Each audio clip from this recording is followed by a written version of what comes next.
everybody. This is the second day of our budget deliberation. This is a committee of the whole meeting of the County of Annapolis.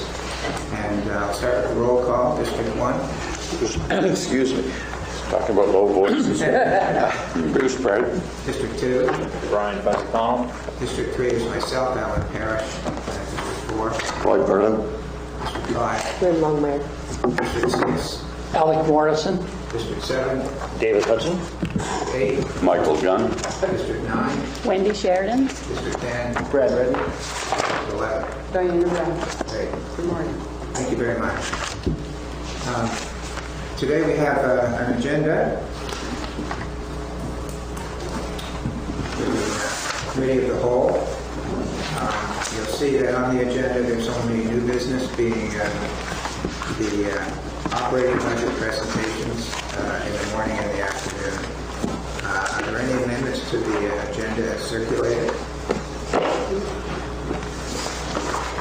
Seeing none, I'll ask for a motion approving the agenda. Councilor LeBlanc moves, seconded by Councilor Bartow. No further discussion. I'll call for the vote. All those in favor say aye. Aye. Opposed? Motion's carried. So the first thing on the agenda then is the municipal operations budget presentation. Yes. Thank you, Mr. Warden. PowerPoint is up on the main screen. You also have paper copies on your desk, I believe. Kind of copied out on double slides per page. Carolyn, thank you. So I'll go through the slide presentation and then. Long gone. So what are we looking at first here? Which one are you looking at? Operations. Operate. Municipal services. Yeah, there's The title page. A nice big print. So we'll carry on. I'll go through the PowerPoint presentation. I've made a couple of notes that I'll refer to as I go through. And then my budget, when we go through the particular items, is kind of spread throughout your budget within the document that you have. These are the operating costs, and they're not related to capital. But I'll go through those when we get to the line by line. So if I could just interrupt for a minute. I think the game plan is that Mr. McGinnis will go through the presentation. If there are questions that arise during the presentation, you can ask them. But the hope in a way is that he goes through his presentation, and then when he's finished his presentation, we'll go through the municipal services budget. And that's when we'll really have questions. And what I would intend to do, you'll see the municipal services budget is broken down into, I'm going to say topics with about 10 or 15 different line items. So what I would intend to do is say, okay, anybody have any questions with respect to the 10 or 15 line items? And then we'll have questions. And the idea is that you're asking questions for clarification.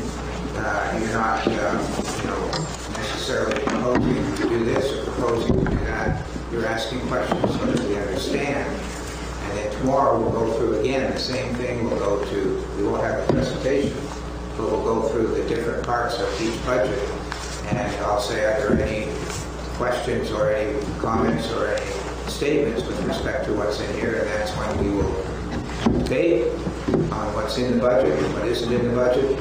Right now, my thought is, and as I said, I personally haven't been through this before, is that when somebody raises something that they want to change in the budget, that if someone is prepared to make a motion at that time for that change in the budget, we'll have discussion on that proposed change, and then we'll vote. And you can see that's going to be very time consuming. So I really don't know of any other way to do it. We'll have to kind of maybe fly by the seat of our pants a little bit and see how it rolls. But I don't really see any other way than doing it that way. And then when we get to the end, with the budget that we've kind of put together, then we'll have a vote overall on the budget. That's where I see us going. How does that sound to you? Yep. Warden, you outlined how we plan to do it. Today would not be the day to have discussions on line items. Tomorrow would be, but today is definitely the day you ask questions about the line items that you have some issues on. And that way, when you sit down tomorrow and you deliberate, you will have at least the benefit of all of the information you require, and proper debate as well. And like I said, if you don't finish tomorrow, we'll continue until we'll find another day, and we'll continue the process. No problem, thanks. So I'll start with the slide presentation. So this is the municipal services budget, and as I said, it's spread out throughout your budget document, but I'll go through kind of our main responsibilities. So we look after water treatment and distribution, sewer treatment and collection, roads winter and summer, and we only have responsibility for specific roads within the communities, Bridgetown, Cornwallis, and any roads that were created through subdivision after 1996, I believe. Around that. Around that. That's when the authorities changed. Any new roads created by subdivision were then the responsibility of the subdivision authority. Streetlights, winter for the maintenance and installation. So we have our service areas where the benefiting residents pay for the streetlights. As some of you may know, we went through a large project 5 years ago where we switched over all the streetlights to LED, and it's had a significant impact on the overall cost. I think we're about 7 years away from the debenture being paid down, about that. And then given that power rates steadily increase, but that cost should drop out of that service area. The solid waste collection, we do the collection, the curbside collection, the transfer and disposal, pay for those aspects. Building maintenance of all the buildings that the county owns. Parks and trail maintenance, not the programming, but the parks and trail maintenance, and capital projects, which we went through yesterday. So the utilities that we have are in a total of about 1,266 customers. For water utilities, they're located in Margarettsville, Bridgetown, Granville Ferry, and the supply area on both sides of Annapolis Royal and Cornwallis Park. For the wastewater area, it's about almost 2,000 customers, Mictaw area, Bridgetown, Church Street, Carlton Corner. We note that because there's a couple of different jurisdictions there, Bridgetown proper, and then it wouldn't be a day unless that happened. So,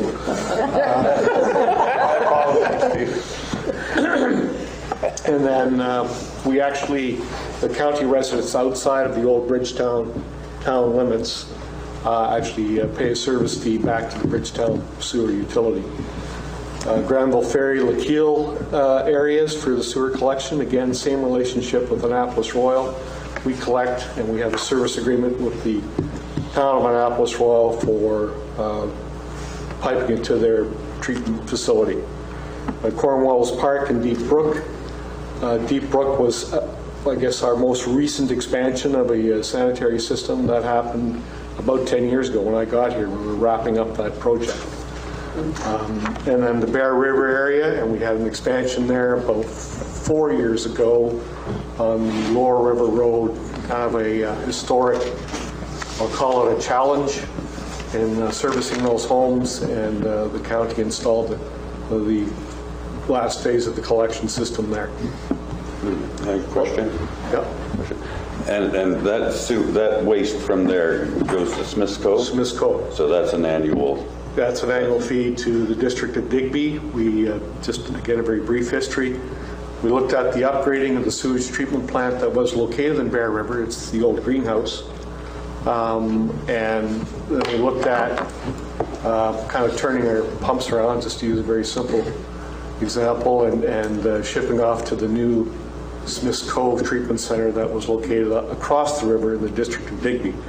And we found overall it was more cost effective to close down our facility and pipe over to them and pay an annual fee. So, apologize to the size of the map, but those are where our utility systems are located. You'll see it's basically right from the far east to the out west in terms of our infrastructure installations. We have operators that are located both in Cornwallis, Granville Ferry, and in the Nicktaw area, and obviously Bridgetown to oversee those operations. For waste management, we provide residential collection through a service contract. We own and operate a waste transfer facility. We provide education and communication. Primarily, we have a 1-800 number, and we have our web-based information system. We do our regulatory reporting to the Ministry of Environment. We assist in beach, roadside cleanups, illegal dumping, repairing and replacing compost bins by contract. Buildings, I won't go through them all, but that's a list of our primary buildings that the county owns and is responsible for. We do have, I think the only example is Lawrencetown, where we do share that facility with the province in terms of the land titles, and obviously a Basin View where we have tenants involved, and the Bridgetown Library. We own the building, and the library uses it. We have the library chain uses that, and we have a servicing agreement with them. So we look after all the maintenance on that building and all the capital repairs on the Bridgetown Library. We've taken on, in terms of new facilities, the sports hub and the tennis court, and I'm not quite sure where, at the end of the day, what kind of buildings we're going to take on or not take on in Upper Clements Park. Those are new services this year. Parks and trails, again, we have a pretty significant inventory of parks and trail systems throughout the county. And again, my department looks after the maintenance, doesn't look after programming. So the recreation department provides the trail walks or whatever other program we have. I see there was a notice today, they're going to be doing a trail walk in conjunction with carp, clean Apples River on Nicktaw. Old Mill, I'm sorry. Old Mill Trail, Yeah. right. So, but the operations look after the cleaning and maintenance of the trails. So you'll see the new ones, the new acquisitions there. The sports hub, the Upper Clements Picnic Park, and Clementsville Falls. And they're noted as undeveloped at this point.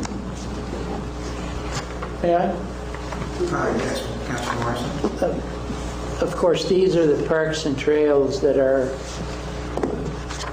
owned by the county and maintained by the county, but I'm sure, as is in District 6, there are other local trails and facilities. For example, Clementsport, Cornwallis Park, and Deep Brook are linked by trails, and community associations have provided benches and tables along those trails. And also the Annapolis Basin Conference Center has a trail on its property on the residential side of Cornwallis Park, so that there are others. Yes, these are kind of our official facilities, but that's a good point. We do have a number of green spaces that we do maintain, land holdings, particularly in Cornwallis Park, that the county owns and we maintain. They're not officially parks, they're just green spaces, land holdings that we have that when we took over the Cornwallis Park maintenance and management. The primary relationships that the department works on is obviously the public, work with the Department of Labor. We have ongoing weekly communication with the Nova Scotia Environment, given the number of utilities that we operate in the different locations. Transportation infrastructure, municipal affairs, primarily through the grant programs that we work with on them, Other municipal governments, we try to share as much knowledge. We sometimes share supplies when we need it or they need it, and it's the middle of the night. We found that relationship works well. Obviously, contractors and other engineering firms. And what I don't have on there is developers. So when developers come forward with proposals, our department reviews their engineering side, the roads, water, and sewer improvements that they contemplate on undertaking. Municipal operations staff, we have a pretty, I'll say, efficient staff working within the operations department. We have 5 water and wastewater plant operators, 2 parts maintenance technicians, and they switch winter and summer to winter activities and summer activities. 1 maintenance tech, it's electrician, works primarily on our lift stations, but provides servicing on all of our buildings in terms of electrical.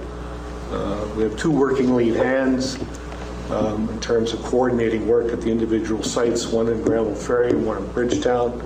We have 1 operator in training in terms of our succession planning, and we have 1 general laborer that primarily looks after winter and summer green space maintenance, mowing, and snow sidewalk removal. Total of 12 staff, 1 seasonal position that we have for winter operations in Bridgetown. And we do, if we're successful in grant applications, retain, it's not noted here, retain generally 2 seasonal staff to help us out for vacation coverage during the summer and undertake some routine maintenance while our staff are on vacation.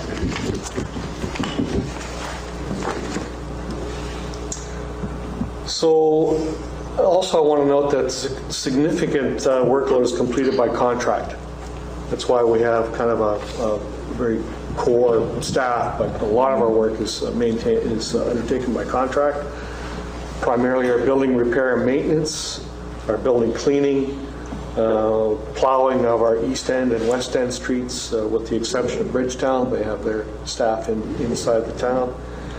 Street lights and our water and sewer repairs outside of the county. Bridgetown does have some capability of, in terms of their own backhoe with repairing their systems, but sometimes we bring in a contractor when the backhoe isn't big enough or doesn't have a long enough reach. But in terms of our repairs, there are outlying utilities, those are all done by contractor.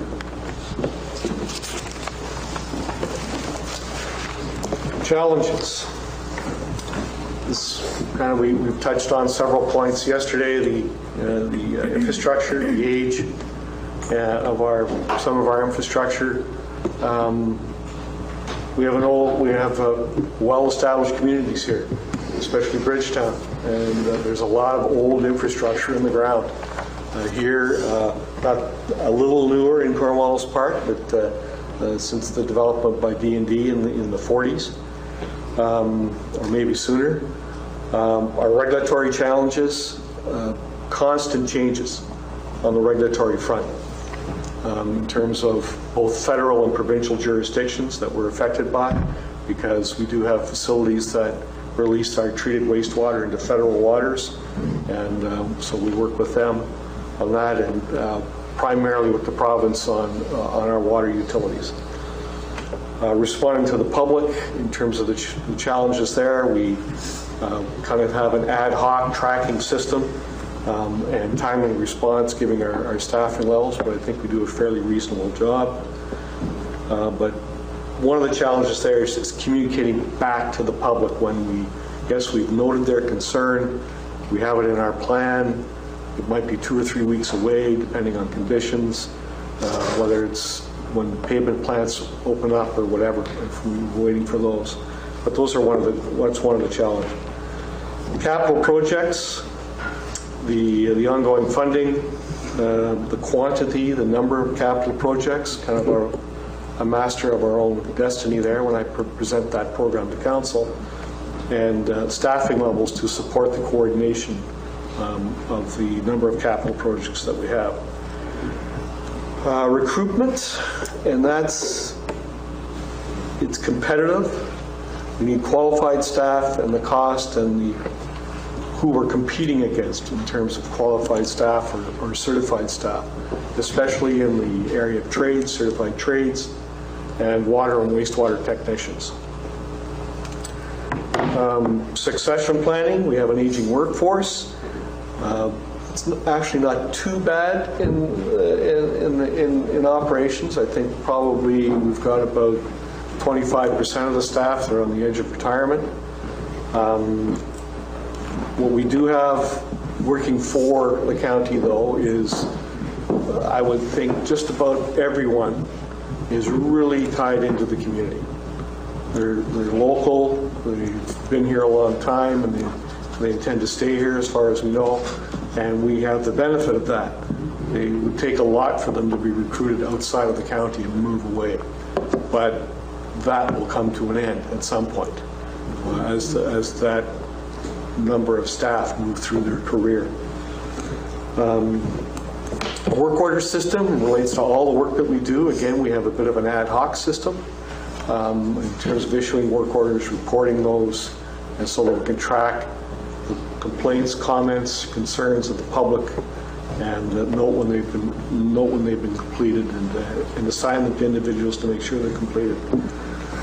The other aspect that is not on the sheet is technical support in terms of providing additional technical support to our operations staff, to our utility staff, and when we work with the development community in terms of reviewing their engineering proposals.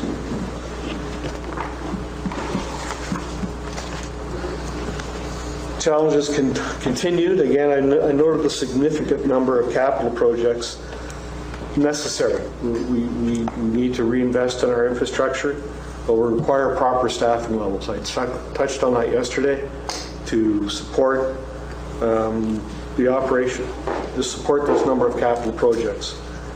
The last couple of years, we've been kind of trying to do it with an internal staff, or we've tried to recruit term staff under the direction of previous councils. But what ends up happening, we haven't been very successful in recruiting any term staff to undertake our capital projects. We have kind of a standing offer with one of our local engineering firms to provide support and oversight of capital, but we still need the client relationship, who they reporting to internally. What happens there is that operations staff, primarily our operations manager and myself, the engineering tech, when we had one, take that on, but what suffers is a well-planned and executed maintenance program, because we're too focused on capital, which has a limited time limit and a limited funding window, and so that's what suffers. A preventative maintenance program, step one is the AIM inventory that council discussed a couple of months ago in terms of that grant application to inventory and assess all our infrastructure and require the maintenance standards and the staff to execute and track. I think once that exercise is completed, and that'll probably take 2 to 3 years to see an outcome there, is that there's going to be some challenges when we note what a maintenance standard should be applied to each of those inventories, especially in buildings. I think we do a fair job in terms of our utilities. And obviously, we pay more attention to that because of the regulatory issues and the environment and health issues. But buildings has been a challenge for the county. The risks, again, I hate to keep pounding on it, but it's the aging infrastructure, both our buildings and treatment plants and our underground, some of our underground infrastructure. The SCADA communications system, which I touched on yesterday, the technology there is no longer supportable, so we need to move on with that. And no different than our ongoing issues with or challenges with IT. We need to continually update that telecommunications stuff. Excuse me. Is that basically portable radios and that type of thing? Radios and antennas, PLCs, ProLogic controllers, that kind of the brains of each of the lift stations that tell it when to come on, come off, that kind of stuff. The ProLogic controllers that we have now are about 10, maybe 15 years old. They're also not supported. So We need a significant project to bring those up to date. Sufficient reinvestment in the infrastructure. Again, we've noted that. Scheduled PM versus reactive PM. We do have, I'll say, rudimentary PM programs for, we wash down our lift stations twice a year. We flush some sewer lines that we've identified that have lows so that we can maintain flow there. But we need to invest more money in that routine maintenance to help us move away from the reactive maintenance that we're sometimes faced with all our with the infrastructure that we have. Excuse me. Staffing levels.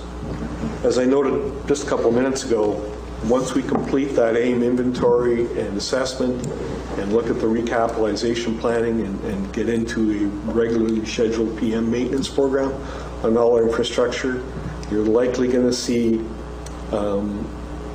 significant, I don't think I'm exaggerating with that, in terms of staffing levels to support an adequate preventative maintenance program. And that gets us away from the reactive. It extends the life of our assets, but it's a long, slow burn on PM. Once you start the program, you'll begin to see the benefits likely in about 5 or 10 years out when our repair costs, our emergency repair costs begin to reduce, and our lifespan of our infrastructure begins to get extended. Recruitment and retention, again, I mentioned about we're very fortunate. The county benefits from the vast majority of our staff that are locked into the community. They grew up here, live here, but that I see coming to an end within the next 5 to 10 years. And again, especially on certified staff, water and sewer technicians or tradespeople, it's going to be a challenge. Budget highlights. Our traditional or core operations have not changed all that much. We've taken on several new services, which we'll all highlight. There's been no increase in the staffing allocations for this year.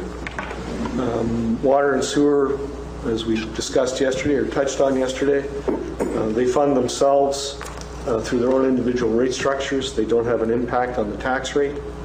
The sewer rates, as council set them, I think last month, are set every year by council.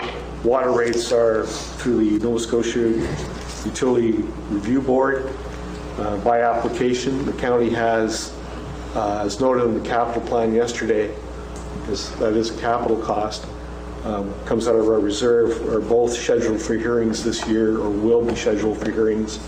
We have a contractor come in. He produces the rate application report for us. We feed in the costs and any kind of tweaks that we need to do in terms of investment, especially capital investment.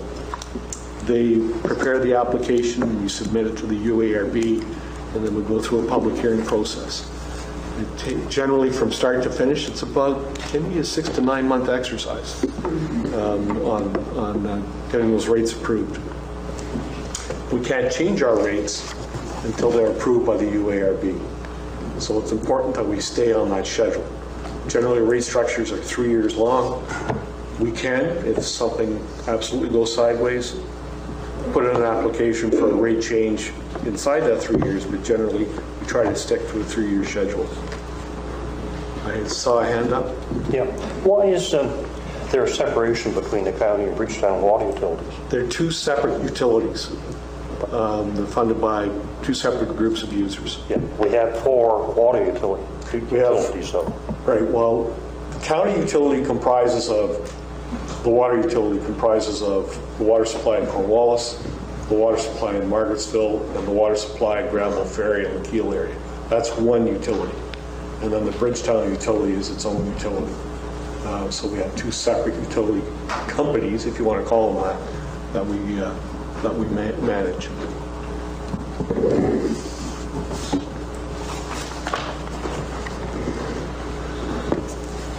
Some more focused budget highlights for the 21-22 budget.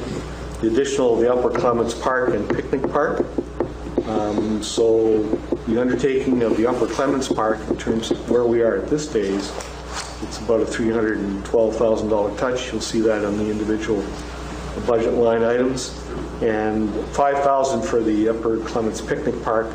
I say that's an interim one. We put a number in there as we're preparing the budget, but there will be a more detailed report coming to Committee of the Whole next week in terms of the ongoing operation of that picnic park. And for those and for the public listening in, the Upper Clements Picnic Park is a piece of property that was taken on by the county through that whole transition. It's just west of the Upper Clements Park. I believe the history of that is it was run by the province for a number of years, and then it was consolidated in with the property of the Upper Clements Park. So we now have that. It's an extensive piece of property. Goes from the highway 1 and north down to the shoreline. Basin View has, the addition of the Bridgetown Regional Sports Hub. It's about $20,000. That's our first year of operation for that, and it was discussed yesterday. We really don't know what the use is going to be. It all depends on how the communities are going to open up as COVID and the vaccination processes move along. But we did put a number in there, and so that at least we have an operating budget, and we'll see what happens this summer. Basin View, not much change in the overall operating cost except for the total increase of $40,000, and that's related to insurance and the additional funding for the Funding Y.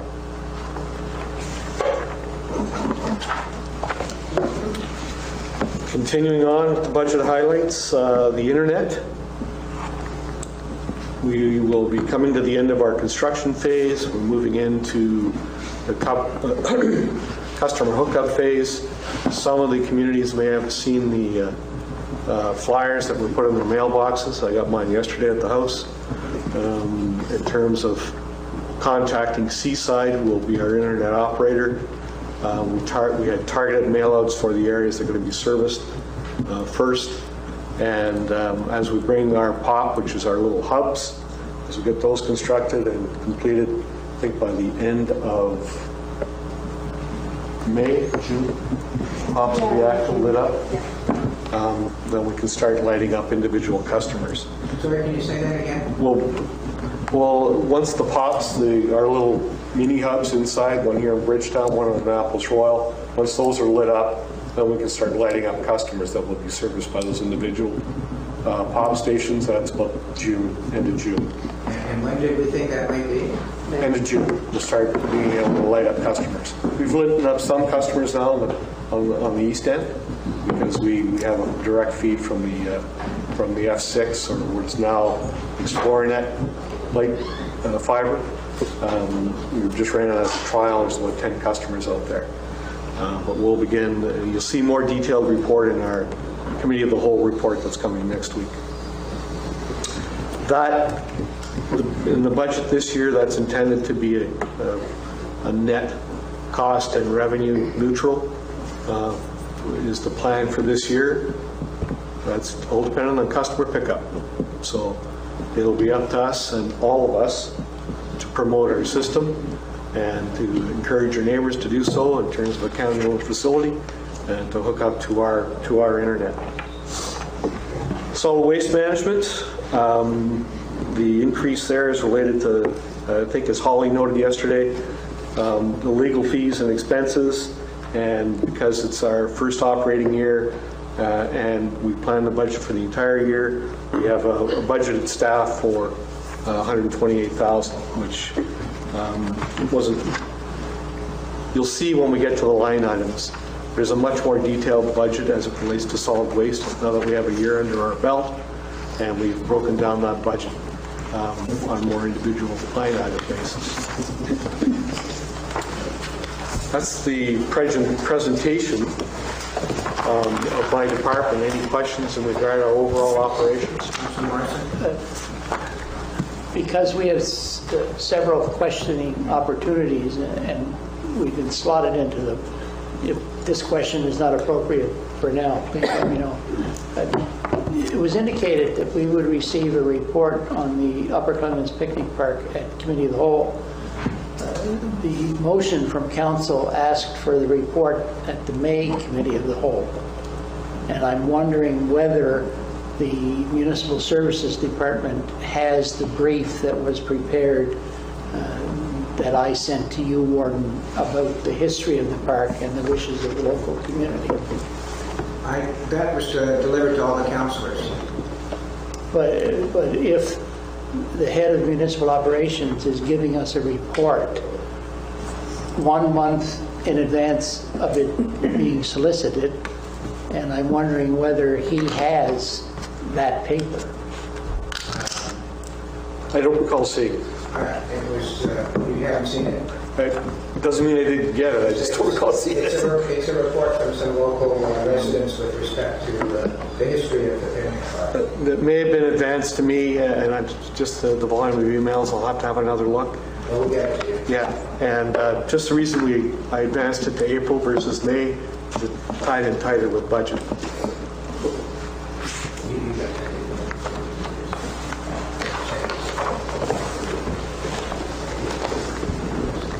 Thank you.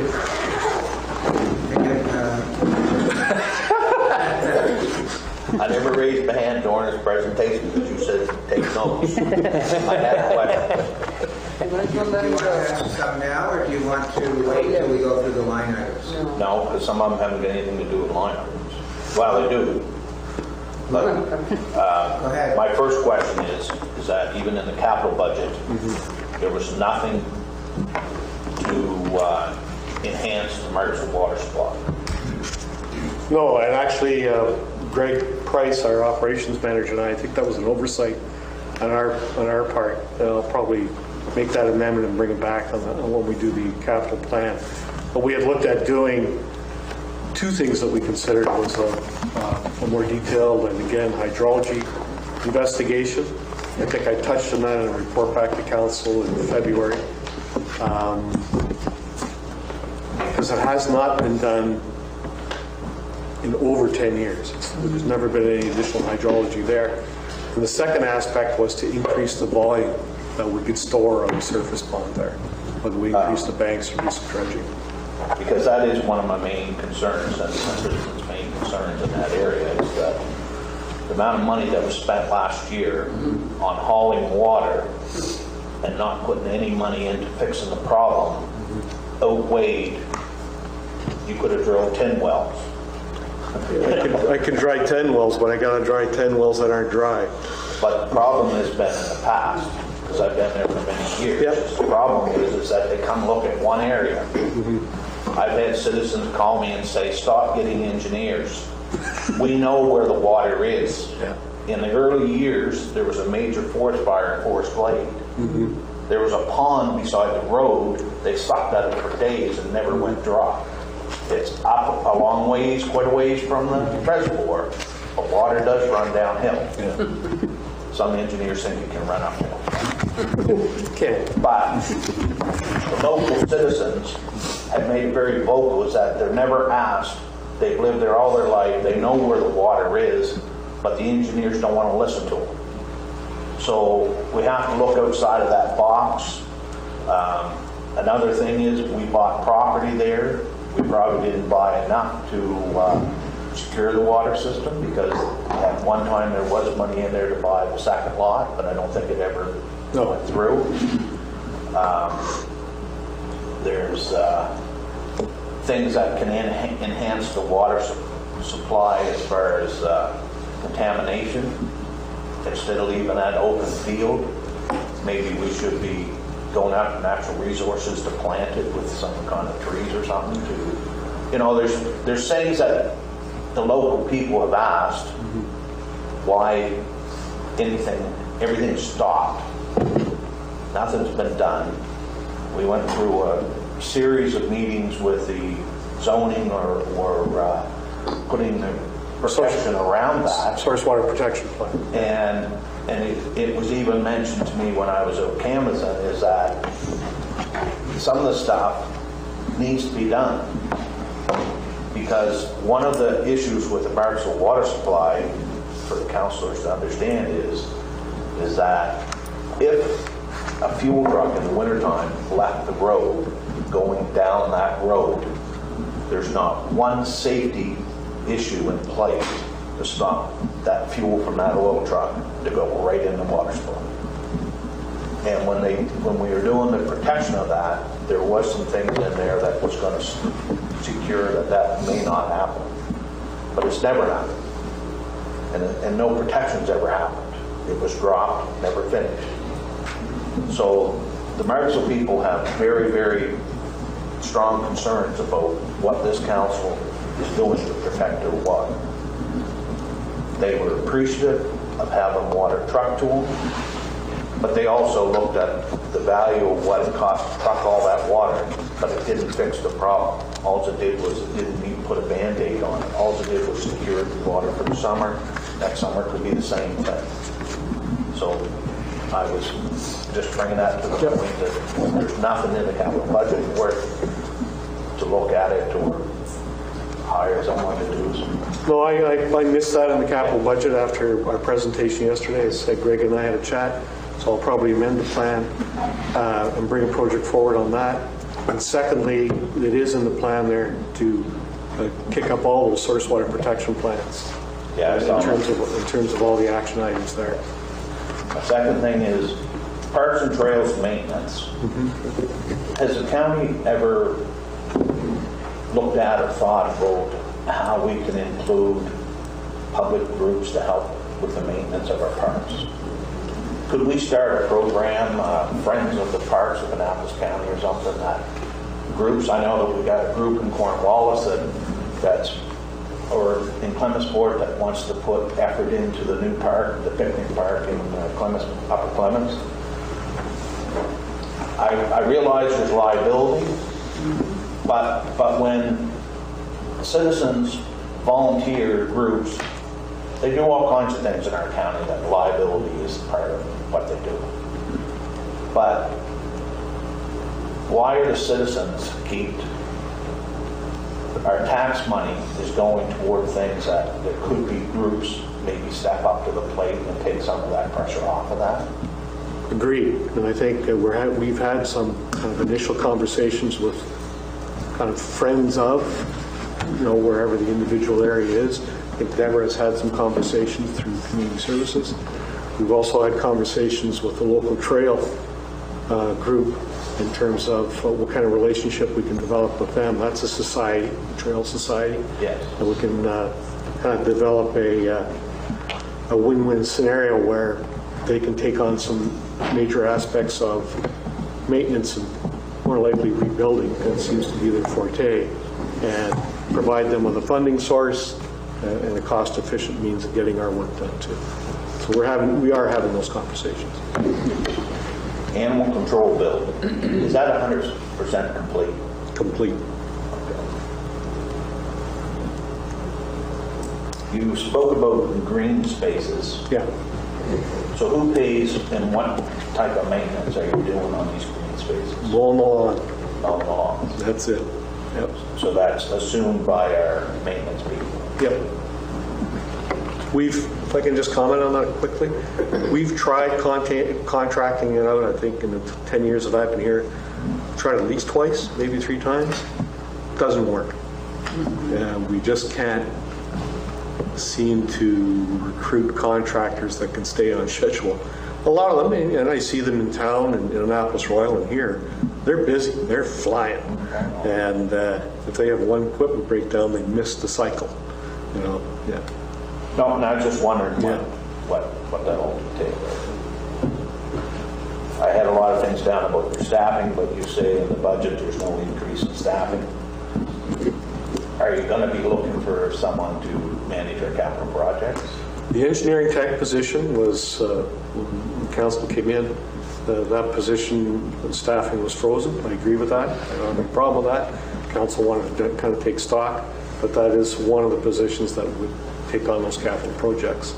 So And that is most- planned to be staffed. And most of the time, that staff will be paid under the capital projects versus No. our budget. No, it'll be, in a lot of the cases, I think Holly and I can have that discussion when it's not grant supported, particularly gas tax. No wages can come out of gas tax.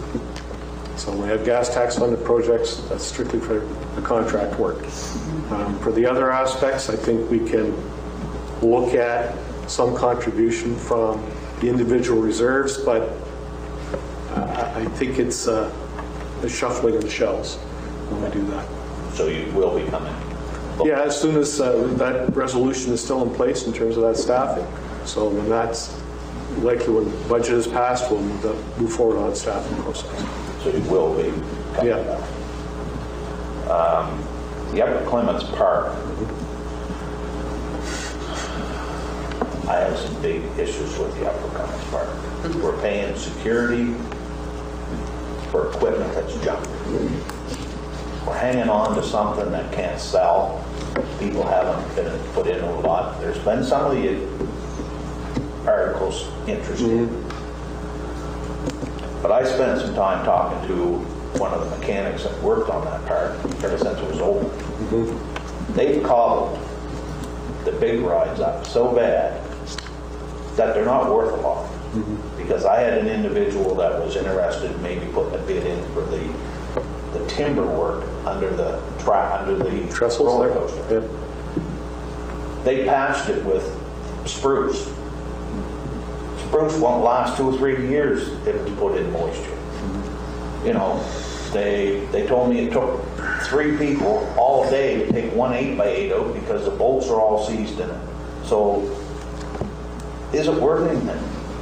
Are we paying security on stuff that we should be hiring an excavator to come in and tear it down and send a scrap metal strap and the wood to, you know, It's, same as the flume ride. The flume ride, I've heard, oh yeah, somebody may be interested in buying it. They said they patched the boats so bad that they're not even safe.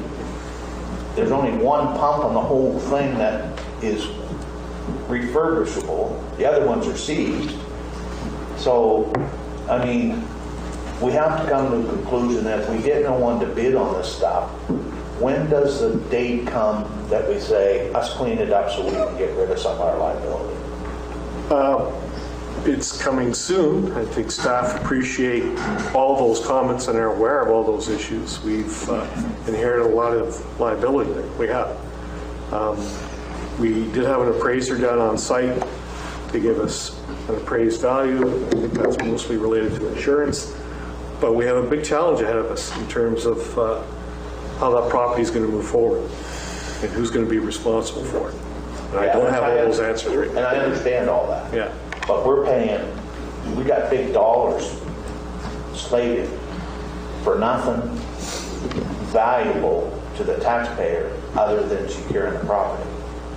There's no advance on making the property better improved. There's no advance to take away the liability. The money we got in our budget is to pay for somebody just to make sure that they're standing there. That's right. And it's still not stopping 100% of people going in. No. It's a big site. And at council's direction, we can begin putting those costs together to demolish and dispose of. But that's expensive. But it's also expensive. If we spend $300,000 this summer protecting junk, next summer we still got the junk still sitting there being liable to us. That's the point of when does that date come that you say, we can't sell this stuff, we got no interest in it, let's get rid of it. Well, I think, and I'm getting into an area that's really not my area, but I think that situation down there is kind of fluid at this point. So once we have more clarity as to the direction that site is going, we can begin preparing that plan. And I'm just voicing my opinion and my concerns is that we're spending a fair amount of taxpayers' money, but no progress. It's just securing what's there. There's no look forward on it, because if it's still there next year, we got to still put the same amount in the budget to protect the junk again as well.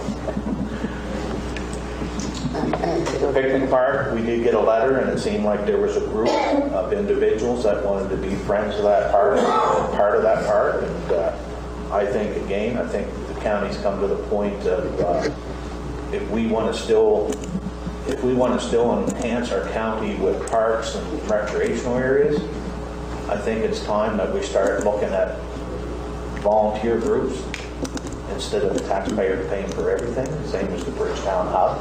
We've got a group of citizens that want to be a part of that hub.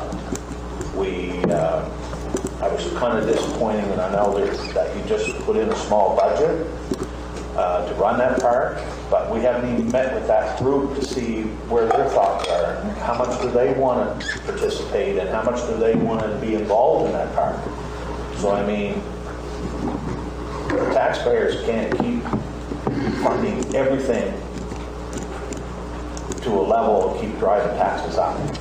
So we have to look outside the box and say, instead of putting taxes up a cent, why aren't some volunteer groups looking at helping clean the parks up in the spring, help clean the parks up in the fall, help run these organizations part of it?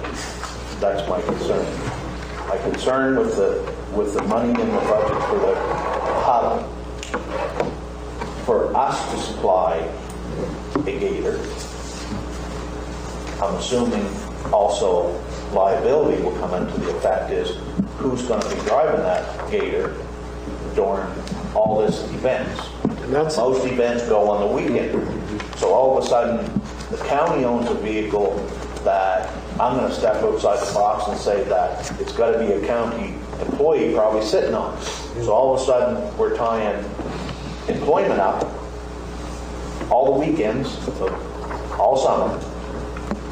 Then if any events are going on through the week and after supper, so it's going to be more overtime events than a national work week.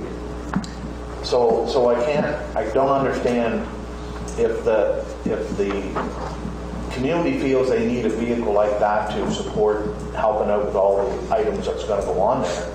We'd be better off to say to the community group, you guys look into that, we'll give you a grant toward it. Because who's going to be liable and who's going to have to be on site to run this equipment during all these events? And liability is a big issue. You know, as we all know that. And because we own the site, we can't run away from the liability, regardless of community groups helping us out run and maintain that. I think that's a good suggestion about who is going to drive the gator and who owns it. Something we should do in terms of those discussions with the community group. That's an evolving discussion. They really focused on kind of the development part, and now we're looking into the operations part. And I think those conversations will unfold. Well, and I know that the community group wants to come meet and come to council and give us their views or tell us where their commitments are and stuff like that. Also, we discussed the fact is that some of us would like to encourage the group to look into a solar sign instead of electrical sign. You know, if a solar sign's a few $1,000s more than an electrical sign, we put $2,000 in that budget to pay the electrical bill for life. You know, we should be encouraging them to look into a solar sign that the taxpayers are not on the hook for anything. You know,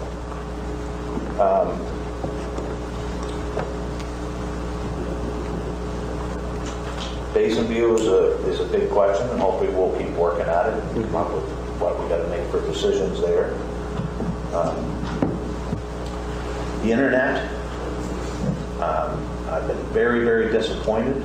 I don't know how the councillors communicated with the group that had the first shot at it, but I can tell you the communication that I'm frustrated with is that there's no communication with this new group. I don't like to put heat on contractors that we have, but when I'm told something, I want to follow through. I was told 2 months ago that they were going to call me back with the 10 names that had this hooked up to our system. They called me the next day and said, yeah, we're getting right on it. Haven't heard a thing from them since. Ask people in the community, did you get a flyer? You're the first one that said you finally got a flyer. 2 months. And we said it was urgent, that they get the information out to the public so the public didn't keep calling us asking for updates when we don't get any updates. Very frustrating. Very, very frustrating. Also, other internet providers are going at 100 kilometers an hour. So they're hooking up, they're going door to door, they're looking for new business. I hope we don't get beat up. Solid waste management. We are in negotiation with Valley Waste. And I don't know, for a term. I don't say how long, but for a term. So why have we got $128,000 in for a year's staff when we're talking about going back to Valley Waste for at least a term until we figure out which direction we're going? We put that in because we don't have a signed agreement yet. Simple as that. I budgeted We don't for. know what we're doing yet. Yeah, but that's fair. I want to know why the $128,000 is in there when we talked going for now, just Yeah, on me. That's all my questions. That was great. Good. Lots of good questions. Safety, you want to talk? Appreciate it. Point. On some of those, Mr. McGinnis, there is going to be a report, is there not, with respect to the internet at the committee of the Yep. whole? yeah. So there'll be that, and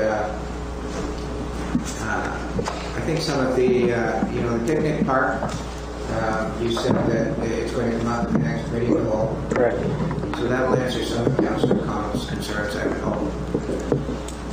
Any other questions before we count the deputy warden? Thank you. Just a quick one. How much did we pay, do we average a year in engineering fees, the county? Right across the board, I'm talking about I don't all. have a number because they're within the individual projects. So it's all buried within each project. Not buried, it's obvious. But we each don't. project pays for the engineering that they do on that. Yeah, but we don't see it. Is it a line item in our budget? It'd be a line item in the actual project cost. No, it's not a line item in the budget. We do have an overall engineering. We use that from time to time, but most of the engineering that we do is specific to a project, and it's funded by the project. And funded by the project. Yeah. Thank you.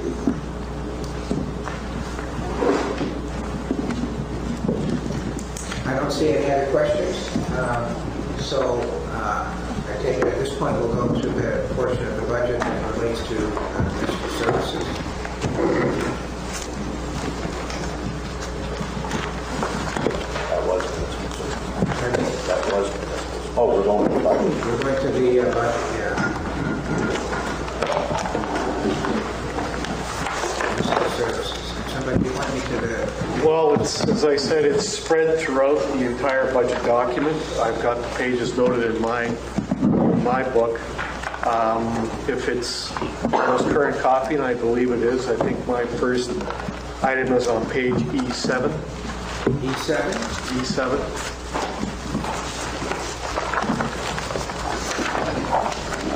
Clerk. The common services? Yes, correct. So, see there's a small decrease there. Those numbers fluctuate depending on how much time we spend on those individual buildings in the years past. We analyze those numbers. We try to keep the numbers as fairly flat unless there's a real change in the level of service. Then we make a change either higher or lower. But as you can see, we play with the numbers a little bit. Insurance changes a little bit. Building maintenance, you'll see we're looking at a $10,000 surplus, but we look at years past, in particular that line item 7030. But in years past, that number goes up. So we try to keep the budget line items fairly flat unless there's a significant service change. Any monies we don't expend goes to the operating reserve. But we have the money available if we need it there. But like I said, we'll get down to the line by line, take council direction. It's just a small decrease in that overall budget. Under line 7050, building insurance, is that insurance for one particular building or is it for all of the municipal buildings? Just that particular building. Just the, which building is that? It's the main administration building. I'm just going to look at Holly, but she stepped back. Sorry, the, Main administration building on Apples Run. well, he said Maine, he said, well, you're talking about the Annapolis Water? Correct. He said Bridgetown. Well, it's mixed in there. There's Bridgetown is in there.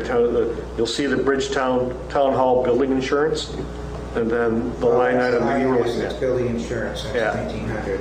So, Oh, sorry, What yeah. about the 7050, that's for the building in Annapolis Water, is it? Yeah, the 6911, or whatever it's budgeted for this year, 738. Other questions with respect to common services? Councilor Khan. So under salary, is that for one of your employees? No, that's, our electrician coming in, or our employees doing other cleaning jobs there, but that's under contracts. We attribute some of my salary to that. It's kind of spread out across the entire operations department.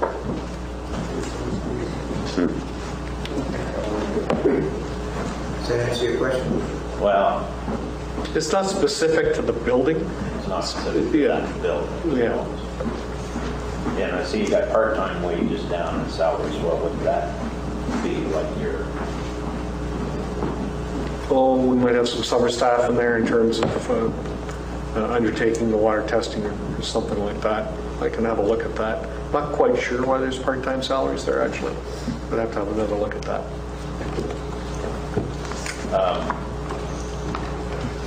Building costs for town of Middleton. What do we pay in the town of Middleton for building costs? RCMP, I think. Sorry? The RCMP building, it's our cost share. Where RCMP is. RCMP building.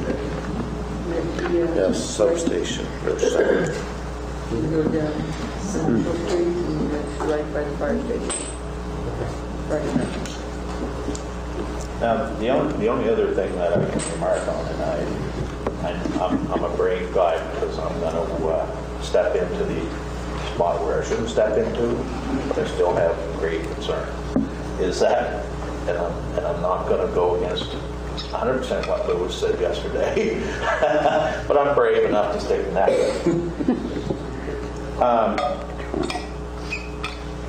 When I look down through the budget and I see that because of the COVID last year, very little training was done, very little hotel accommodations was done. I watched the news last night. Things aren't getting better. Toronto's gone to a complete shutdown. Alberta's getting unreal. BC's getting unreal. And we keep allowing jets to land in Halifax. So we've been lucky, but it still doesn't look like we're going to have any different summer than what we had last year. I'm not against, and I'm definitely not against, all training for individuals and stuff like that. But due to nothing being spent in their budget last year, or in some cases all of it was spent, but they probably didn't go anywhere, is that my concern is why couldn't we look at taking where you're looking for a rate increase in tax rate? Why we wouldn't look at least cut back on those subjects, knowing that how much outside training are we going to, staff's going to go to this year? It's not, I'm fully 100% behind our staff being educated, training, advancements, and stuff like that. My career has been in the same type of government. It's a definite bonus for staff people that want to get further education and stuff like that.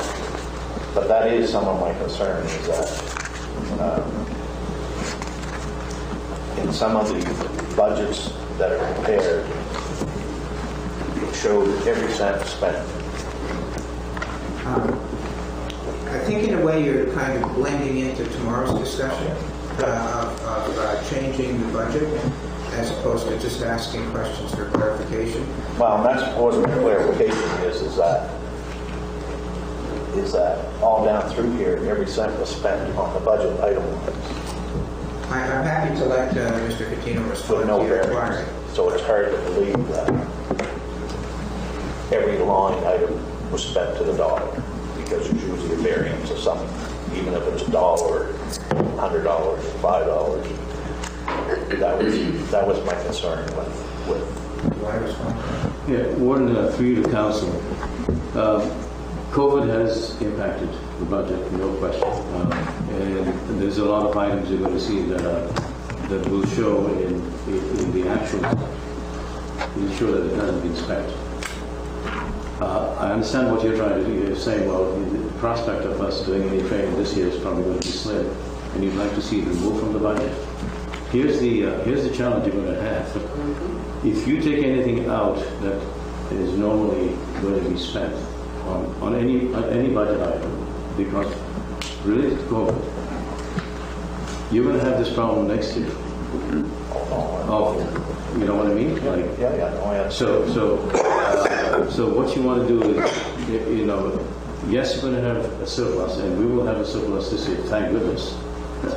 But that surplus goes into an operational reserve. And that operational reserve can be used it's still for things that citizens want. So it's not like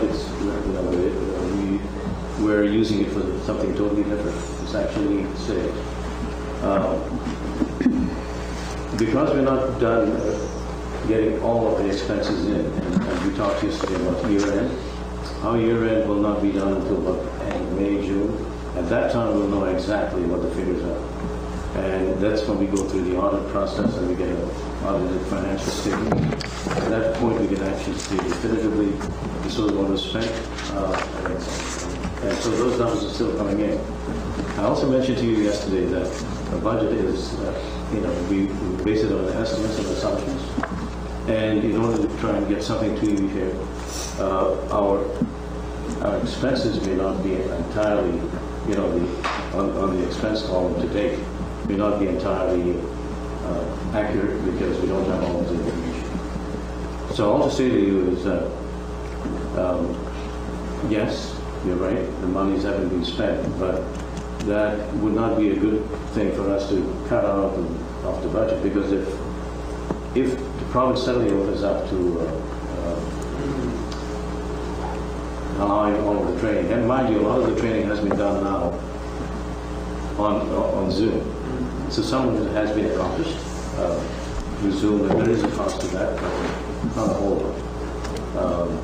But that has been helpful because the registration fees still have to be paid if you take it on Zoom. So some of it has been accomplished, but not all of it. I don't know if I'm answering your question. And by the way, I don't have any objections to you coming up as the CAO, because that's the way you feel. It's okay. No, and I understand fully what you were saying. I understand fully because like I said, I grew up in that atmosphere of training and advancement and stuff like that. If I could interject on this point that is currently being discussed, and I'm jumping ahead. For example, I think the larger issue is whether in our budget this year we do want to account for what we think COVID is going to impact on our budget. Now, what Mr. Catino has said is that we don't really know, so leave the stuff in, and if we don't spend it, it goes into the surplus, okay? My difficulty is that they're also looking, the staff is also looking for a 4% increase in the tax rate. And to me, if we look at this year and we see that we're not going to spend some money, then currently sitting here today, I'd rather take that out of the budget if we're not going to spend it and not increase the tax rate and then deal with it next year. So I think that's going to be a general discussion that we're going to have as we go through the budget. But I do understand is that when you come at the end of the year, if we have a surplus, it is our opportunity to put it into our reserve. For Right. those groups. So now I fully understand. I just wanted to make that. Let me just respond to what the board just said to you, because it's important. I know some of you are going through this for the first time. So, if you introduce new projects, and so we've got, we've got roughly 400,000 new money, and it's not a one-time. If it was a one-time thing, I would agree with you. You could take a holiday for this year. So next year you will have the 400 that you just put in here, plus the 400. So now you'll have to increase it, not by 4 cents. You have to increase it by 8 cents. So next year's tax hit, if you do that, you can do it. Council can do it. Because the programs that you're introducing come up again annually. So you're adding $400,000 worth of program today. Right? That $400,000 comes up again next year. And now you have to make up for that plus the additional 450.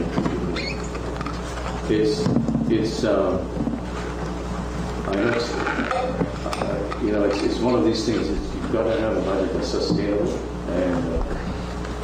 and it's council's prerogative. But you do need to know that next year you'll have to have stuff.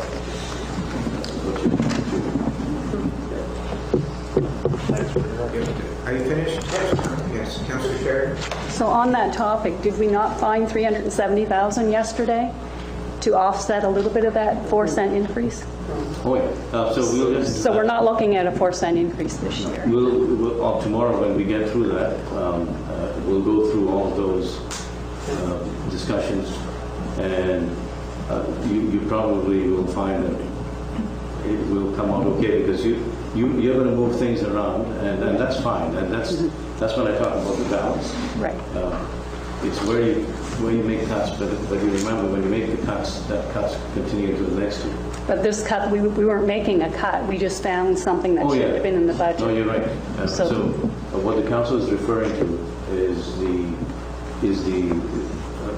the one where we show an expense today for the Clemens Park, and then by the revenue that we didn't show the revenue side, and the revenue comes from the 7.2 million the council has set aside for the Goldston School. Now, how we move it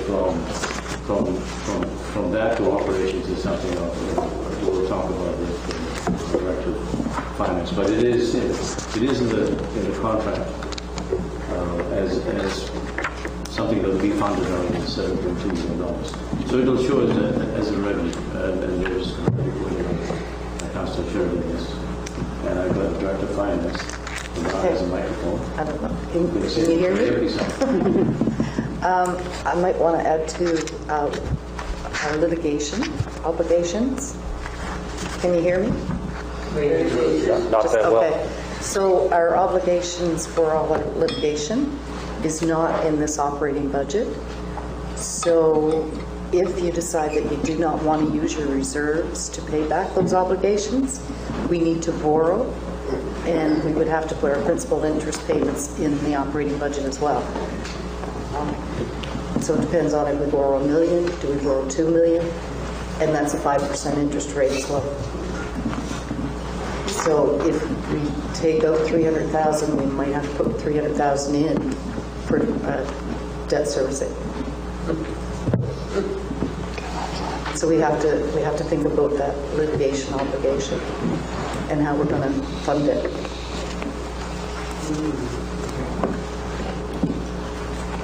I have a question, Mr. McGinnis, with respect to the salaries and picking up on what Councillor Cox said.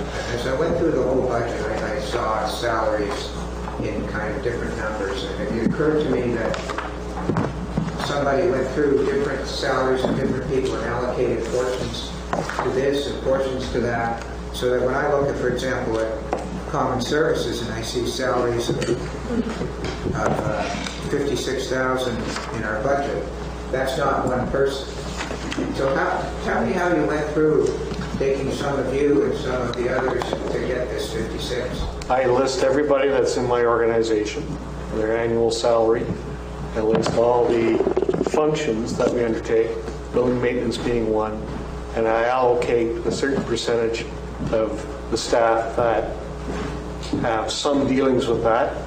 My position as overall director, I think I don't go below 5%, so I attribute 5% to building maintenance. And I do that with all my staff. The more involved, I increase their percentage. The less involved, there's no percentage, particularly our maintenance staff. I will look into that with part-time wages one. But that's essentially how I do it. I have a big spreadsheet. I allocate everybody out at 100%, and I allocate those wages inside those individual budgets. And then the benefits, show here at 14,871. It's a That's again, that you would take the same percentage that you did for the salary of each employee and take the same percentage of their benefits and plug it into the benefits. right. The benefits percentage fluctuates 1 or 2% every year depending on the plan, and I'm not the expert on that. But we just take the salary allocation and we apply the 22% or the 24% benefit hit for that salary, because everybody pays about the same benefit to maintain its benefits. So it's a simple function of the total salary times a certain percentage that gives us our benefit cost. That's across the board, whether it's my functions or planning functions.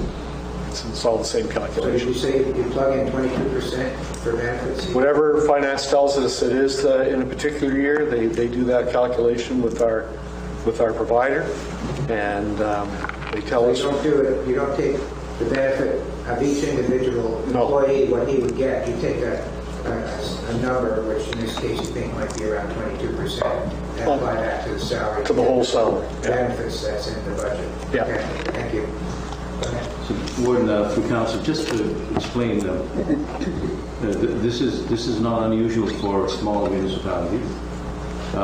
If you were in Halifax Regional Municipality, as an example, have 5,000 employees, they can have dedicated people in each department, and so that would be because they're large and they need to have more people. In small municipalities like ours, you've got people that have multiple functions. Today they're cutting grass, tomorrow they're digging in ditch, and there's different aspects and different programs. And same with when you're allocating their time, if they were dedicated specifically to one department, then you put the salary in that one department. You're not going to see that too often in our municipal services operation, but you might see dedicated resources in some of the other budgets. But it's not unusual for us to spread it around. I know that even in our small town of Windsor, we had folks doing, for example, on the water utility.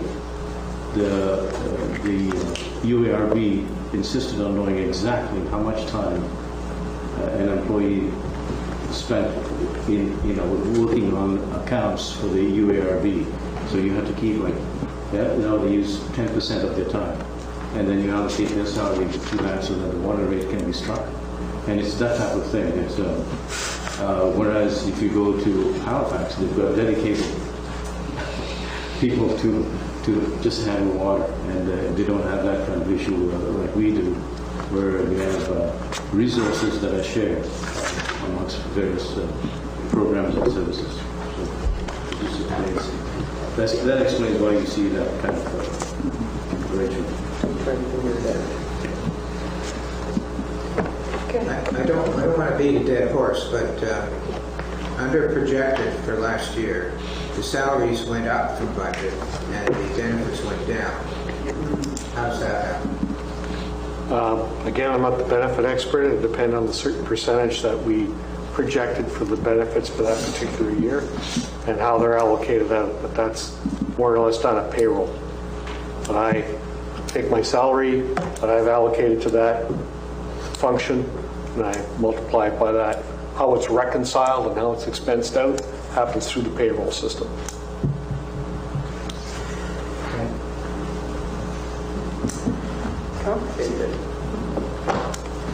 Any other, so unless there are further questions about common services, Mr. McGinnis, could you go on to the next part of the budget that applies to the department? Oh, Councillor Hudson. Yeah, just going back to insurance, I know we spoke about that a while ago. And so you have the building insurance at $69.43 and the Bridgetown building insurance at $1,900. What about the other buildings or properties that we own? Yeah, they're inside the individual functions. So if it's a water or a wastewater function, we'll have the sewer there. If it's Basin View, we'll have the insurance there. Yes, but like use the example of Lawrencetown building. I'm not, it's 70/50? Huh? 70/50 GL? Bridgetown. Lawrencetown building properties under planning. Okay. That's the planning department. So that the insurance for that building would be under one of the sections of how we go forward with this. This section is just for the main administration buildings. It's just Bridgetown and the Atlas Royal. Okay, so you separated things. Okay. Okay, Councillor Sheridan. Just under line 7,000, the heat for Annapolis Royal Building, it went down almost 5,000, 4,600. But yet the Lordstown building went up 180. But it was projected to spend the exact amount, 25,000. Is there a reason we're going to decrease it by 4,600? I think we've looked at past years, and the other little challenge there is the CAO is related to is sometimes we're outside of the billing cycle too. There might be still another bill coming, and we'll have to just play with that. Those numbers fluctuate. They do. We didn't have a very hard winter this year. Last year, we had a much harder winter, and so we just make the decision we're going to lower that for the Annapolis Royal building. In terms of the Bridgetown building, it's remaining the same, but I think we're waiting for those bills to catch up. Okay, shall we go on to the next part of the municipal services budget that we'd like to speak to, Mr. McGinnis? That would be on page E12.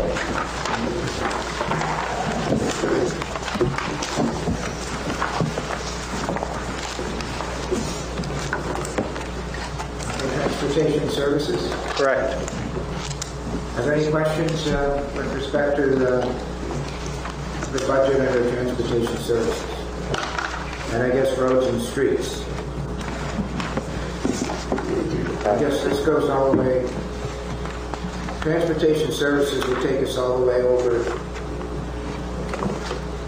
to the end of the next page, I guess.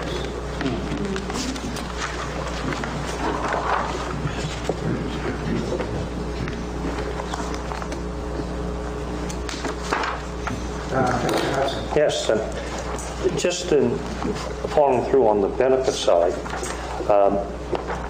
you can see that Can you tell us the line number? 6,010, Okay. and again, there's the salaries basically unchanged, a couple of $1,000s, but there are some significant changes in the benefits on the benefit side of things.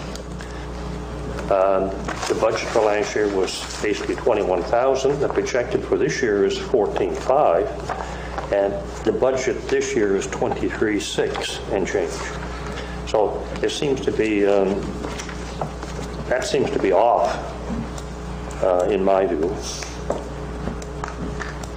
I don't know why that would increase with basically salaries that have remained the same. Mr. McGinnis, can you respond? I'm going to take a shot at it, Holly. Okay. And maybe I'll turn it over to Don because the benefits are going to Go increase ahead. this year. Yep. I'm sorry? Benefits are going to increase this year, so we increased the percentage over last year. Now, why it's only at 14.5? We're already projecting 14.5.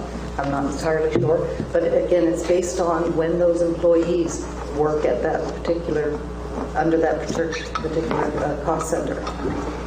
So we may have budgeted that a particular employee would work there more than what they actually did. So it's based on actuals, based on when they actually worked there. So the year before, they may have worked under transportation services more than what they did the following year. So each year will be different. But the benefits, sure, yeah. I will refrain from doing a song and dance with the karaoke machine. It's a very complex thing to forecast benefits, and there are several factors at play. One is that this time of year, we get to consult with Morneau Chappelle, who provides most of our benefits, and until we have this year's consultation, which we've just had, we aren't sure whether medicals benefit costs are going to go up, whether dental costs are going to go up, that kind of thing. We get it simultaneous with the budget, and so it's hard to plan for it until we get the definitive costs. So, for example, this year we do have significant benefit costs in relation to health and dental. The other thing that significantly impacts it is the mix of employees that are, for example, union employees or term employees. Because term employees, for example, get very few benefit costs provided for them.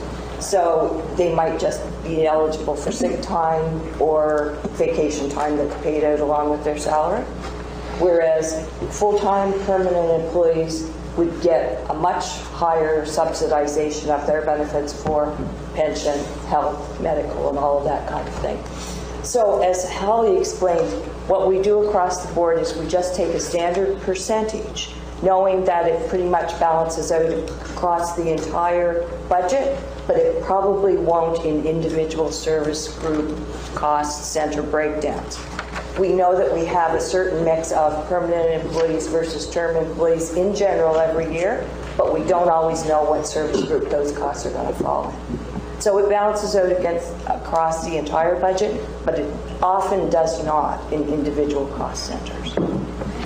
I fully understand that, but again, looking in other areas and stuff like that, if you're using like a standard percentage, in all the different areas, this one here seems to be substantially higher than what you see in other places. And likely that is the result of a high percentage of unionized employees with full benefit packages, their costs being attributed to that cost center over this past year. It might be different next year. It might be summer staff doing the majority of the work in this particular cost center, and it could fluctuate greatly from one year to the next.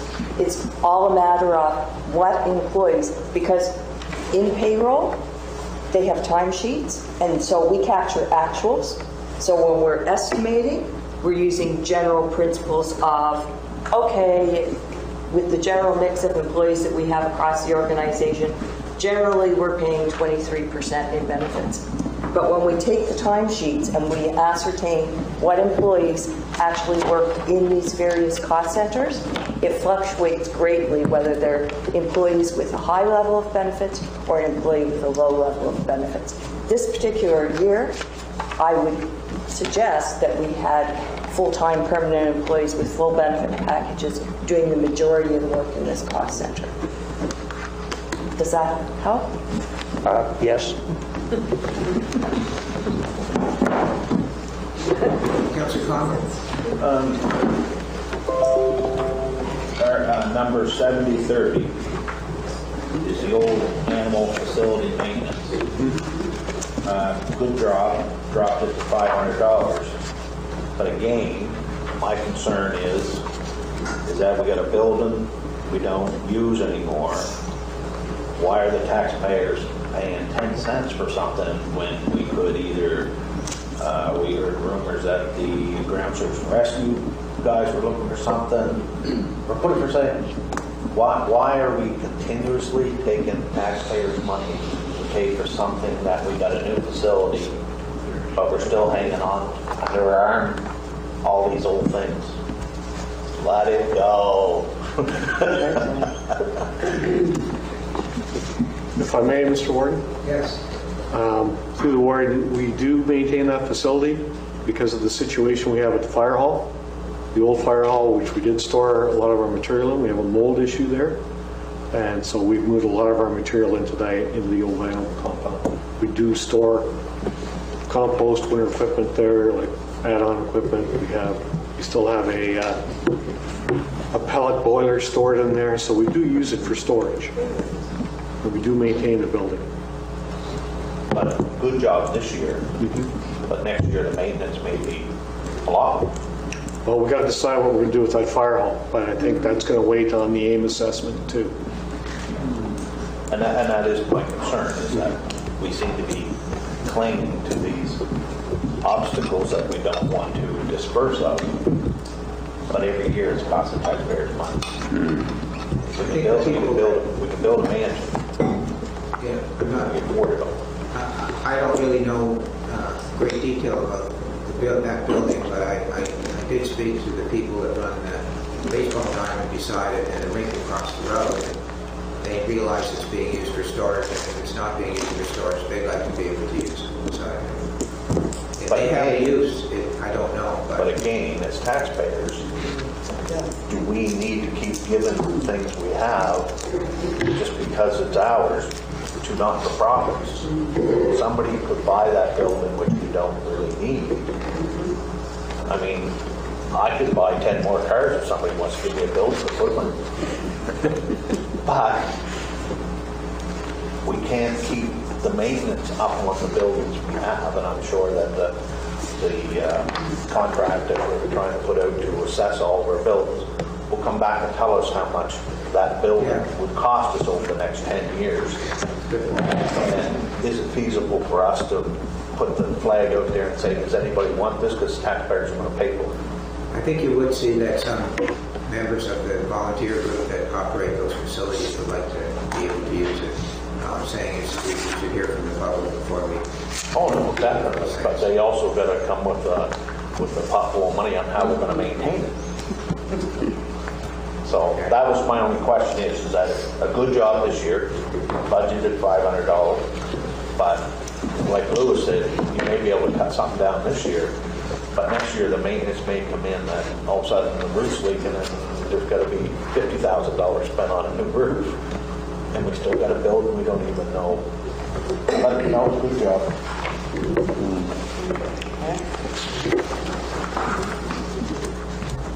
I have a question, Mr. McGinnis, on page E13, under streetlights. Yep. There's $67,000 in the budget. Is that replacement of streetlights, or are those new streetlights? And what line? Sorry, 8080, on page E13. It's either our power bill or our debenture bill. Power. Yeah. So this is our power bill? Yeah.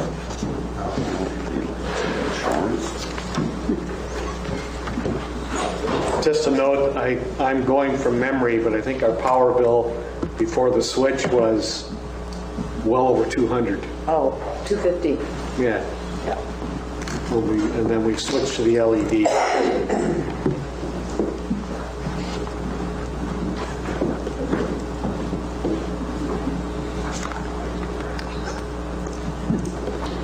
Yes. Any questions? Yes, sir.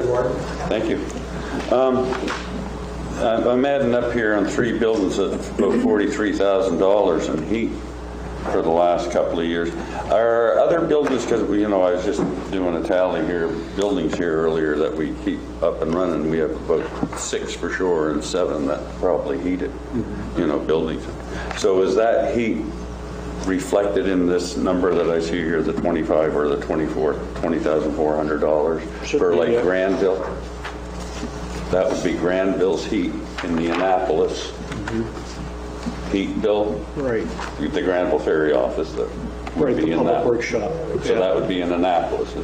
And Bridgetown's would be in Bridgetown. in Bridgetown's. Okay, thank you. Oh, and the other one is, and I'm not sure who, but through you, Warden, maybe somebody can, are we actually compelled by the province to supply public transportation?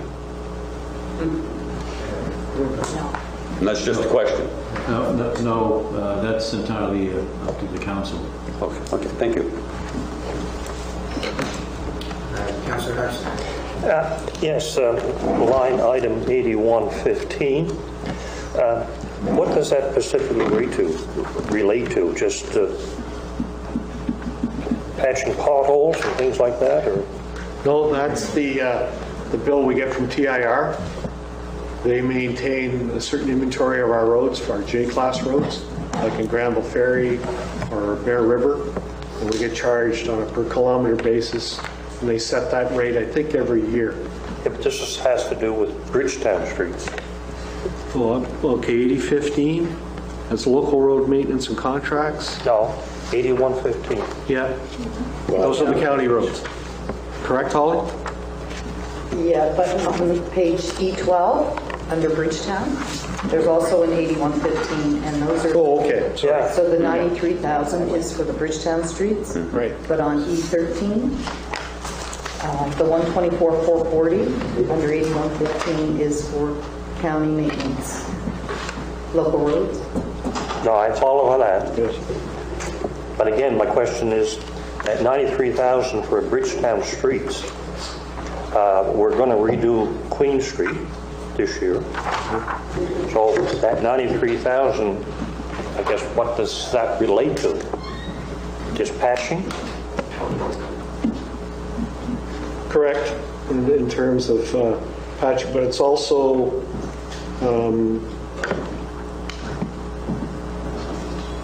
primarily road maintenance, stormwater grate maintenance, sidewalk maintenance, curb and gutter maintenance also.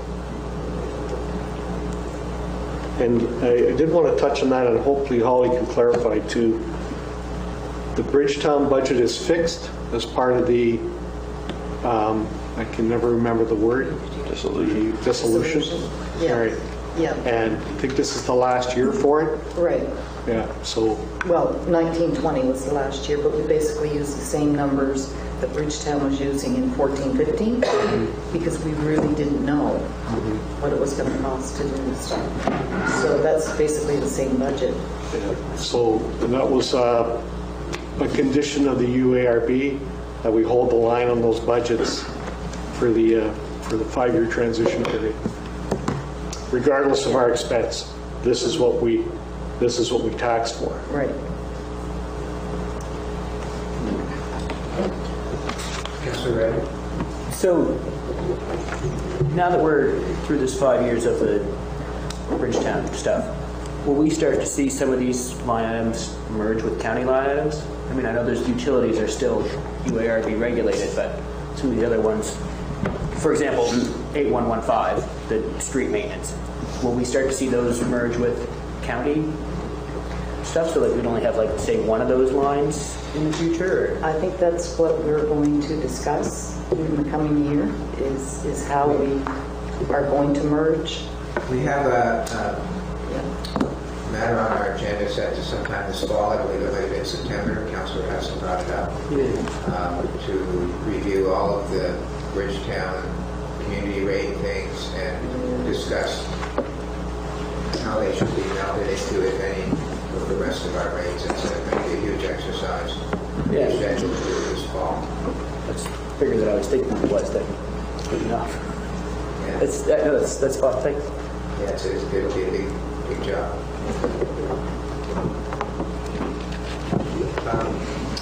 Mr. McGinnis, under public transit, I see that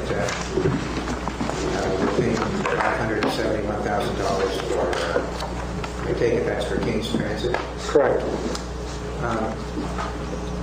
Not to get into it now, but just to ask the question, has there been a cost-benefit analysis done of the ridership with King's Transit compared to the cost? Nothing I'm aware of. I think previous councils had tried to get some ridership data. I don't want to undersell, and perhaps Councilor LeBlanc can comment on it too, as she sits on that board. But there hasn't been a recent one, if I'm correct.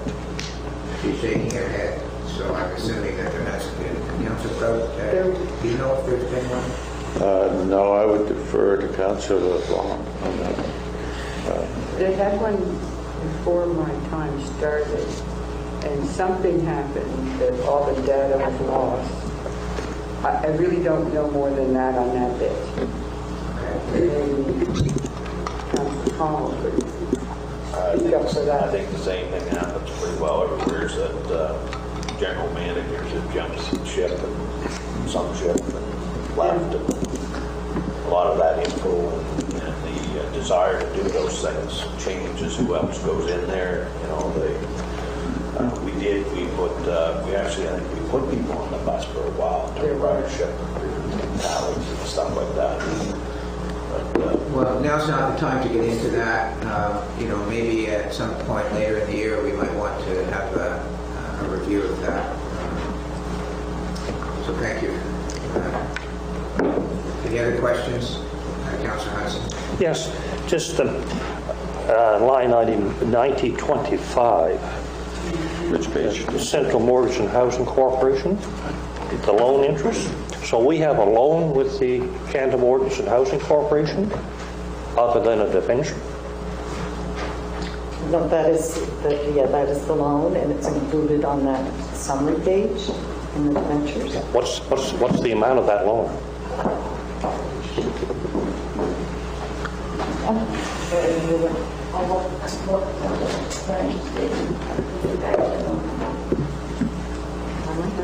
That was for when Church Street Road was redone around 2010. Yes, Before that. it was done twice. Yeah, and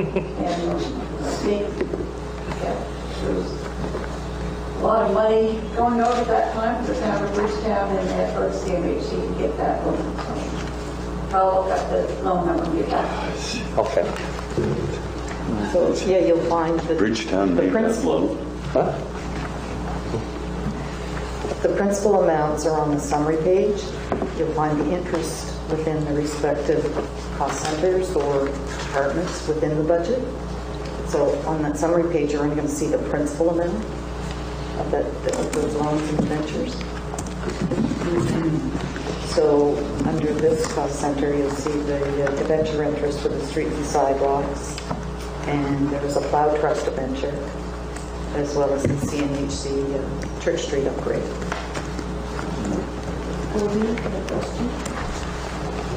In the budget document, are the items that are bolded the Bridgetown community rate items? They are.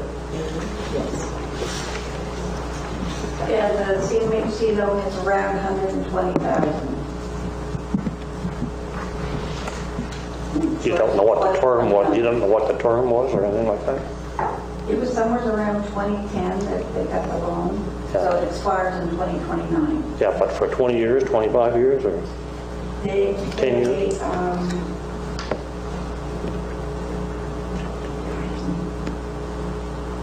Annual payments of 31,000, and that includes interest. So there's a lot of interest being paid if they work it down.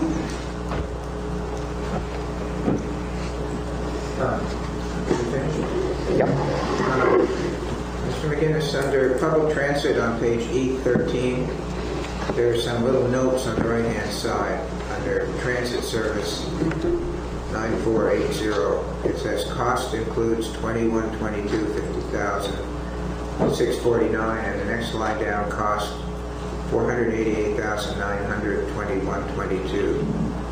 And then there's a total. I didn't really understand that. Those are my notes. Okay. This is based on what happened in 2021. So ridership is down about 53%. So we'll be able to use probably $50,000 of our restart money to pay for that loss in revenue. Oh, okay. So the cost going forward will be about $488,000 in total, because you have your cost here, but back on the revenue page, you have your revenue for ridership. So the difference is your actual cost of service. Okay, so the expenditure stays the same, but we should be showing a corresponding amount in the revenues that Right. would Yeah. announce the overall cost. Okay. Yeah, you'll find that on our, it's our Okay, I get it. Okay? Yeah. So last year, the net cost was about $438,000. This year, it's going to be about $488,000. But again, it's still due to ridership. That ridership may increase, but it may not. And we can use the restart money too, because we received $99,000 just for transit service in the restart funds. that we can And the use. Fresh Start, or Fresh Start? Restart? Restart. Is that part of our operational reserve at the moment, or was that moved out? The reserve has been created. We haven't moved it out yet because we're going to have to go through all of our expenses and determine which ones were COVID related.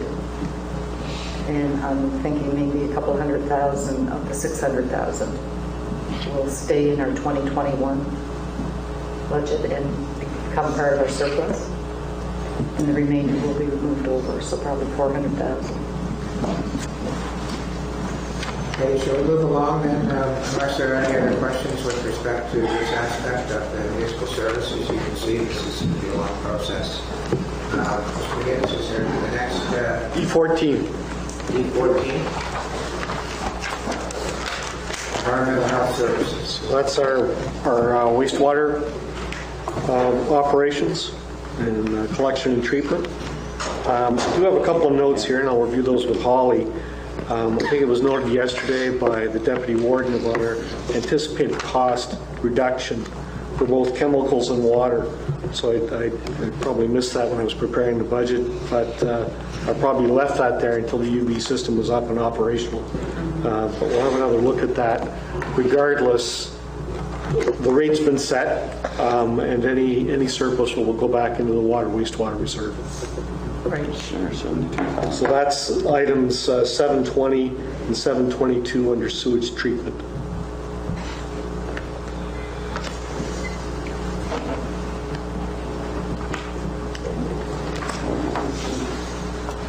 On page E15, the salaries have gone from 9,000 this year to 30,000. Number?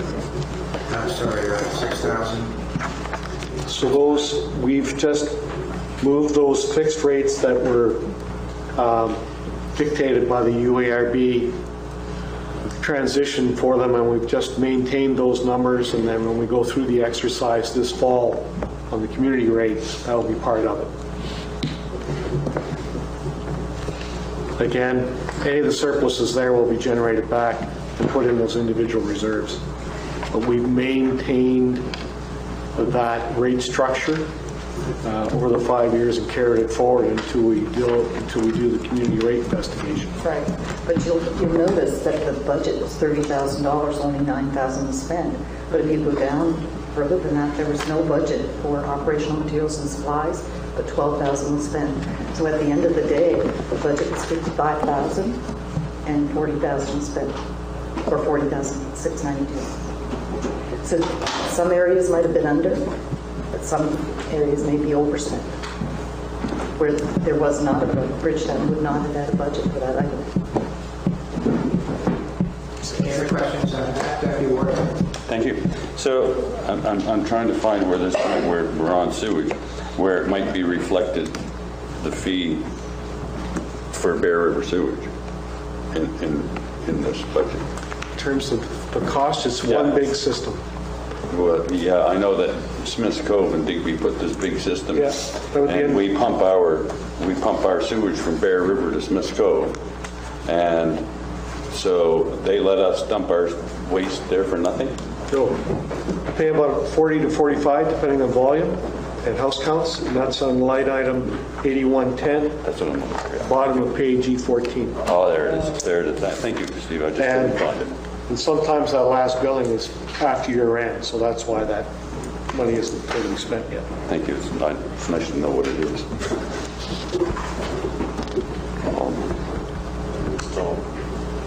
Councillor Khan? So under Bridgetown sewer treatment, just a question because of the figures that are there, under E10, operational materials, supplies, and testing.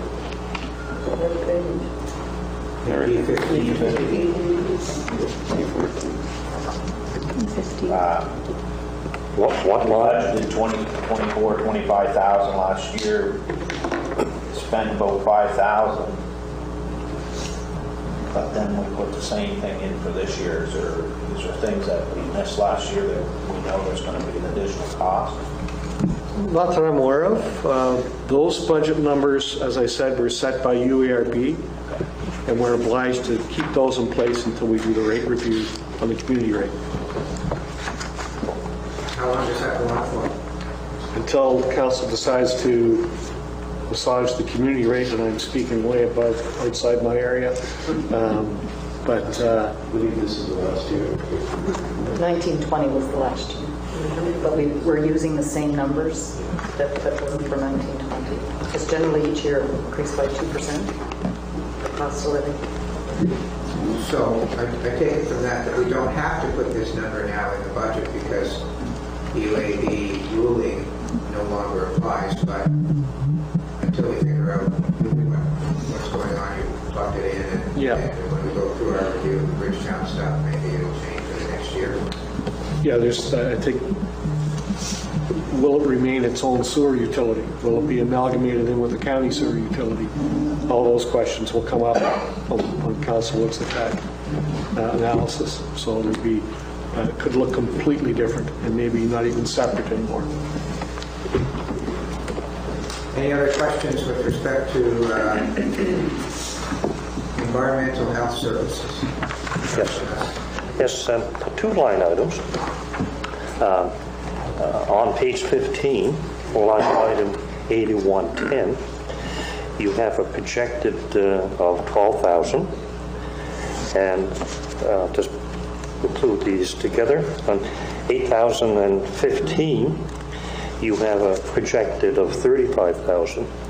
In both of those cases, there's no budget for 21-22. What page is that? Page, it's E15, Yes. and it's line item 8,010 and 8,015. There's a projected for both, but no budget. Again, we've maintained, if I may, through the warden, the budget set by UARB. Those budget numbers and allocations for instance, chemicals was not budgeted for in the Bridgetown budget. I don't know why, but that's the numbers that we were obliged to maintain until we do the rate review. But why wouldn't there be expenses for 21-22? For chemicals, we'll say. I'm sorry, I didn't get the question. There's no budget for chemicals on an 8,015. That's because we can't change the community rate now. Huh? We can't change the community rate. The rate is set as to what it was set 5 years ago. So if we were to put more budget items in here for Bridgetown, that would increase that community rate. And we don't want to do that until we have a chance to go through it. So it all, as Holly pointed out, it all kind of comes out in the wash. In terms of the overall budget was set at 107. We spent 92. But again, we're still obliged to tax or to get a rate structure in place for the 107. We've only spent 92 of the 107. That number will change a little bit as we get more bills in, but those are the numbers that we are kind of living within until the rate review is done. Right. I still can't follow that. So you're basically saying, okay, I know there's the Bridgetown community rate and so on and so forth, but so you're basically saying we're not going to have any expense For chemicals, No. Next We will get the same expense, but I guess at the staff level, we've made a decision just to maintain the numbers until the rate review is done, and then we can get into it. Because You'll find that throughout all of Bridgetown, you'll find that we spent in areas that were not budgeted for, because once we took over the town, there were different expenses that they didn't have a budget for. But if you look at the bottom line, it pretty much comes out, and you can't really look at each individual line item, you have to look at the total of that area and what was budgeted and what was actually spent. So when we take all of the revenue, less the expense, you'll find and we did that calculation for you, there was 100,000 spent more than what revenue we had. When you take all those numbers and convert throughout the budget. Ms. Moe, you wanted to say something?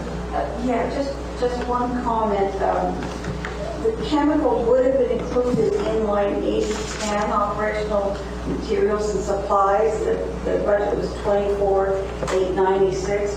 We just separated the chemicals out to just show that separately for tracking purposes. So they did keep the budget the same for next year, but it's just shown separately on two lines on here for the actual. Right, so if you look at the sewage treatment in total, the budget was 52,137 last year, and 51,680 was spent. Just will comment on Nancy's comment. That's correct, because because the chemical costs were buried inside that other. We asked for finance to create that code so we could actually see what we're spending on chemicals. Thank you, Ward. Thank you. And back to the chemicals, I found a little bit fascinating. Does Bridgetown have a UV system? Not yet. Not yet, so they don't. Yeah. So we can't compare. No. Yeah, okay, thank you. So, forgive my ignorance, please. Are we running two completely parallel financial systems for Bridgetown and the county, essentially? And we were mandated that by the UARB thing for 5 years?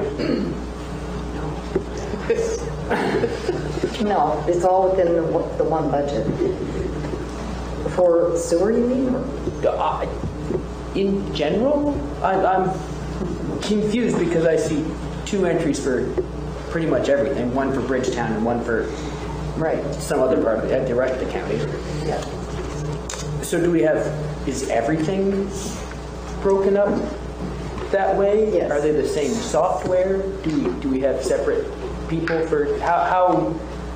No, it's just basically showing what items make up the community rate. If you look on the summary page, it's like 74 cents for residential. And those highlighted items throughout the detail of the budget show what make up that, how we came to the 74 cents for community rate. So just the pieces that are the community. Right. Okay. I know it's confusing, I know. but back in the day, that's how council, they wanted to see that Bridgetown, all those numbers. Yeah, I know, I'm fine with it. I'm just trying to get my head around exactly what is in and out and covered. As I said, this is not my strong point. I don't think it's anyone's problem. That's the card. Those are the cards we were dealt back in the day.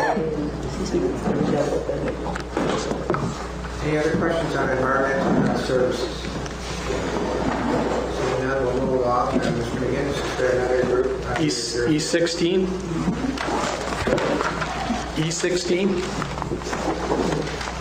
Oh, yeah. We were just on 16? Yeah. So that's our solid waste budget. As I noted in my presentation, that's the budget set for the year.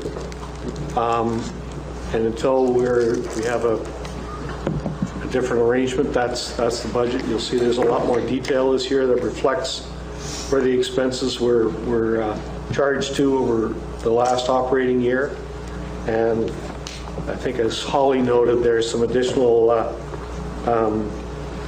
numbers in there that for legal fees, and I think we added an additional 125 for any impacts of the discussions with Valley Waste. But essentially, I mean, the vast majority of these services are done by contract and they're fixed numbers. There's some small flexibility in terms of, well, not much really. They're all pretty well fixed numbers. So this budget is done on the basis that we're going to be continuing operating the waste transfer station in Paradise. Correct.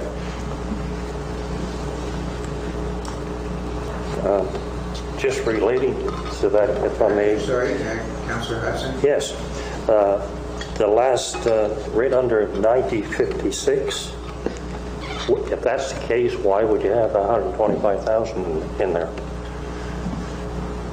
What was your question? I didn't hear you. Below 9,056, Yeah. you have additional may be required back to, and I guess that's Valley Waste, right? Of 125,000. So if this was presented on the basis that we were going to continue operating our own facility, why would you have that expense in there for Valley I Waste? believe that's to purchase the land, was it not? No, we put extra in there because we're not sure what's going to happen, and if we go back to Valley Waste, I think it was 1.6 million back 4 years ago. So it could very well be 2 million will be our cost going forward. Oh, I fully understand that. But Warden Parrish said that this budget was prepared on the basis that we were going to continue our own facility.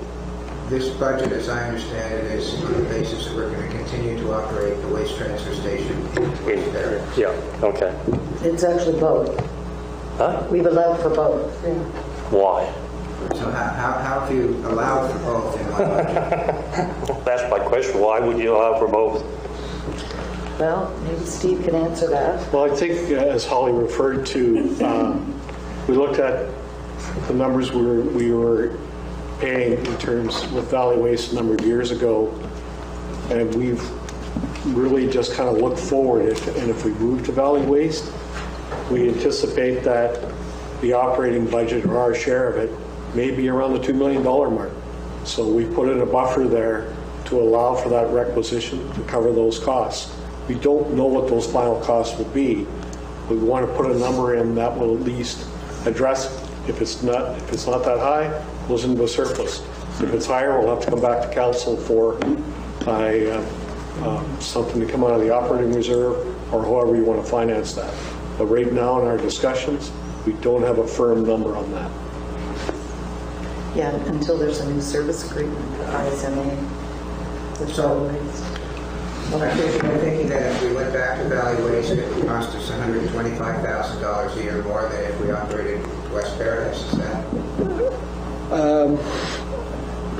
I don't necessarily want to phrase it in that way, because of the mix and the potential renegotiation of the agreement with all the partners and what that will look like. And we just projected out in terms of what we think it may end up in terms of an upper level, an upset cost. So that's the number that we've added, that one buffer to get us there. We didn't want to say, yeah, well, if we move back, it's only going to cost us 1.5, and actually the requisition comes in at 1.9. We didn't want to be faced with that kind of difference. And again, at council discretion, that number can change. Yeah, Councilor Morrison. Thank you. I'm getting a bit confused. We are not talking in any way about becoming part of Valley Waste.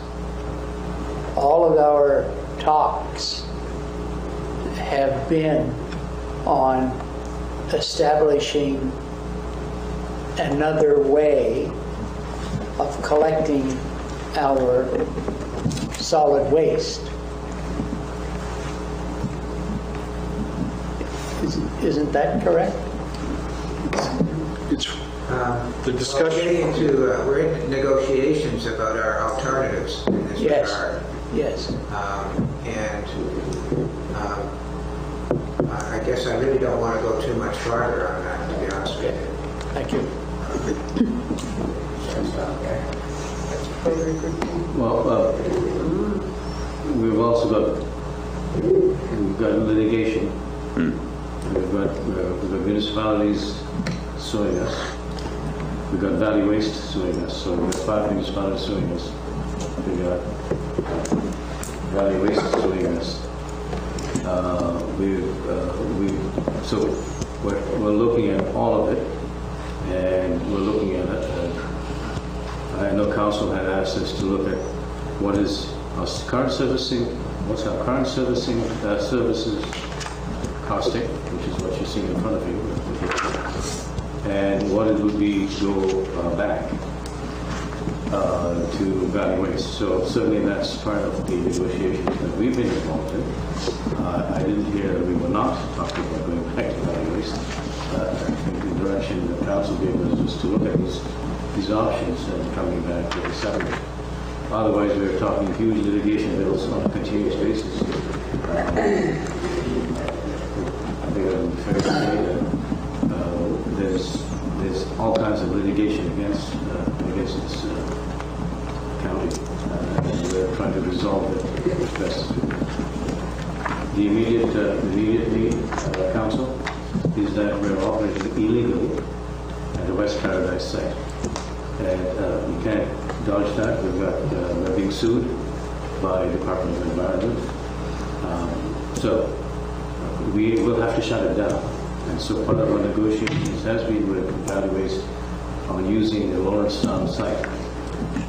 What that means is that, they're not easily they'll talk to us easily about how we're going to use it, right? Unless we're looking at settling the bills that we owe them.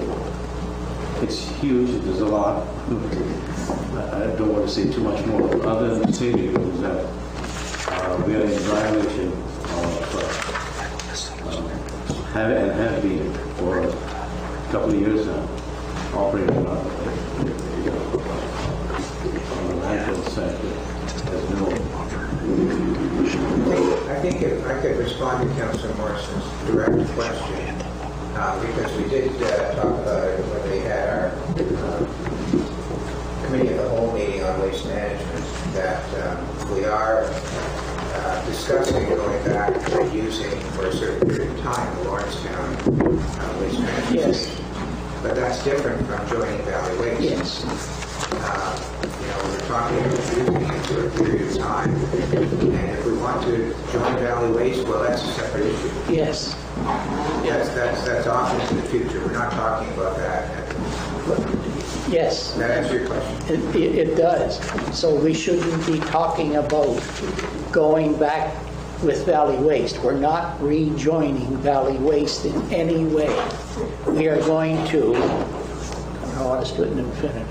We are, I hope, going to establish a contract with Valley Waste, but we're not going back to the intermunicipality That's service. an accurate statement. Thank you. And I just took this note in the budget to be a shorthand for maybe required if we go back to use the Lawrencetown Waste Transfer Station rather than joining Valley Waste. That's correct. Is that fair to say?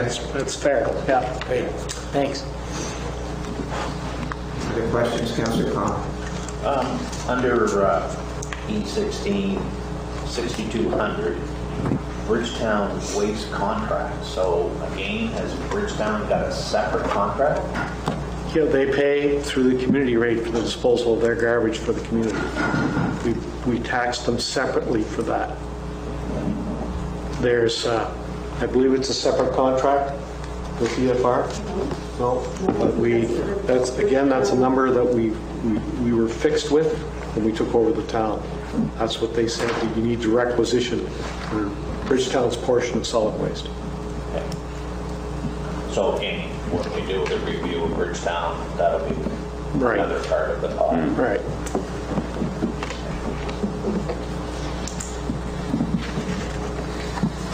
Other questions with respect to solid waste management? Okay, seeing none, Mr. McGinnis, is there another one? Yep. E19. So the director of Community Services and I, thank you, Community Development Services, just had a quick discussion about where, at the end of the day, this operation is going to land. You're talking about the former Upper Clements Park? Correct. For the purpose of Right, people but watching? for right now, my department's been involved in terms of a land transition and dealing with any of the operational concerns. So we prepared this budget. Where it ends up at the end of the day, I don't know. That's just a preface to any comments. So we set up a shot at a budget here to maintain the facilities and to the overall operation of the facility. And again, duly noted the concerns by Councillor Connell about how we move through this process. But I think we need additional direction from council as we move through these negotiations about where and how. But we did want to set an operational budget at least for this year. Did you do a determination as to how much of this would be under the long-term debt with respect to Gordonston and how much would be operational? No, I think that's a discussion, Louis and I kind of touched on that yesterday in terms of if we have an opportunity to move to have a revenue source coming in for that. And I don't know how those discussions with the CAO and the Director of Finance have progressed. These are our expenses. I don't know the offsetting revenue at this point. When are we going to make that determination as to what goes with the long-term debt? I'll be speaking to You'll see. So, today? Yes. just trying to understand how we're going to do it from capital to the mechanism and how much of these were After that, I mean, we're talking about this now. she's not here right now. Well, who's going to talk about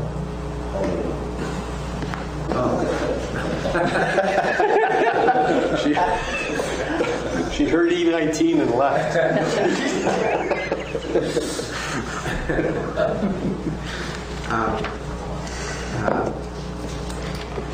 Okay, Councillor Connell.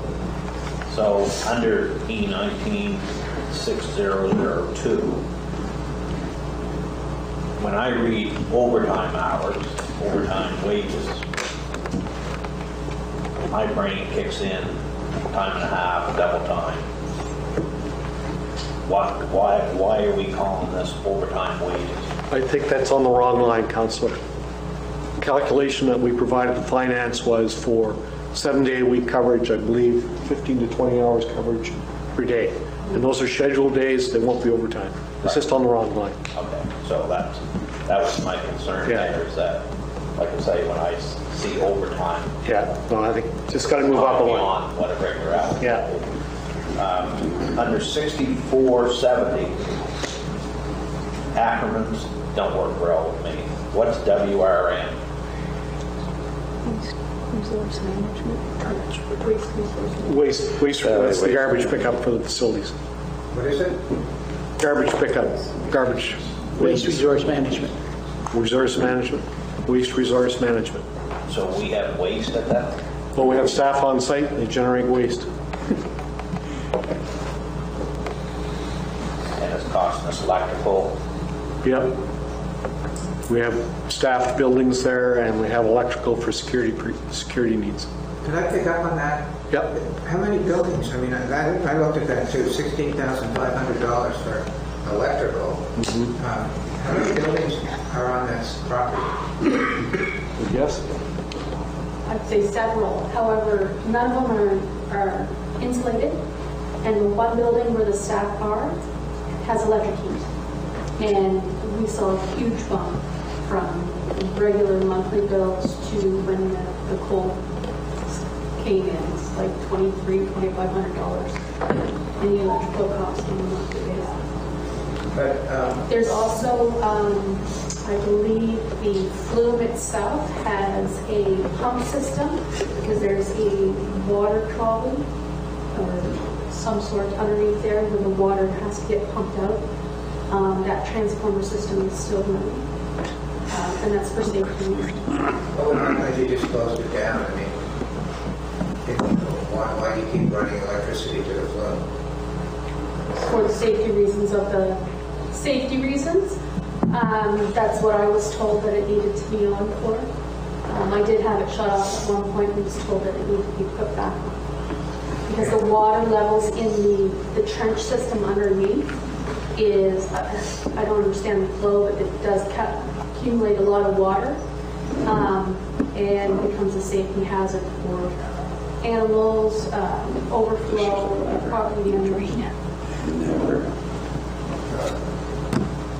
But I do not believe that's not something that has contributed to the high electrical. So, again, my understanding, and I could be dead wrong, okay, is that there's staff there, and I can understand security staff. They need to have a building to go in the wintertime, and that kind of thing. But why do we have to have power on more than one building?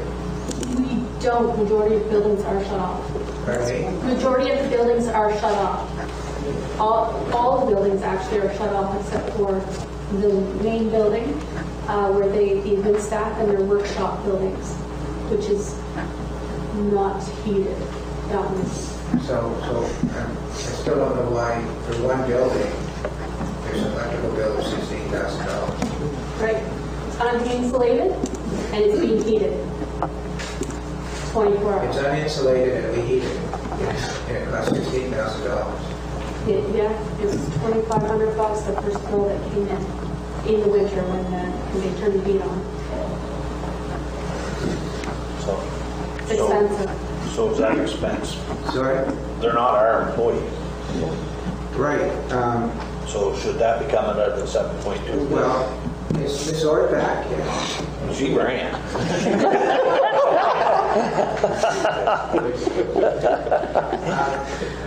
I'm going to, maybe I'll just let her sit down and I'll ask another question and then I'll come back to that, Councilor Conlon.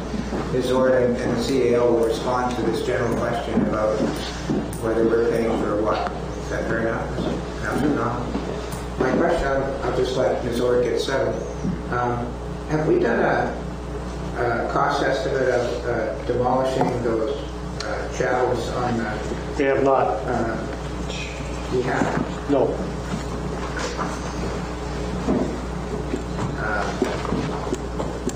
Okay, well, yeah. Go ahead, Ms. Young. We did not do a cost estimate, the developer did, and it was extremely, it's in the millions of dollars. One of the items, the flume itself is close to $1 million. Was there any actual study done of those numbers? I'm unaware. It wasn't part of what from what I understand, that we were going to be doing, the county. It was going to be a part of the developer, be responsible for getting rid of the asset after we couldn't get dispose of ourselves through selling items.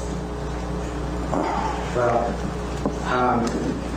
I don't know. I've never been involved in taking down a roller coaster, but I've been involved, got quotes on getting rid of other buildings, and that seems awful high to me. This one sounds awful high to me too. I think that's a contract. I couldn't big excavator. Deputy Warden? I wanted to say something about the theme park, but I really don't want to because we don't have time to get into this theme park today. This theme park conversation is going to be a whole workshop unto itself. And I don't even want to, I can't understand why it's in our budget at this point because it's not ours, apparently, and we're going to end up getting it back. Maybe. But a developer has control over it right now. That's right, he owns the land. So I will now let the CAO and Ms. Ord address the issue as to these. We have in our budget $359,000 for the Upper Clement Lane Park. And the issue was raised by Councilor Sheridan yesterday that these should be allocated to the long-term debt, $7.2 million, and we agreed to borrow with respect to Morrison project. So could the two of you address what we can do in that regard with respect to those numbers? So, Warden, I'll start off by saying that in the agreement that we had with EA Firms Limited and the $7.2 million arrangement that we have as our contribution towards Gordonston School, one of the clauses is that we would be responsible we'd be responsible for some of the stuff that you're currently seeing here. The only question for me, and I don't know how Director of Finance can help, is how do we make that a revenue source for this expenditure on new school services? We could actually set it up as a receivable. I believe the agreement is that not we, but the developer is responsible for those expenses. So we could add them to the borrowing. But the $100,000 is for legal fees. That will have to stay. $30,000 is for short-term borrowing on that $7.2 million. So at this point, we've borrowed from RBC as a line of credit $2.5 million, and we're only paying the interest on that. We haven't paid any principal until it goes to Metro when the project is complete. So just so I understand, you're saying that the $100,000 should stay as an expense, the $30,000 should stay as an expense because it's the interest on the long-term debt, but everything else could be put onto the long-term debt. We could add the insurance, we could add, we're paying power bills, and I'm not sure why. I think it has to do with the sewer system. Well, once we just had a discussion when you're out of the room. Sorry. Two of the buildings that we need power on for the staff, maintenance, and administration, and the flume for safety reasons. I have to circulate the water so it doesn't accumulate in the road. Okay. Because currently I think we have a few bills for 2021 that we need to pay or they're going to shut the power off down there. Yeah. So we need direction as to, do we pay these bills and add it to the borrowing? Does it become an expense of the developer or an expense? The original arrangement was that it would become an expense to the developer and not the We've taxpayer. already, I think the CAO and I have seen those bills and we've dealt with them through our lawyers, so that's been taken care of on that front. But what we're talking about here is just not whether we're paying what. What we're talking about is just for the accounting of whether it's going to be put on the long-term debt or whether it's going to come out of operations. So that's what we're talking about now. And again, it seems to me that what you're saying is that operationally, the legal fees and the interest should be ours, but all the expenses that go to the property and therefore to Gordonston School and eventually money that we expect to get paid back should be put on the long-term debt. Right. Is that right? And the 30,000, all the short-term interest as well will become a receivable because the developer will be responsible at the end of the day for all the short-term borrowing as well. So it's only our expense in the short term because eventually that will not show on our operating budget. It may be our expense, but it's part of the long-term debt expense. That's the point I'm making. Is that right? That's right. Councilor Sharon? I was just going to point out that $30,000 was supposed to go with the borrowing as well. The interest on the debt was supposed to go, and Holly pointed that out. But I have another question in regards to line 7050. It says Bear River Greenhouse Insurance for $3,020. Yeah. And that's under there, what's Yeah, I had the that? same question. Okay. So, is that Mr. McGinnis or is that Ms. Orr's? I'm not sure why it's there. That's actually Albert. I'm not sure why it's in the Upper Mr. Clements. Duffy, why is the Bear River Greenhouse's insurance under the Upper Clements Park? I don't know. Originally, this budget, this was economic development last year.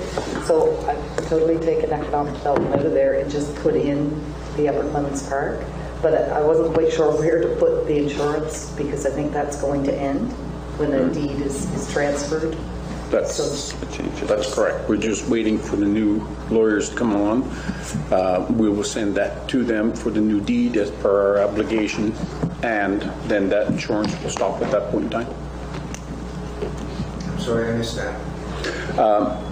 Bear River Greenhouse is still a municipal facility right now. We're still paying for it. The people who are occupying it essentially are allowed to use it. We have an agreement, a purchase and sale agreement, that we have already extended once. A lawyer has to draft the deeds and give them the deeds. When we have the new lawyers come on through the contract, then they will be asked to draft those deeds and to turn the property over to the Bear River Board of Trade. And when that happens, all our obligations, including our insurance, finishes. Yeah, that's not really the point. Oh. We understand all that. The point is, why is it under Upper Clements Theme Park? As the Director of Finance said, we weren't sure exactly where to put it. Well, I don't think we should put it here, then. Yeah. Where can we put it then? This is a decision for tomorrow, I guess, but while we're on it, it's clear that it shouldn't be here. Anyway, staff can think about it, and when we get to this tomorrow, maybe you can tell us where we should move this. Any other questions with respect to the Upper Clements Park? 8160. Councilor Ray? 8160, donations to charities, food banks, maybe should be. Sorry? There's a line 8160, same page, donations to charities dash food banks. That should maybe be considered with the Bear River stuff to go. Yeah, what is that? Can somebody tell us what the charities, I had a note there too, donations to charities, food banks. I can tell you a little bit about it. Well, maybe staff can tell us. Yeah, when COVID started, the council made a motion to send $2,000 to each of our food banks, and it came out of the economic development, but there was no budget for it.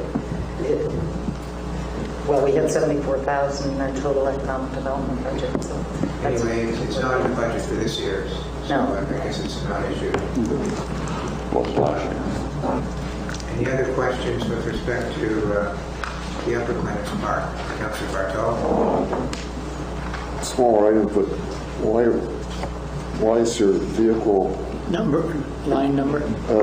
It's everything below the River Greenhouse, 7500, and then some, there's 5,000, 5,000, 1,500, 2,500 for all related vehicles. Why would we need vehicle expenses for Upper Clements theme park? Well, I assume that's for the security. I could be wrong. I assume that was for the security to have a vehicle, and that's the same issue that it should be part of the board's project. Okay. So that's the same as all the rest that should be going to the... But could I ask staff to confirm that? That's correct. Or Mr. McGinnis says it is, Mr. Councilor Bartel. Are you finished, Councilor Bartel? Yeah, for now. Another question? Not at this point. Pardon me? No, No, you're I'm good. I'm good. Councilor, I agree with you about the $8,000 isn't in there for next year on the donation to charities. But if we are ever questioned by the developer why it was in there the year before, it would be better if it's not related to the theme park, then it shouldn't be in that category. Because these are public documents, and if he looks at it and he has questions about it, it'll just cause more confusion on that part if we just took it out. Well, that was, none of these, if you're looking at the projected 2021, these numbers, the overtime wages, the total of, like all the, let's see, kilometric allowances, benefits, those weren't charged,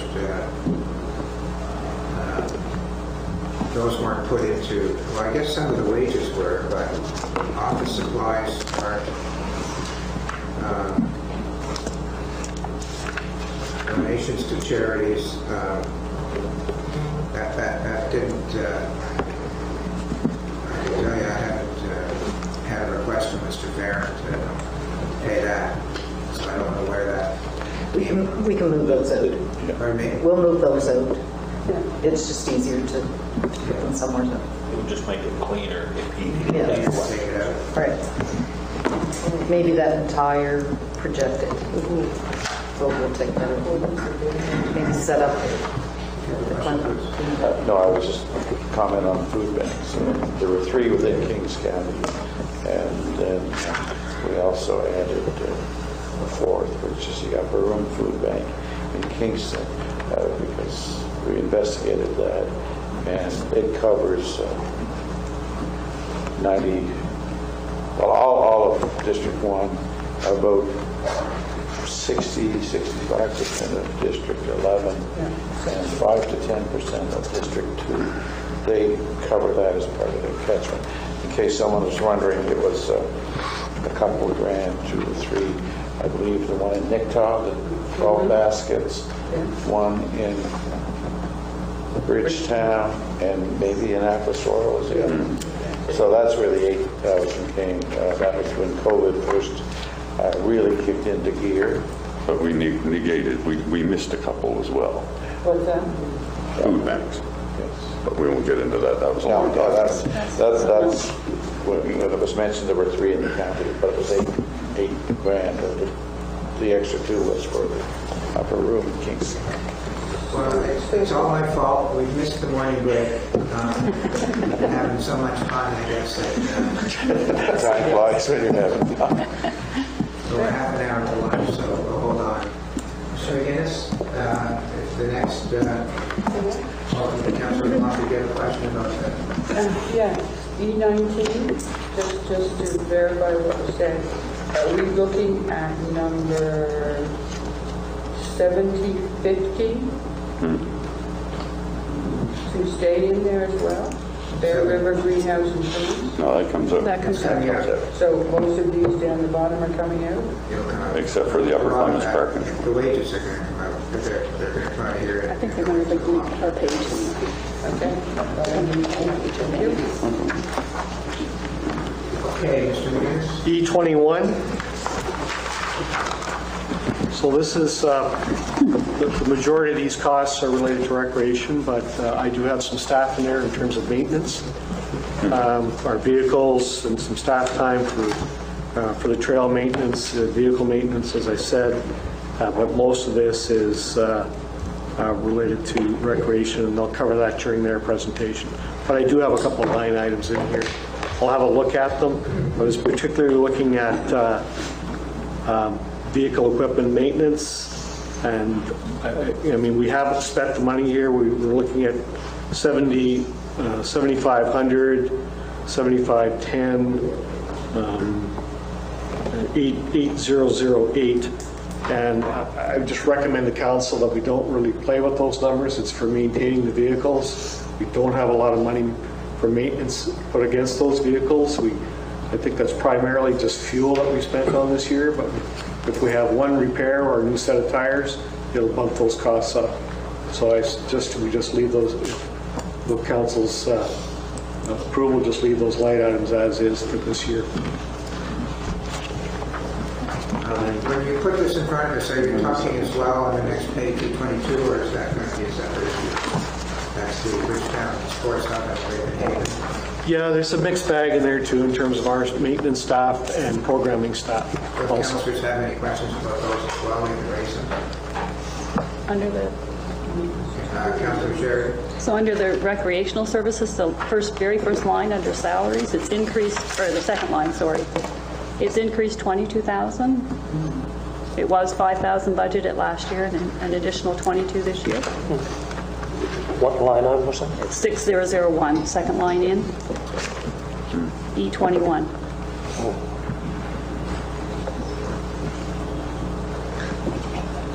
Yeah, that's, we transitioned maintenance staff into there before it was managed by the Recreation Department. Those maintenance staff came over to us.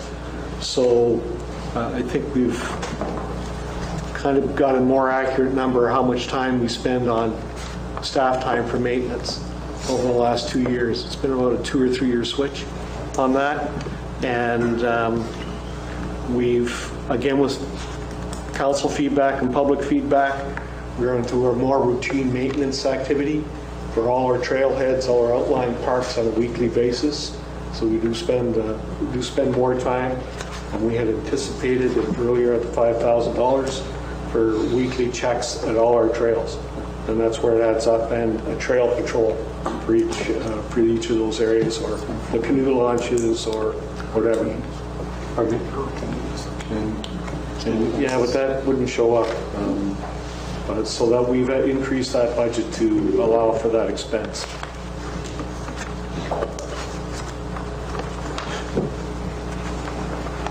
Thank you.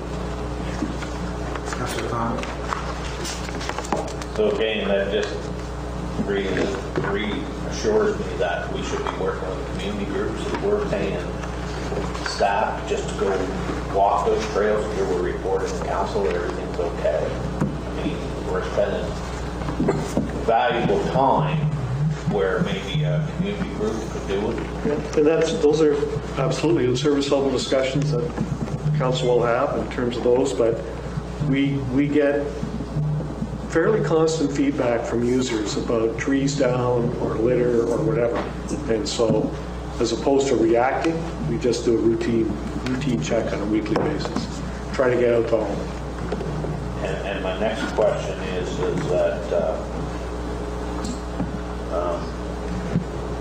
question here I marked it.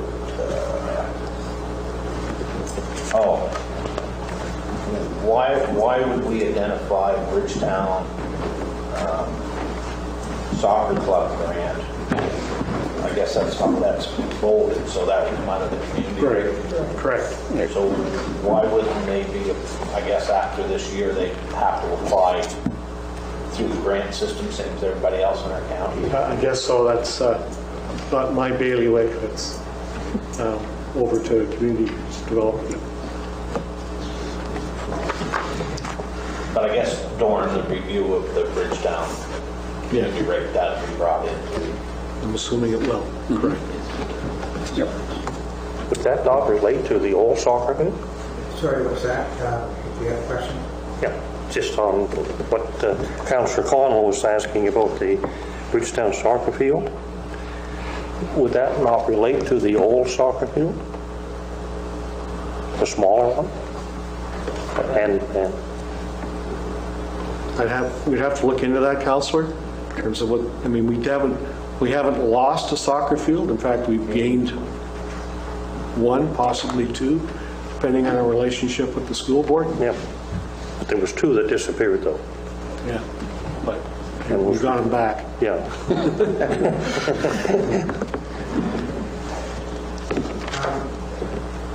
Go ahead, Councilor. E21-8170, it just says volunteer program. I'm just curious what it is, the description.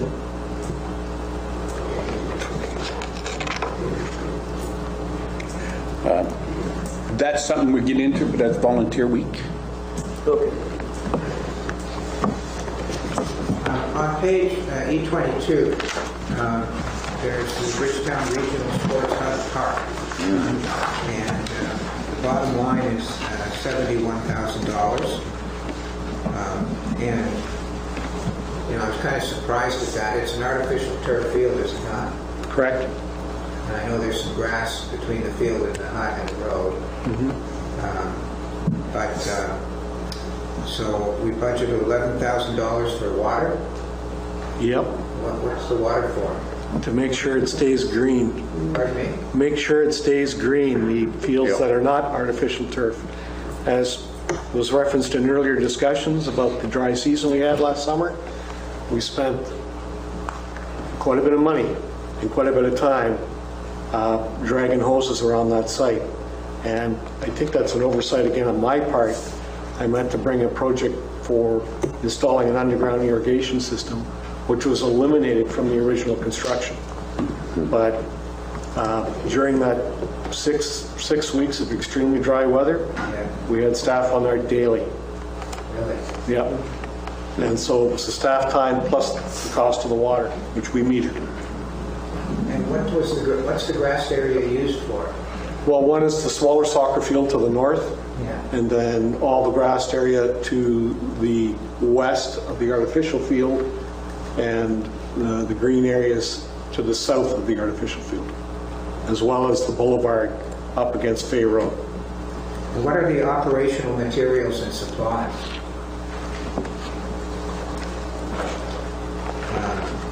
$15,000. Yeah, that's an estimate in terms of if it's an operating year, in terms of washroom materials, repairs, that kind of stuff, if we're in an operational year. It's our first year of setting that operational budget, so these are educated estimates. So to some degree, these are estimates because it's the first year of operation. Correct, absolutely correct. And is there a corresponding revenue to that 71 in our budget? There is. We set some revenue rates at our last council meeting. On page R3, $10,000. 10,000 was our, so the net was 61,000. Right, and I think maybe $3,700 and maybe some program fees, if it opens. So what? We count that Deputy Warden? Thank you. So probably next year we'll be able to put like a budget line in there and it'll say Bridgetown Field and this will be what we'll spend on that year. We'll be able to do that maybe next year. Yeah, we'll have more Because right exact now number. we haven't a clue. No, and I will say, even if COVID doesn't allow programming there, the field is being used. The public go onto the field, they use the walking track, they have small scrimmages on either of the field. We need to mow the fields every 7-day, 10-day rotation. So regardless of use, there will be maintenance. Do we get paid for any of that? Nope. Any of that use? No, not So unless there's no pay going to ever come through. Not unless it's an official booking of the field, but these are just the public coming into the facility. They use it for a walking track. Kids go on there and bounce around the ball. And Deborah can maybe speak a little more about any kind of ongoing relationship with the school in terms of the use of the fields. I don't know if we have that relationship set up yet, do we? We don't have a relationship other than the school comes over and So we education. So in regards to the wages, line 6,000, you had mentioned, Councillor Conlon had mentioned earlier today, that there's a gator that we'll be using. Is this 12,000 including the operator on the gator, or would there be additional? It's our attempt to at least set some sort of salary budget for the operation of the field. We really don't have a good feel for what the demand is, but we did want to allocate some wages to it. So this would be, a portion of it would go to the person driving Correct. the gator? Okay. We haven't anticipated any kind of volunteer overlap yet. Okay, no, that's all I was wondering. Thank you. Councillor Hudson? Yes, again, staying on the sports hub, line number 7,010, electricity. We have a budget of 4,000, and as I understand it, 2,000 of that is for the sign. What about the other lighting on the field? You have the big lights that are over the main soccer field. You also have the lights that are in the parking lot. Are those electrical costs ours? The parking lot is not. the field is. Who pays the park? School. So the field is only, those big lights are only going to cost $2,000 a year?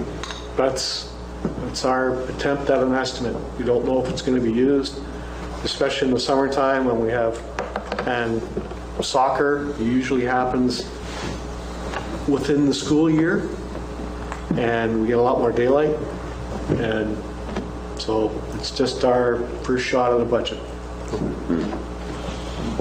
My next question has to do with 7,050. We have a budget of $11,601. So that's building facility insurance. Is that the tennis building? Tennis court building? That's the total insurance for the facility and the building. So you're talking liability in there as well? Right. Okay.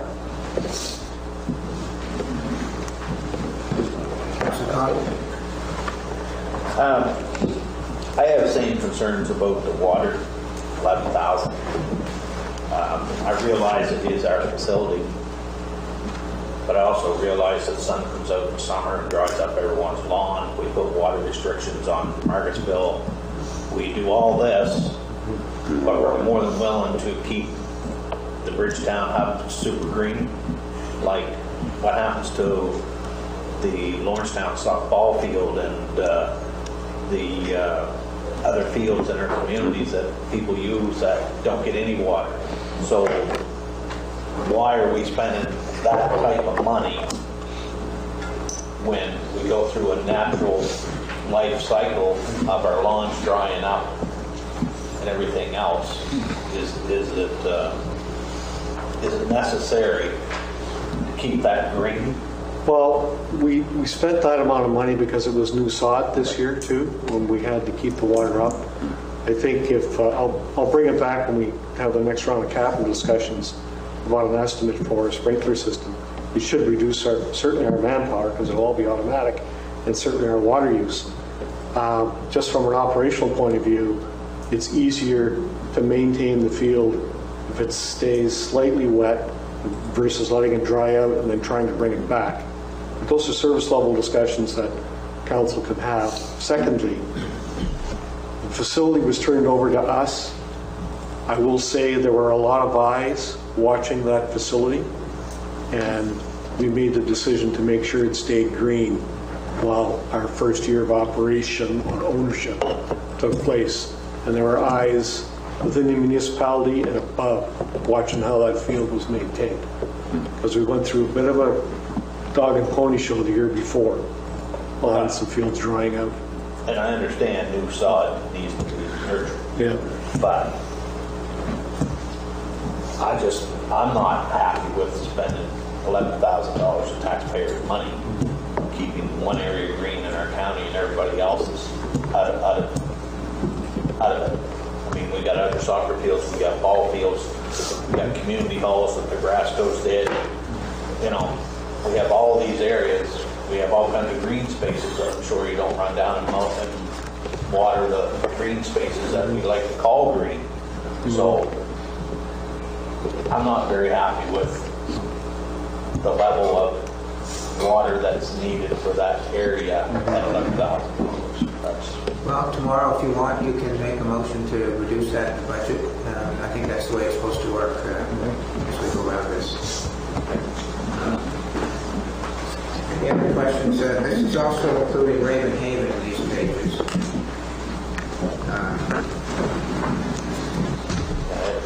And I would say I marked the salaries all the way through the budget document and the benefits, and I understand, Mr. Medina, exactly what you did. You did your best to allocate salaries to the different things, and I see that as a subjective exercise that you and very much so financial staff do every year. The difficulty for us as council is that, you know, it's hard for us to compare year one to year two to year three.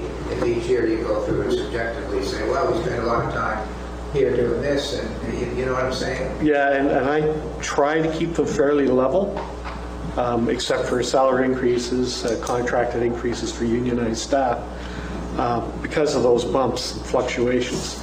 And at the start of my presentation, unless there is a significant service change, and you'll see that in Ravenhaven, where the wages have dropped substantially because we're not running a full service there.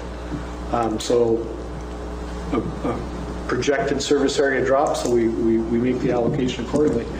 It really doesn't change the maintenance staff. We still go down there, I maintain the agree, it space. doesn't change the bottom line. Yeah. I completely understand that. Yeah. It's just that, as council were saying, oh my goodness, the salaries have gone up in this department so much. And really, our overall salaries haven't gone up. It's Correct. just that you're moving it around as I think is appropriate. I'm just pointing out that it makes it difficult for us to actually have much of an impact on the salaries other than a total. Yeah. Councilor Collins. And that was my concern with Ravenhaven is that it is very hard to try to figure out what the wages are for certain individuals, things that we have in our county. I actually put a big note there, good job done. On Ravenhaven because you want to be specific. when you look on the bottom line has dropped. My concern is that I thought that we had a individual show interest in running Ravenhaven, and I don't know if we ever looked in that aspect of following through with that. What on Ravenhaven? I thought we had an individual send us a letter that he would like to lease Ravenhaven or run Ravenhaven.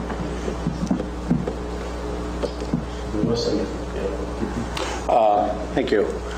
We've had a gentleman who we've met with who made a request, to look at the options for it. One was to operate. He also talked about the possibility of purchase and those sorts of things. We had those discussions. We outlined the issue with it, left it with him that if he wants to follow through and make a presentation to council, that he is welcome to do so.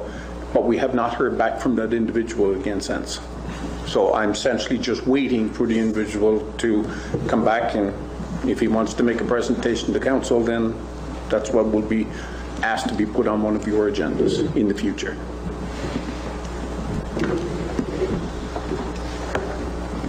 Any other questions with respect to recreation services? May I?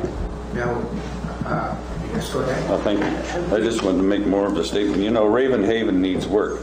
There's some roofs out there. Those little cabins we can't rent them out now because of the roofs. We put it off a few years ago fixing the roofs up, and now they have spots of mold and they got to be straightened out. The cabin's got to be dried out.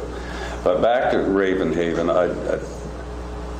we always seem to, it costs us a lot of money, the county, every year to have Ravenhaven. And I often wonder if we wouldn't be better off to franchise it out or lease it out on a yearly basis and let somebody go in there, run the cabins, lease the little lots open, keep the beaches open so we can service our part to our citizens.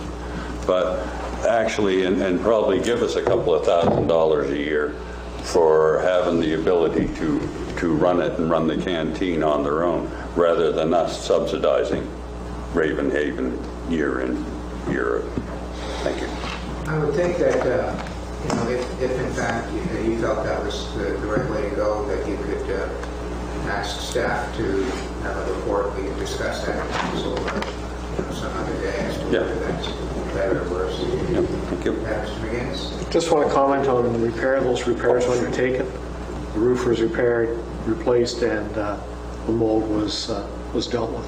On all the cabins? Just the one where we had the report. The managers. The manager's cabin. Yeah. But you said the other two cabins last year, didn't you say No, those roofs? just the one that I'm aware of. Oh, okay. Thank you. I think to clarify, it should be within a scheduled replacement, but the manager's cabin did get a metal roof like the main building. The other roofs had to have maintenance. The last cabin down that's up for rent does require maintenance. That's about the wall that seems to be separated from the sill. So there are a number of things that still need to be done. So will we still maintaining the facilities as we have? Just want to operate them? Yeah. Okay, thank you. Go ahead. Yeah. That brings me to another question, is that, so we're looking at $47,000 to operate it. So you're saying that there's capital going into that same facility? Maintenance. Maintenance. I haven't budgeted any capital unless we absolutely need to. And if it's leaning towards in there, I would come back to council for a specific capital program. So if there's maintenance to do, why isn't it in the Ravenhaven budget though? We minimize the maintenance because we don't have to clean, the buildings aren't being used, but we do maintain the grounds. So you got $5,100? Yeah. Okay. I'm like, now, just to reward this, that maybe we should bring that to council. Basin View Center is also in this package on page 823 under recreation services. Councilor Sheridan. So I know Steve mentioned yesterday, they were down there doing the drilling. Yeah. I couldn't remember how long it was going to be before we'd have a report back. I anticipate they're going to finish up this week. And actually, I owe one of the guys a phone call. He called me late yesterday on the results of the East. I'm going to say next week, but probably not likely the week after. So we should know in a couple of weeks what we're going to be doing. Okay, because I noticed in the capital budget, there wasn't anything put away to do any repairs to the Basin View Center. Correct. So I guess this is all pending on the report that we get back in 2 weeks. Thank you. So again, wages and the salary at $47,000. I asked a question, if we had someone down there that managed that building, I was told no. We don't, no. So what's the salary For portions of our staff to deal with and manage the HVAC systems, a portion of our staff to go down there and do repairs, ceiling tiles, electrical repairs, fuel checks, the boiler checks, that kind of stuff. Well, I will, tomorrow when we talk about the budget items, I will put on the table that I think that the Basin View building is too expensive for us, and I'm of the view that we're going to have to do something else with it. So my question is, I did get a copy of the operating agreement with the YMCA, and my understanding, I took a look at the leases, and all the leases are month to month other than the hair salon, I think it is, or the aesthetic thing. And the Y doesn't have a lease, as far as I can gather. It has an operating agreement with us. So, can you confirm whether we have a lease with the Y? Nope, they operate on our behalf. But they don't have a lease. No, it's correct. May I? Yes, Mr. Councilor Marcy. Thank you for introducing what it is you plan to do tomorrow. And you said we have to find another use for the building. Some other way to deal with it, I think is what I said. And some other way to deal with the building other than a YMCA? Either sell the building, we've talked about, we've already given instructions to the CAO to try and find a buyer for the building. You know, one of the other options, if we can't get insurance, is to shut it down. I mean, there's all kind, I don't know. I'm just saying that, in my view, it's too expensive to continue the way it is. And you'll tell us on what basis that is? Sure, it's too much money.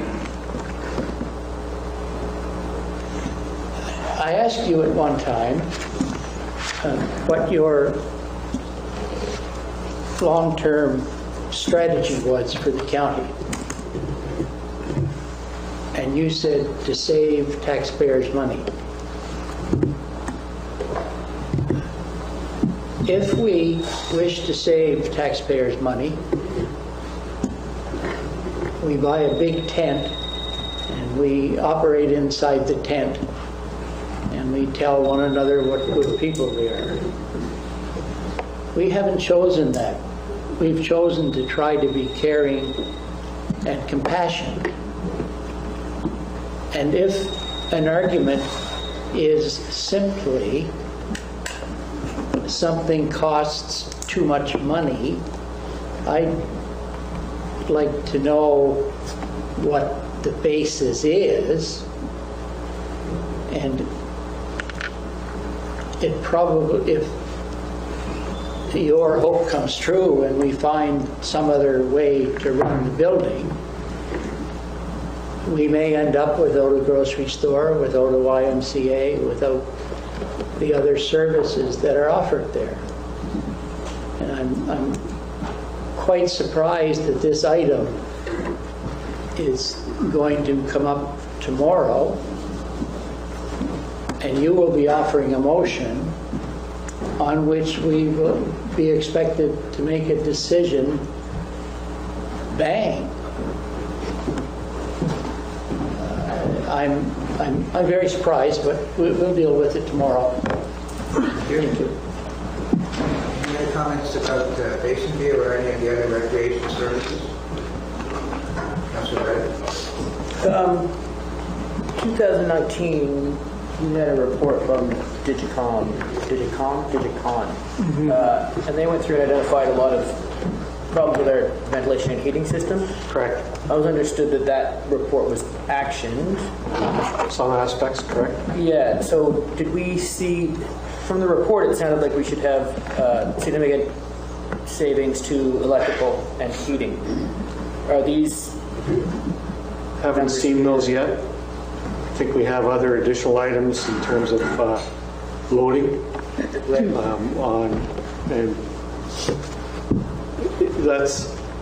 that building has had a checkered redevelopment over the entire life of the building, the old part and the new part, and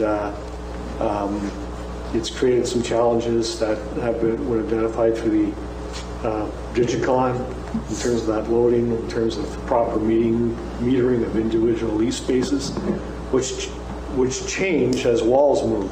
So it's a difficult thing. So we'll be reviewing that again, but really from my perspective, I really haven't changed the budget a lot until we know we're going with the building. I don't want to ask council for an investment when, again, we don't know what the future for the building will be. Yeah, I was more just wondering if there was, I guess, room for those numbers to move if we did work, or if that work had already been. I haven't seen any big changes yet. Thank you.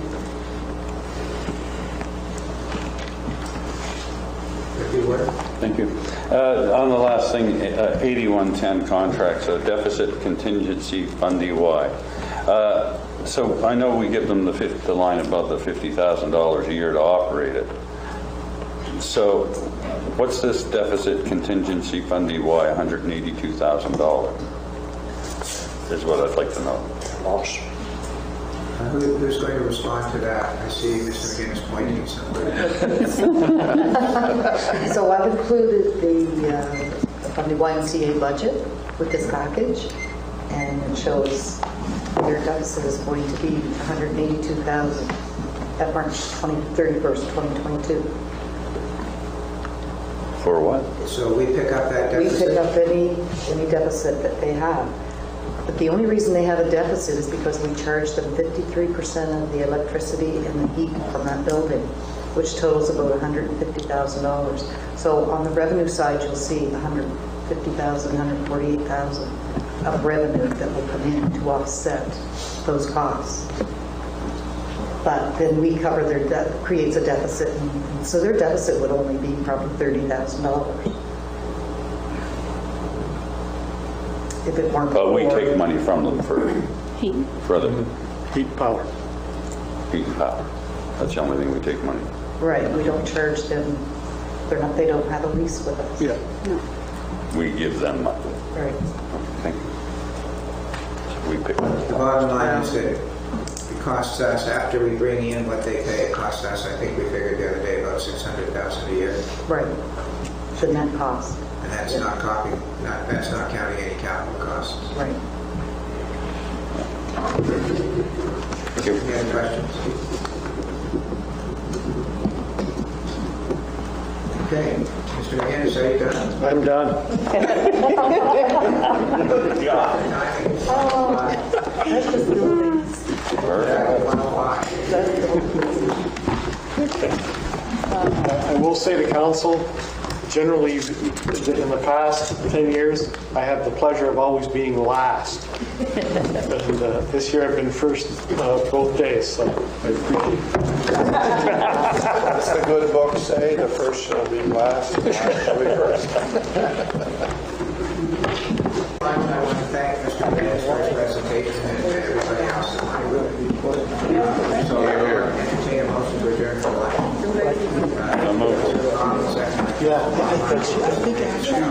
I saw the passing, and I'll look at it. Thank you, everybody. The next presentation will be from Mr. Dunphy with respect to community development.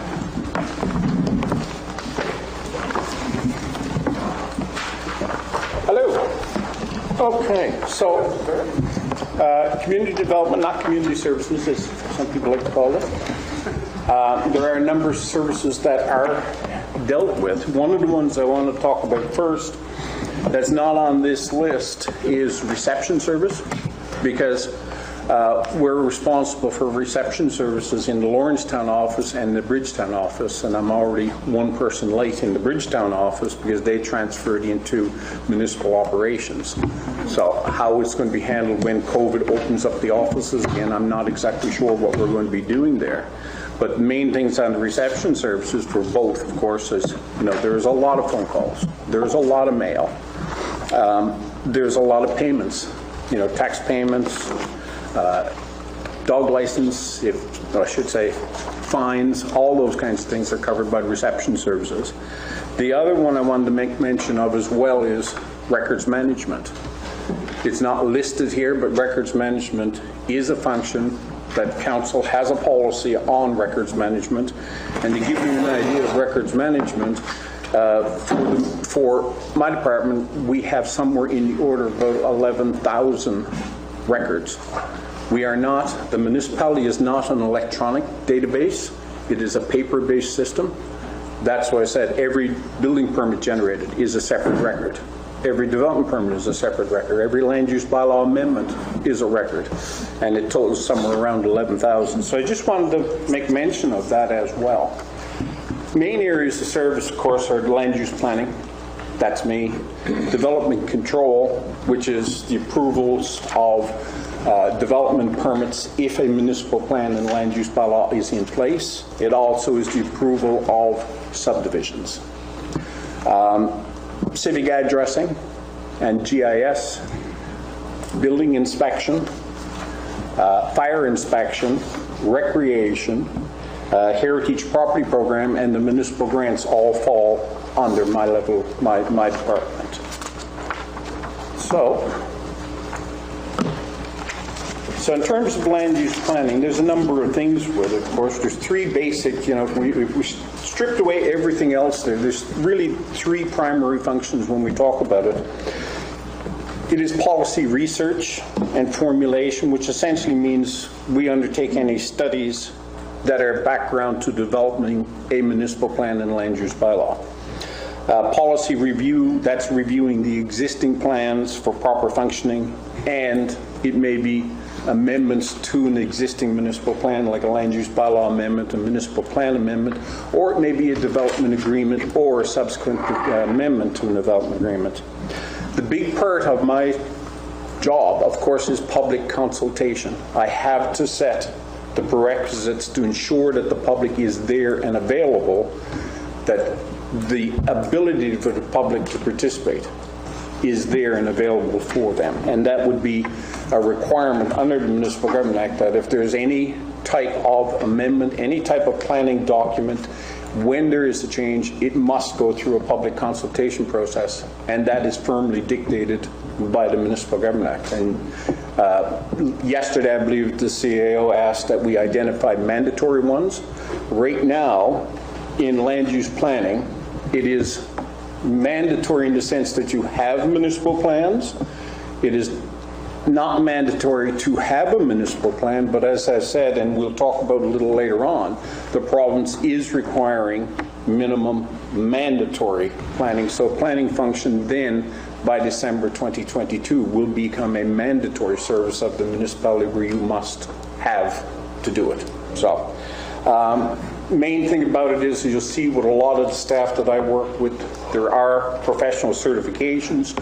For myself, I have to maintain an MCIP, which means I'm a member of the Canadian Institute of Planners. That is similar like an architect, it is similar like a professional engineer.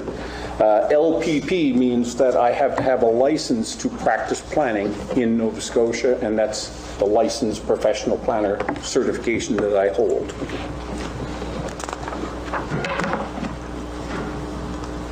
There we go. So just to give you a rough idea, everybody, a lot of people know about these, but there are two types of municipal plans in Annapolis County right now.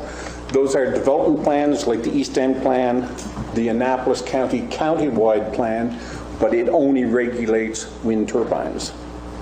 And there's one other policy as to the location where the municipality will accept a new municipal road that's being created through a subdivision application.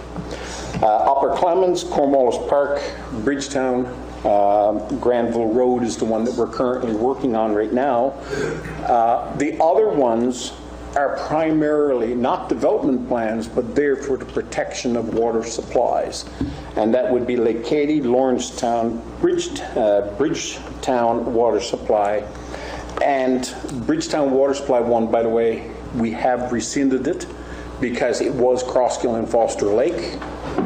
So when the review of the Bridgetown, it's now going to be called a Bridgetown Area Municipal Plan and Land Use Bylaw, because the well fields will be included into that document as opposed to making it a separate document, because it's pretty much adjacent to the community of Bridgetown, the same as the serviced areas that previous council gave authorization for, that Church Street and Carlton Corner will also be included in the new upcoming Bridgetown Area Municipal Plan and Land Use Bylaw.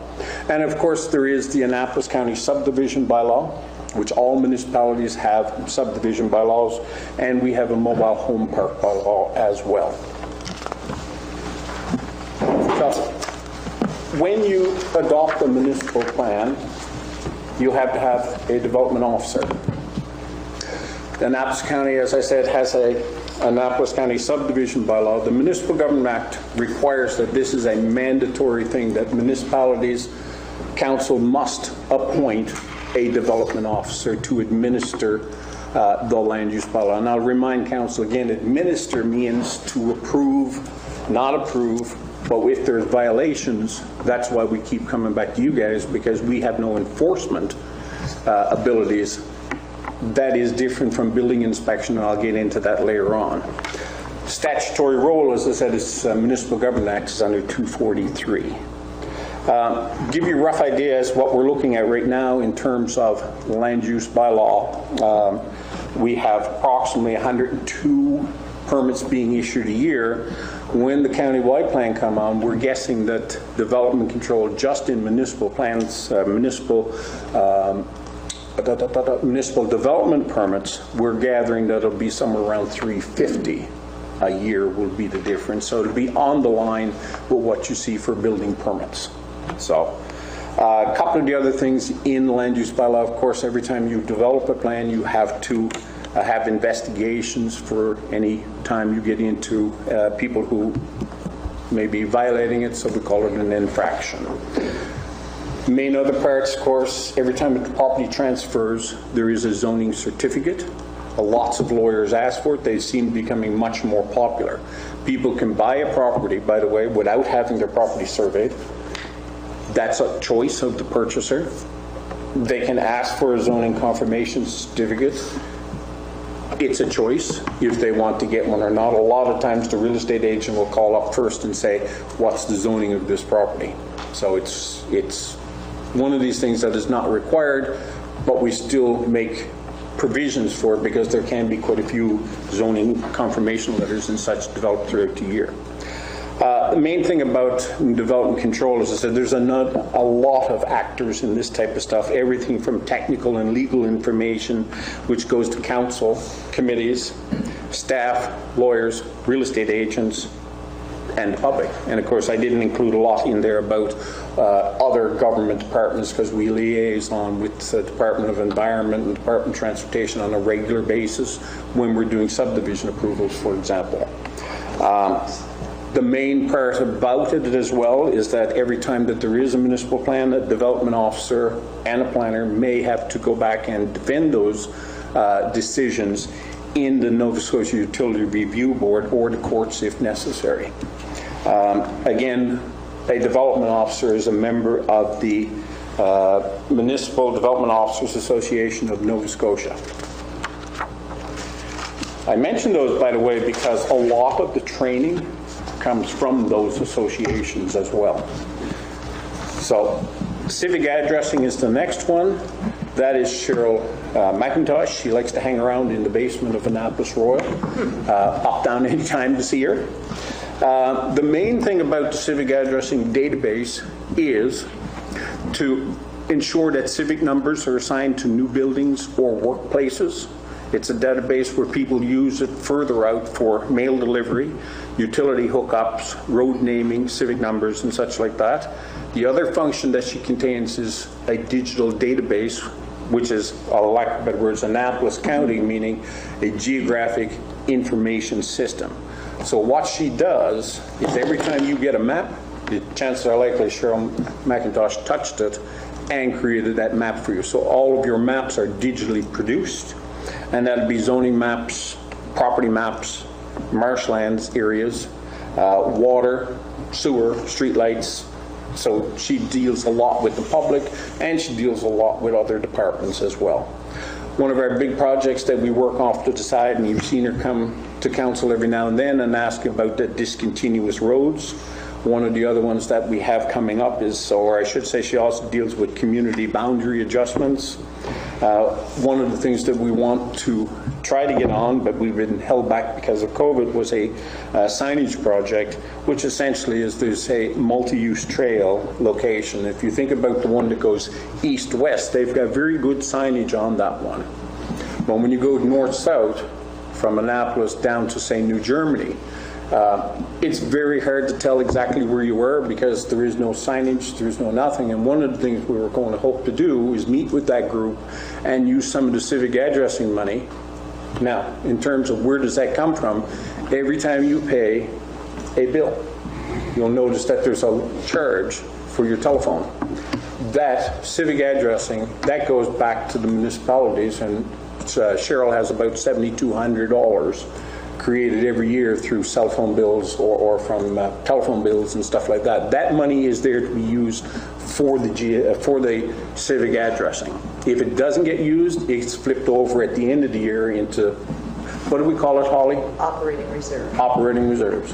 So, one of the big ones, of course, that she deals with is the Open Data Portal project, was PVSC, which essentially is a way we supply information.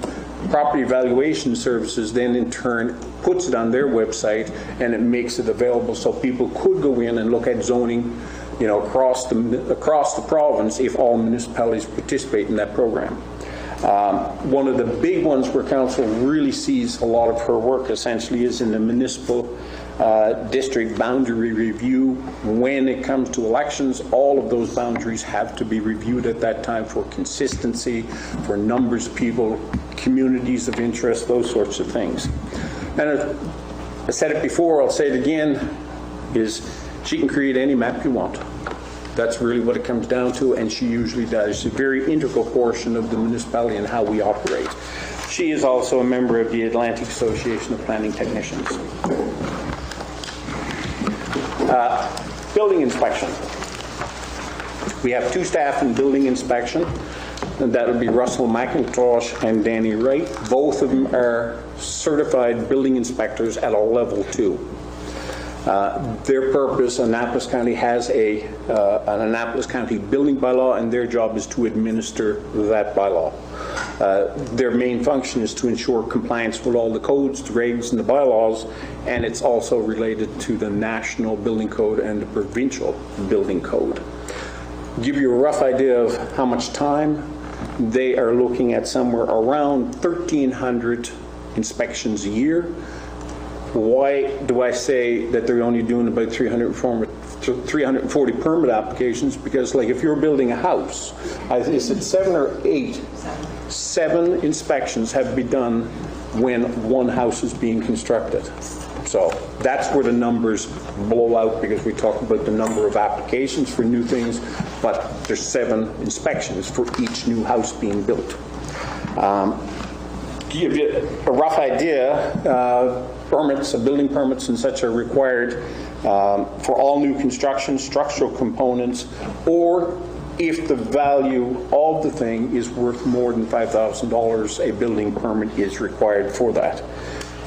Russell and Danny also must maintain their professional certifications as members of the Nova Scotia Building Officials Association. And one point I didn't put on there was if there is a violation, which we rarely do get a lot of violations of the building codes or stuff like that. When we do find them, they're usually dealt with pretty efficiently. People are notified right away, hey, you need a permit. We take care of a lot of that stuff in-house.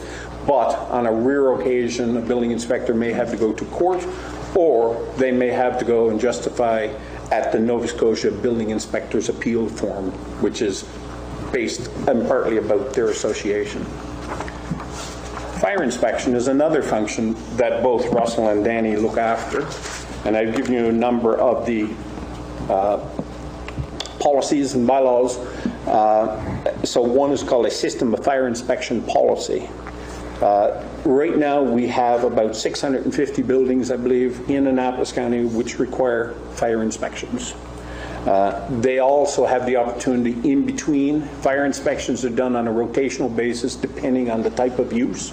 Certain uses may require 5 years, up to 7 years when a building inspector comes out and does it, but they can always go back and do what's called a static inspection, which is at any point in time go back in and say, okay, during this 5-year cycle, they could do another inspection just to check up on things, because 5 years is a long time in between. Both of them are members of the Nova Scotia Fire Inspectors Association. So a lot of so far I've talked about is regulation and stuff like this. Heritage property registration is, for lack of a better word, a bit of fun time for us. Annapolis County has a heritage property bylaw. What it is, it talks about a support for the Heritage Advisory Committee, and Annapolis County has a CFI, or a heritage property bylaw.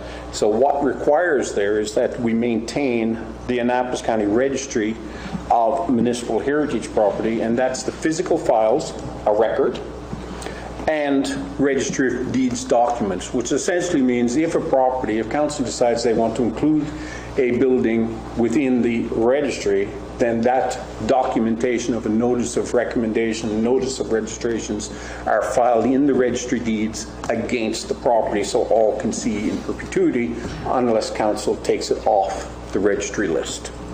One of the other things that once you document or identify a property as a heritage property, substantial alterations. And a substantial alteration is you register the property, somebody comes back and say, hey, I'd like to paint it a different color, I'd like to change the windows, my door is falling off, I'd like to put in a different type of door.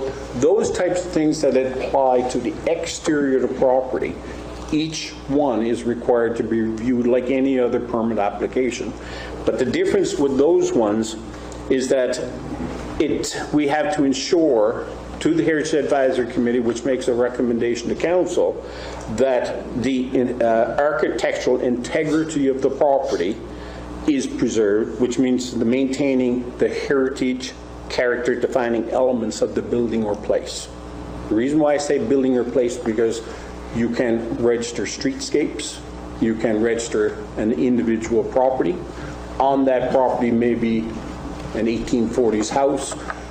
It may have certain characteristics that are important about it, and those are their character-defining elements. So 6/6 windows, they don't make them like that anymore. Those are character-defining elements. That's the type of stuff we get into when we do amendments. And for that, both Linda and I are members of the Heritage Officers Association of Nova Scotia.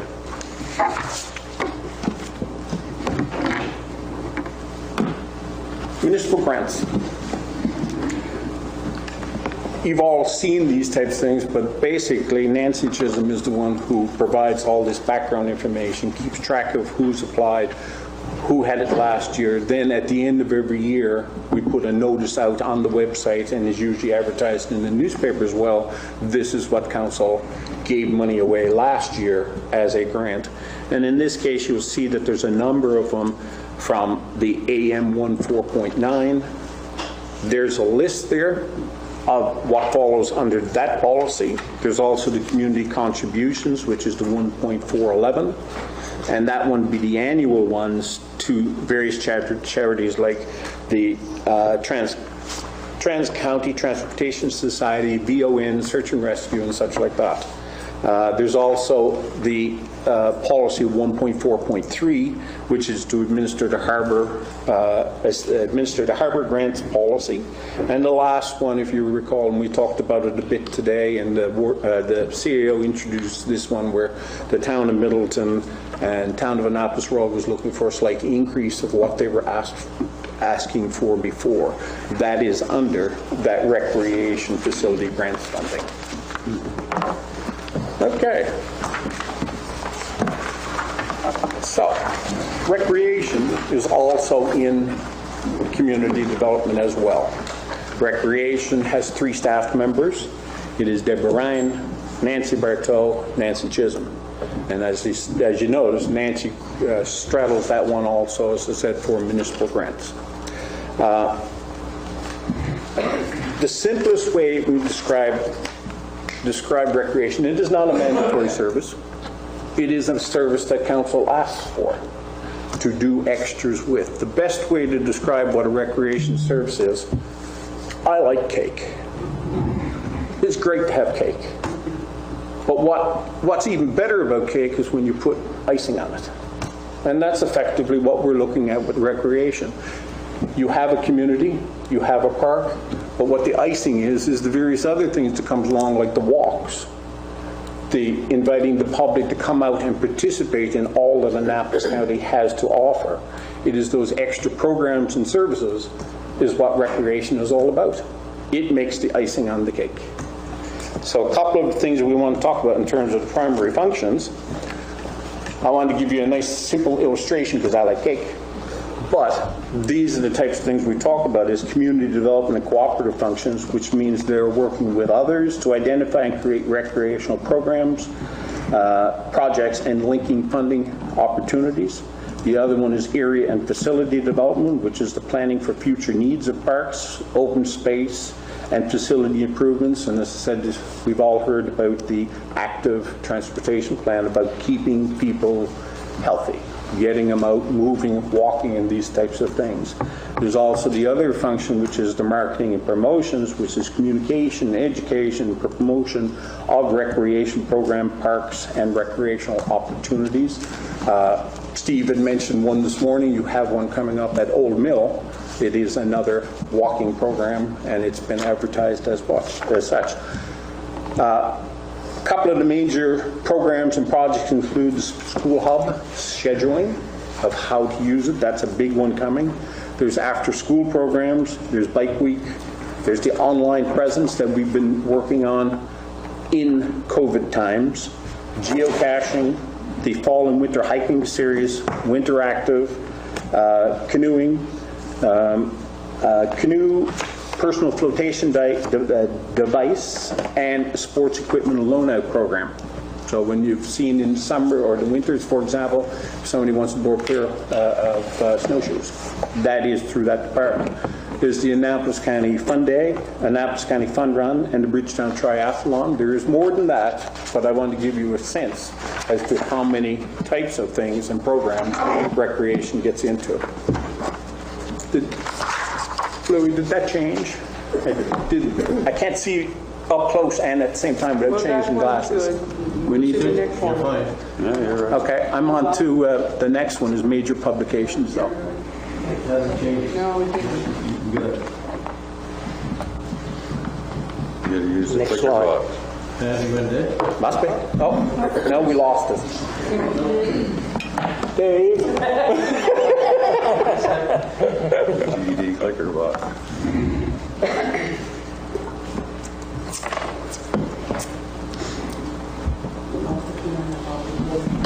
I lost the candle off my cake. Is right.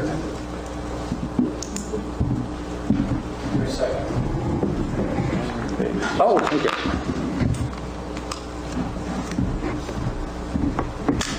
Closed for technical difficulties.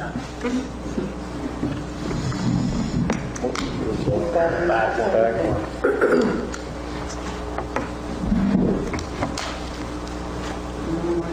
There we go. Okay. In terms of major publications, a lot of things, they've been going on to go for quite a while. The Canoe Annapolis County, Bicycle Annapolis County, the Annapolis County Outdoor Recreation Map. These are all productions through Deborah and her department there. A number of special projects, for example, include the Community Events Guide, calendar, Volunteer Week.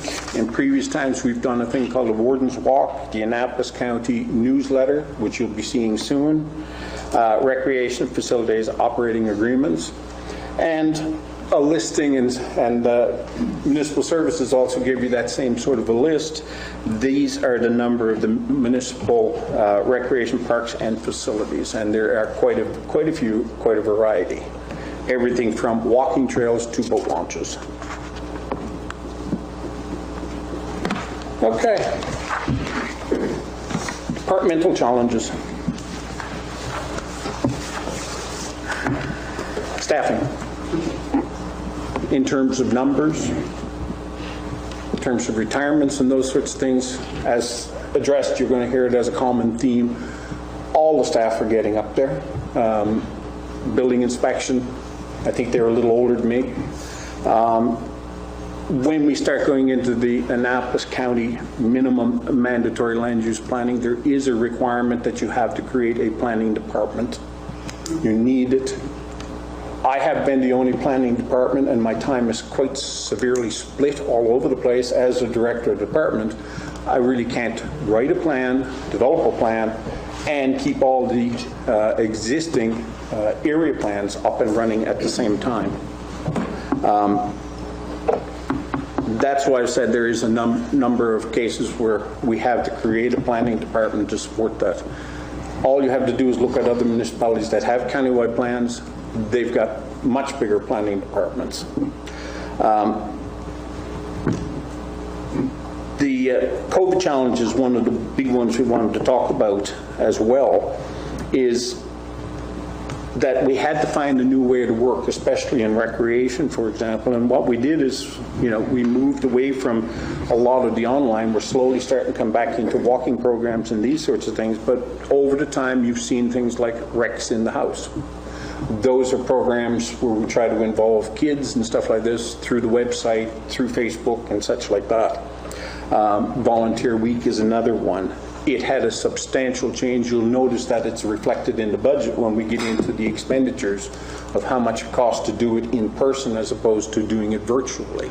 And we suspect virtually for recreation or for Volunteer Week, we'll probably end up going virtual again this year coming up. And as I said, I mentioned this one before, but as I said, from a programming perspective, parks, playgrounds, trails, boat launches, they all require ongoing capital investments. In the capital budget, there's no money set aside. They will require them. People ask for it You know, a lot of the things we've been able to do is with Steve's department is taking care of the maintenance, but at some point in time, we have to have a thought about more, you know, when a boat launch needs to be replaced in Jubilee Park, for example. Bridgetown sports operation is another big thing. The simplest way to describe it, why is it into a challenge? Because we don't know what it's going to take to operate it. The more popular it becomes, there's more things that have to be done. We hope it's a success. We encourage it to be a success. It would just mean that staff have to be around to operate and run programs and those sorts of things. Somebody's got to run down, turn on the lights, turn off the lights, those sorts of things. That's all part of challenges that we're looking at. One more big plan is the accessibility plan, and it will have substantial implications to the capital programs as we go by. And that's why I said the province does require a plan to be produced, but they expect all of the facilities to become compliant by 2030. So those things, you will continue to see the implications. A couple of things about budget highlights. One of the most important things I want to say is when you look at your budget, you're only seeing last year and this year's. Last year was the budget, or the budget was greatly influenced by COVID. When you look at this year's budget, a lot of those items have been chopped down. Travel, because we're not going to so many meetings. You're not going to conferences, you know, where we get our training opportunities. They're in the budget pretty much nothing now. They will bounce back. There's no other way to say it. I'm telling you, in terms of the budget I prepared for this time around, we've shown a lot of, you know, down in services, but when COVID's over and we can all get back to normal, the number of services, how we do things, how many public meetings, how many amendments to land use bylaws and all the rest of this stuff, it will bounce back, and those budgets will have to come up, not this year, but next for sure. So I just wanted to make sure that COVID-19 bounce back is identified by me first when we talk about it, because they're just temporary. One of the other ones, of course, is that, you know, we're up to 5 years on the building inspector vehicles. We're not proposing, they've been great. We're proposing that not this year, but next year, that we really seriously should be considering replacement vehicles. Ravenhaven, you'll see in the budget that Ravenhaven expenditures were way down. It's because of COVID. We expect COVID problems to continue. Ravenhaven used to be a facility where we'd have a campground, we'd have cottages for rent, there would be a canteen. It was dialed back to ice cream service. It was not done last year. You have lifeguards normally employed out there. You have people to make the beds and clean the laundries and all the rest of those. It was operated last year with one person. The reason why it was operated with one person and for 5 days a week is because the most important thing that had to be done with COVID was touch surfaces had to be cleaned. We tried to look at the possibility of saying, can we get by with porta potties? The problem with those, with the number of people coming through Ravenhaven, and we calculated one day that there was over 100 people showed up in one day alone, the washrooms, they were out of the path of the normal guys. They could only clean the washrooms once a week. That was a fact in reality. If we were going to have Ravenhaven, we had to have one staff person out there whose function was to try to clean those bathrooms every 1 or 2 hours. They did a fantastic job. That's likely what is going to be operated next year. There will not be a canteen service this summer. It'll be operated the same way it was. But if council decides that they want to expand that service back to the levels of what it used to be in the next year's budget, then you will have to reflect, because there was sometimes four staff hired out there. There was one last year. Okay. Sports Hub, and as I said, you're going to see new programs, you're going to see new challenges come in, because there's going to be various things that have to be purchased. There's tents that have to be bought, there's tennis equipment has to be bought, all of those things that, you know, if you have an event, Deborah, what's the name of those things they jump over? Hurdles. We already have them. Yeah, but they had to be purchased. And if they break, they've got to be replaced. And as I mentioned before, the Annapolis County Municipal Plan and Land Use Bylaw is a huge undertaking and has huge implications, and it talks about staffing and costs, whether you use a consultant for it or whether we hire whether we hire and do in-house. Those are decisions that have to be looked at and have to be made. Mr. Duffy? Yes, sir. Have you done an analysis as to the different costs between staffing and consultants? What we did is we looked at that with the previous council, and what we reported to the previous council is that based on what was being looked at the time, an average price to do a countywide plan was somewhere around $170,000 for a consultant. When we looked at other ones like the Bridgetown plan, in the transition money, there was $25,000 there, but other plans like Yarmouth, for example, which was just a town plan, was over $75,000. So we've been looking at that and keeping track of those as times go by, and I reported it to the previous council. 175, you said, is your best estimate? It's the best estimate that we had out there. Will those numbers change? I anticipate those numbers may go up because there's a whole lot of other municipalities now are all going to be buying for those consultants out there. You know. If we decided to hire a consultant with respect to the Annapolis countywide plan, would that replace the extra two staff that are in the budget?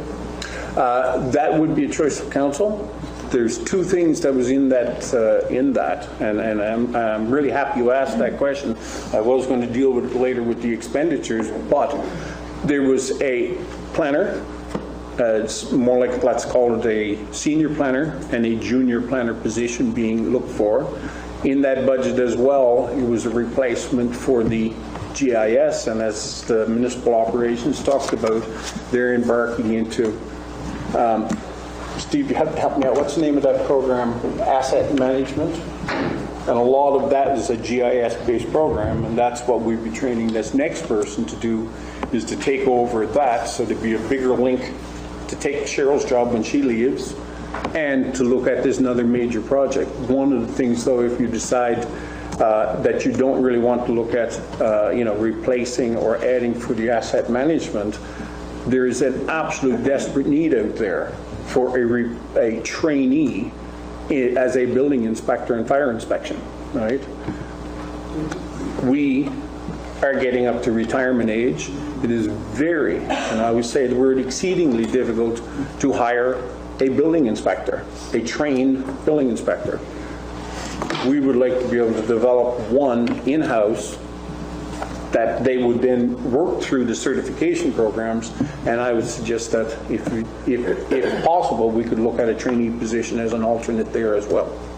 I did include it in the budget because, there's only so far you should be looking at, but you do need a planning department. Okay, so. Thank you. Yeah, and it came right back to that training, and I've been making notes as I've been going through here, and it always comes down to the training, and Fuzzy brought it up this morning. And have we got, these people we have working for us, most of them, we've trained. Russell and Danny, I knew Russell when he was a carpenter years ago, right? Yes. And he didn't know anything about building inspection until he went to work for the county of Annapolis. Right. And we trained him. Right. And Danny, pretty much the same, and a lot of the people we have working for us. That's right. And So training we should is on the go every single year, sir. Yeah, we should be training these younger people that we got working for us to keep them keen, give them a sense of pride in their job, and we've got follow-up staff, hopefully. And that's exactly why I was saying that, it's very difficult now. When the building inspectors were hired, it was a different type of certification program. Now the certification program is mandatory, and it's required that you hire a certified building inspector before they go out and do inspections. That wasn't the case then.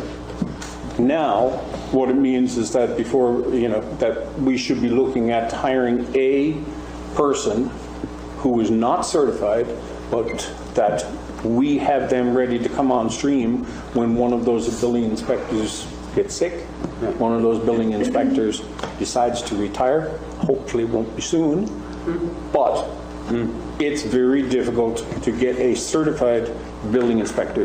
There's not many of them out there, there's not many of them trained, and they're almost all employed.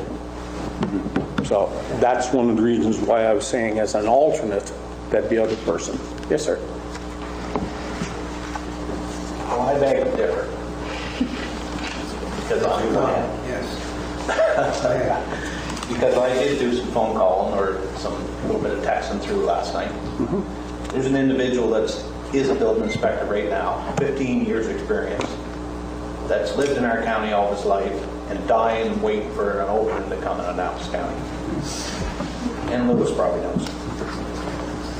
So, and during the interviews with the new CAO, we had applicants that were top planners. So I kind of disagree with the aspect of spending extra money when we don't know for sure if there's people there to replace these individuals.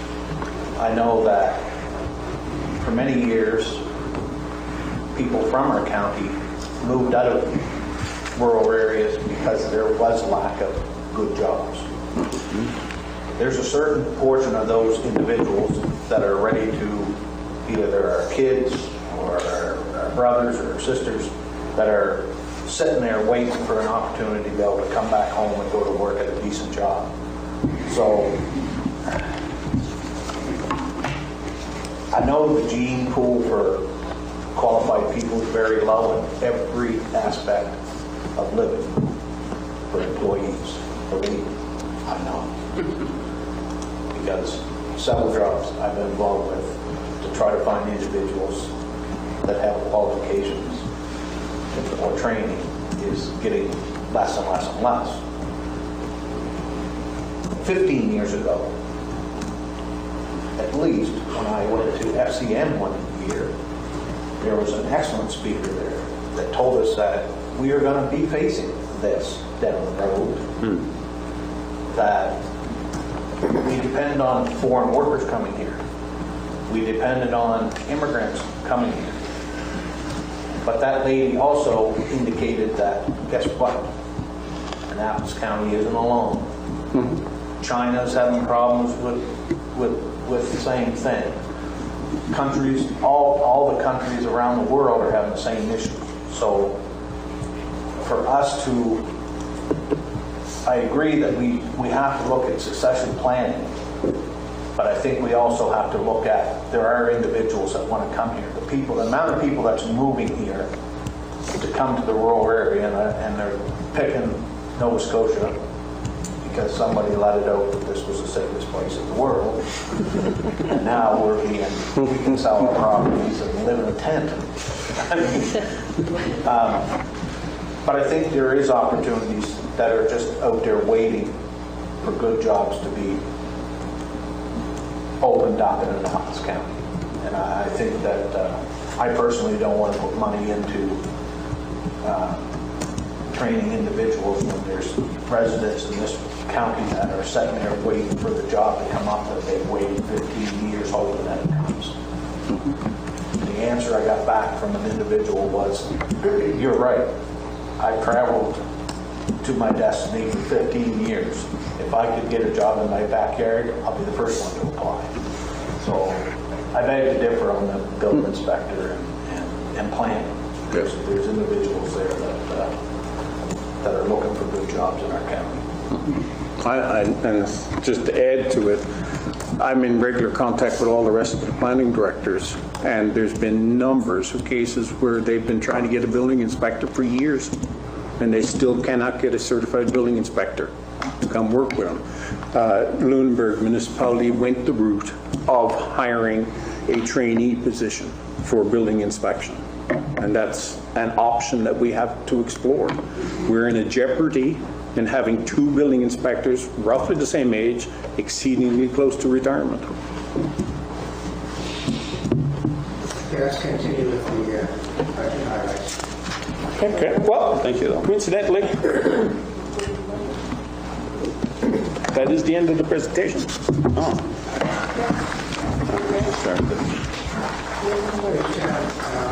Mr. Duffy, I think I interrupted you, and that was countywide MPS, I think. Yes. And is the Bridgetown area MPS? There is What's that? Bridgetown Municipal Plan.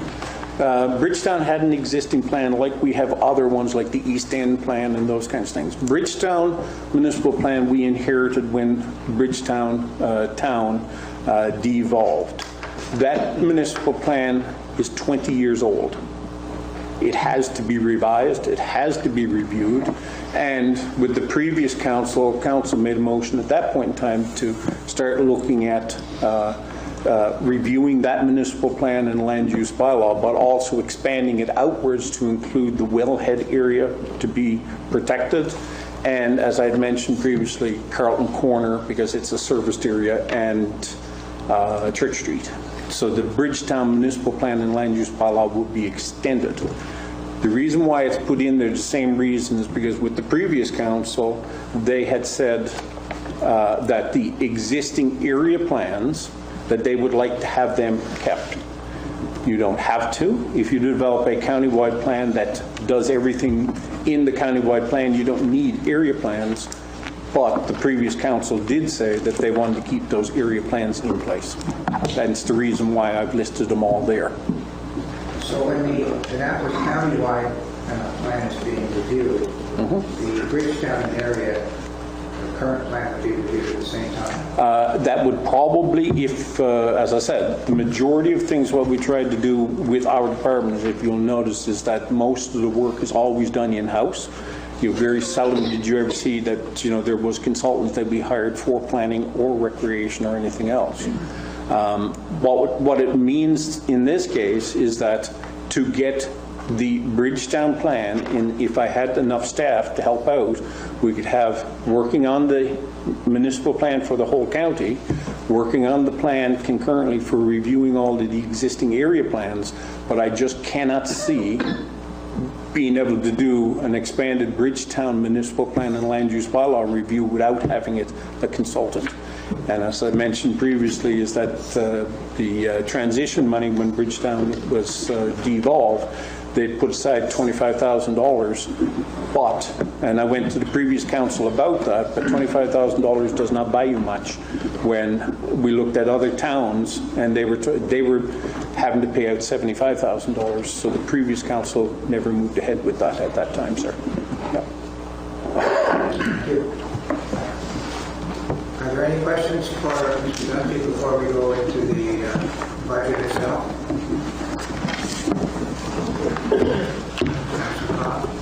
Just going back on the countywide plan, would there be an opportunity for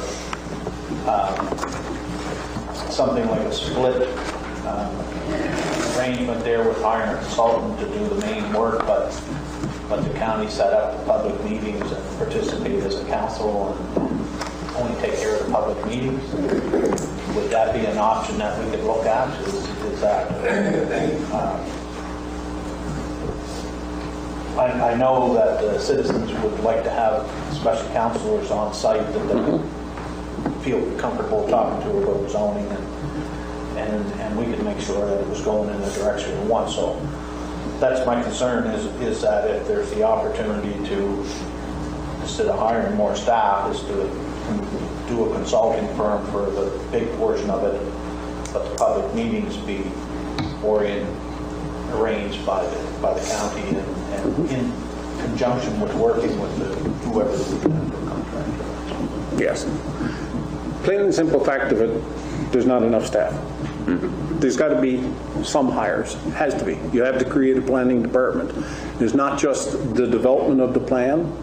There's also all of the work about amendments, development agreements that flow out from that plan, all the new permits that are going to have to be generated because of that plan, all the new zoning confirmation letters, emails, and everything else that's going to come out because you will have a countywide plan. All that work triples.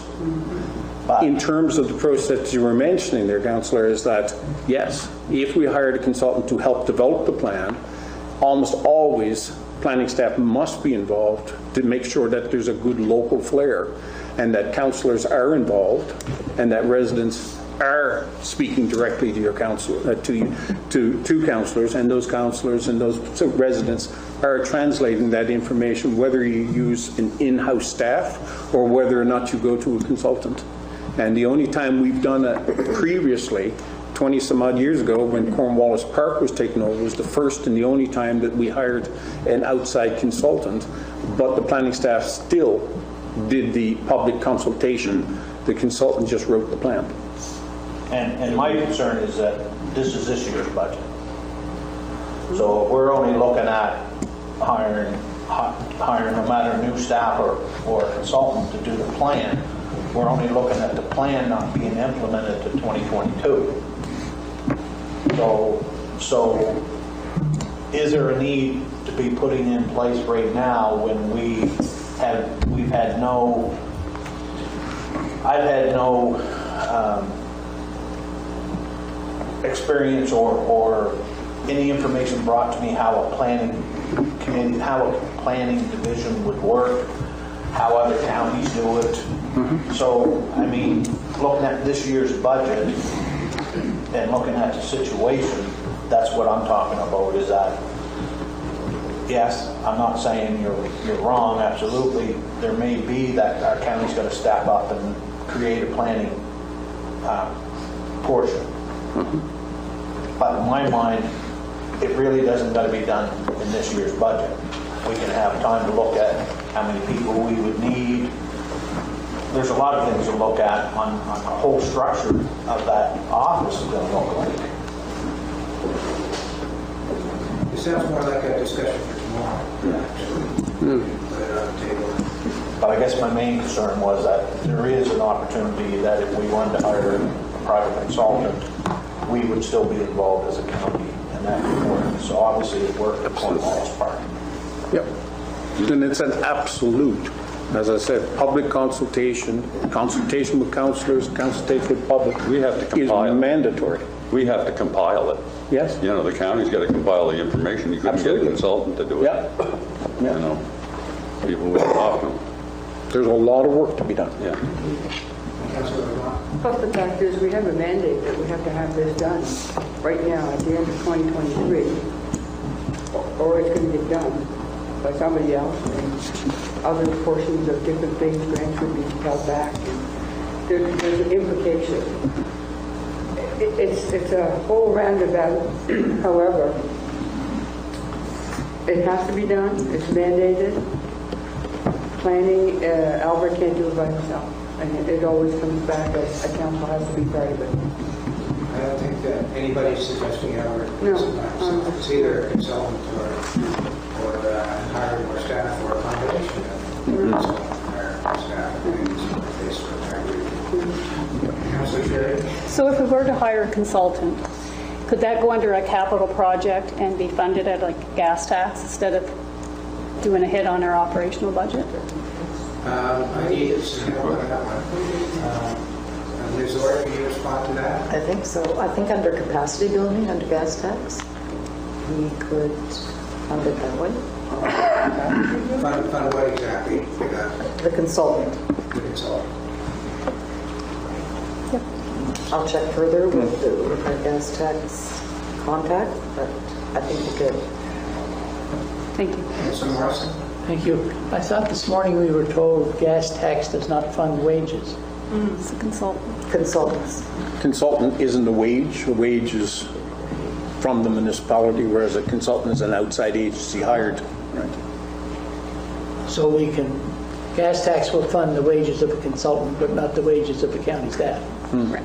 And that's a maybe because Director of Finance has to check that whether or not it's an eligible expense. Thank you. Any other questions for Mr. Dunphy before we go through the line by line? Seeing none, then Mr. Dunphy, next page. E10 we start, wouldn't? E10.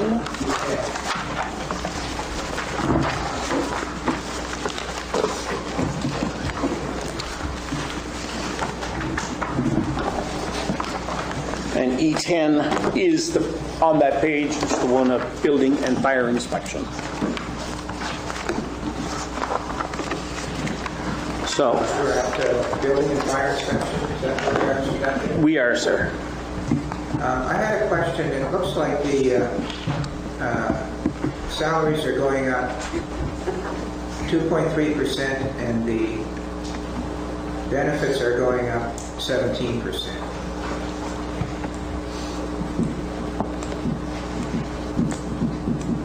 If I did my math right on my home computer, which is always a possibility I got it wrong, but it does seem like a disproportionate increase in the benefits compared to the increase in the salaries. Can you explain that? Or, I mean, shouldn't they go in tandem? Shouldn't the percentage of increase in benefits be roughly the same as the increase in salary? No, and I believe our benefits did increase percentage-wise from the year before. As Ms. Campbell explained that this morning, you say there was an increase in some of the benefits, but Morneau Chappelle consultants negotiated our new benefits package, and it's more expensive than last year. Plus, there may be some union people in here. Mr. Duffy is moving around with people. There were maybe union people instead. No. That's No. not a possibility. No. No, So it's just a higher. from Morneau Chappelle. Morneau Chappelle, Right. we're paying more. Yeah. Yeah, there's only 2 people included in that budget as salaries, and that's the 2 building inspectors. I see. Okay.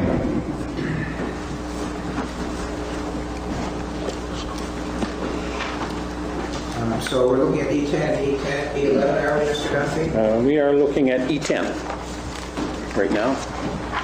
E11 carries over for animal control, and that is within Dawn's department.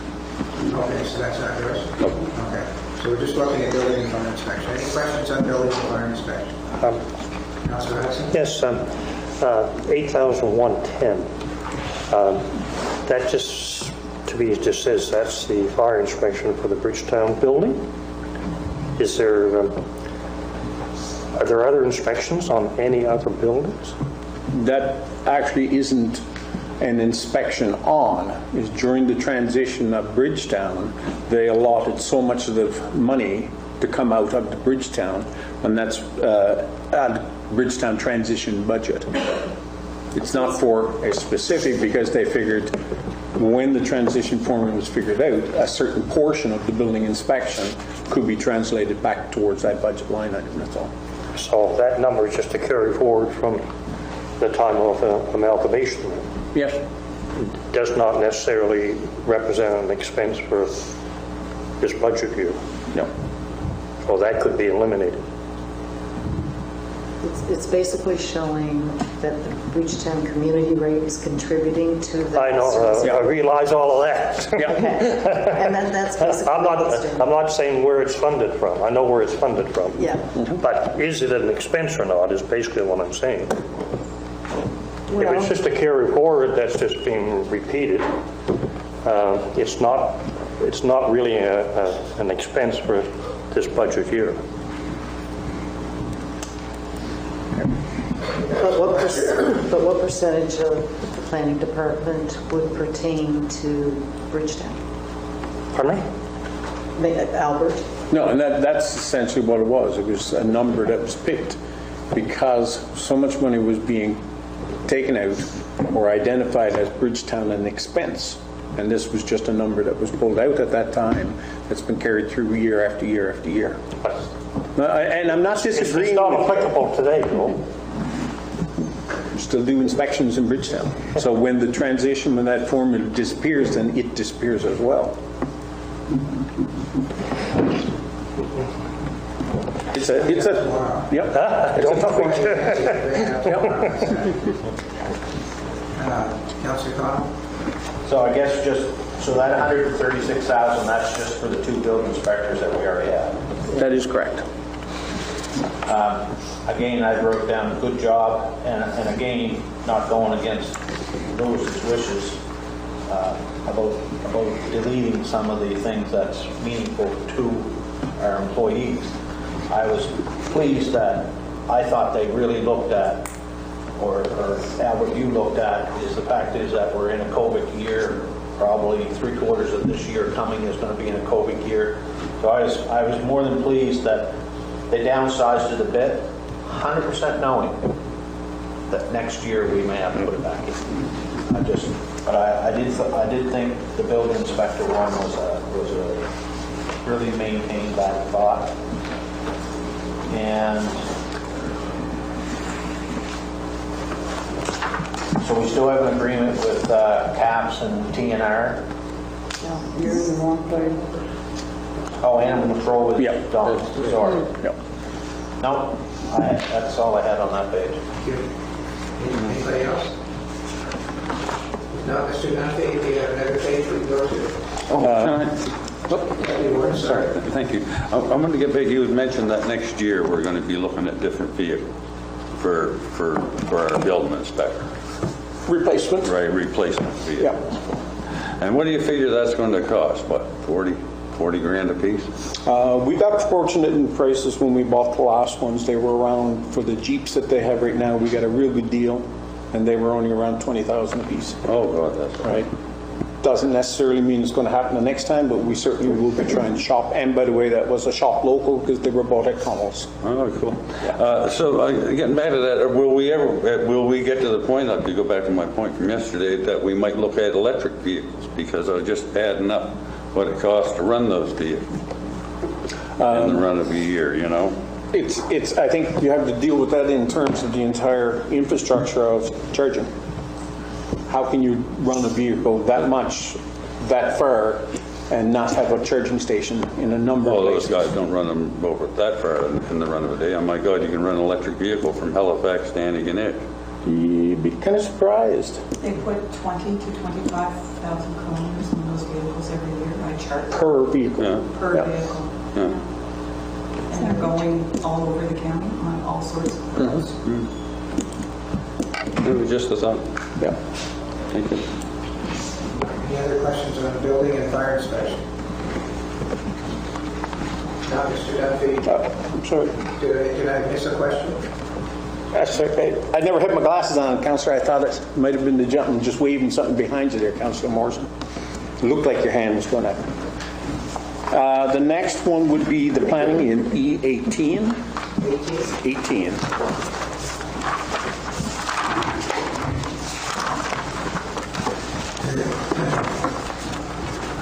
Okay, page 18, environmental and development services. That's right, and it's the one we're looking at is it's going to be environmental planning, and within that is the area advisories. I'm not looking at the community development internet service. That was the one Steve's already talked about this morning. And one of the first things I'm going to apologize is a zero means so much. And if you'll notice, there is an error in line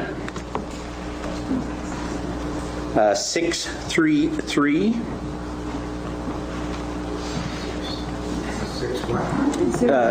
6033. Meal allowances? Meal allowance. Meals. I have no intentions to feed the building inspectors that much more. That number should not have a zero on the end of it. And the budget for this year would be $425. As much as I like cake, not going to be that way. So a zero means too much there, so we take that zero off. That would make a difference of about $3,825 in the overall budget for that department.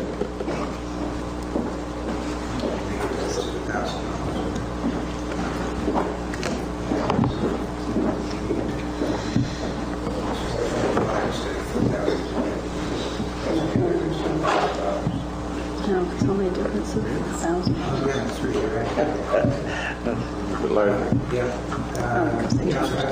Yes, just with salaries, I think I know the answer myself, but I want to ask it to be sure.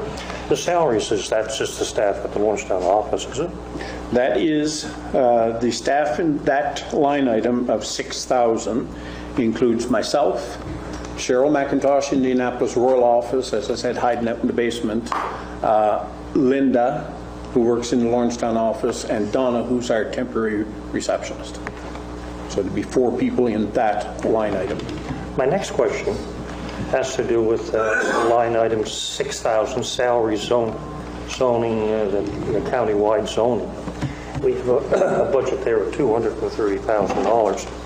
I would suspect or think that there's more likely quite a bit of research work that will go into developing that plan.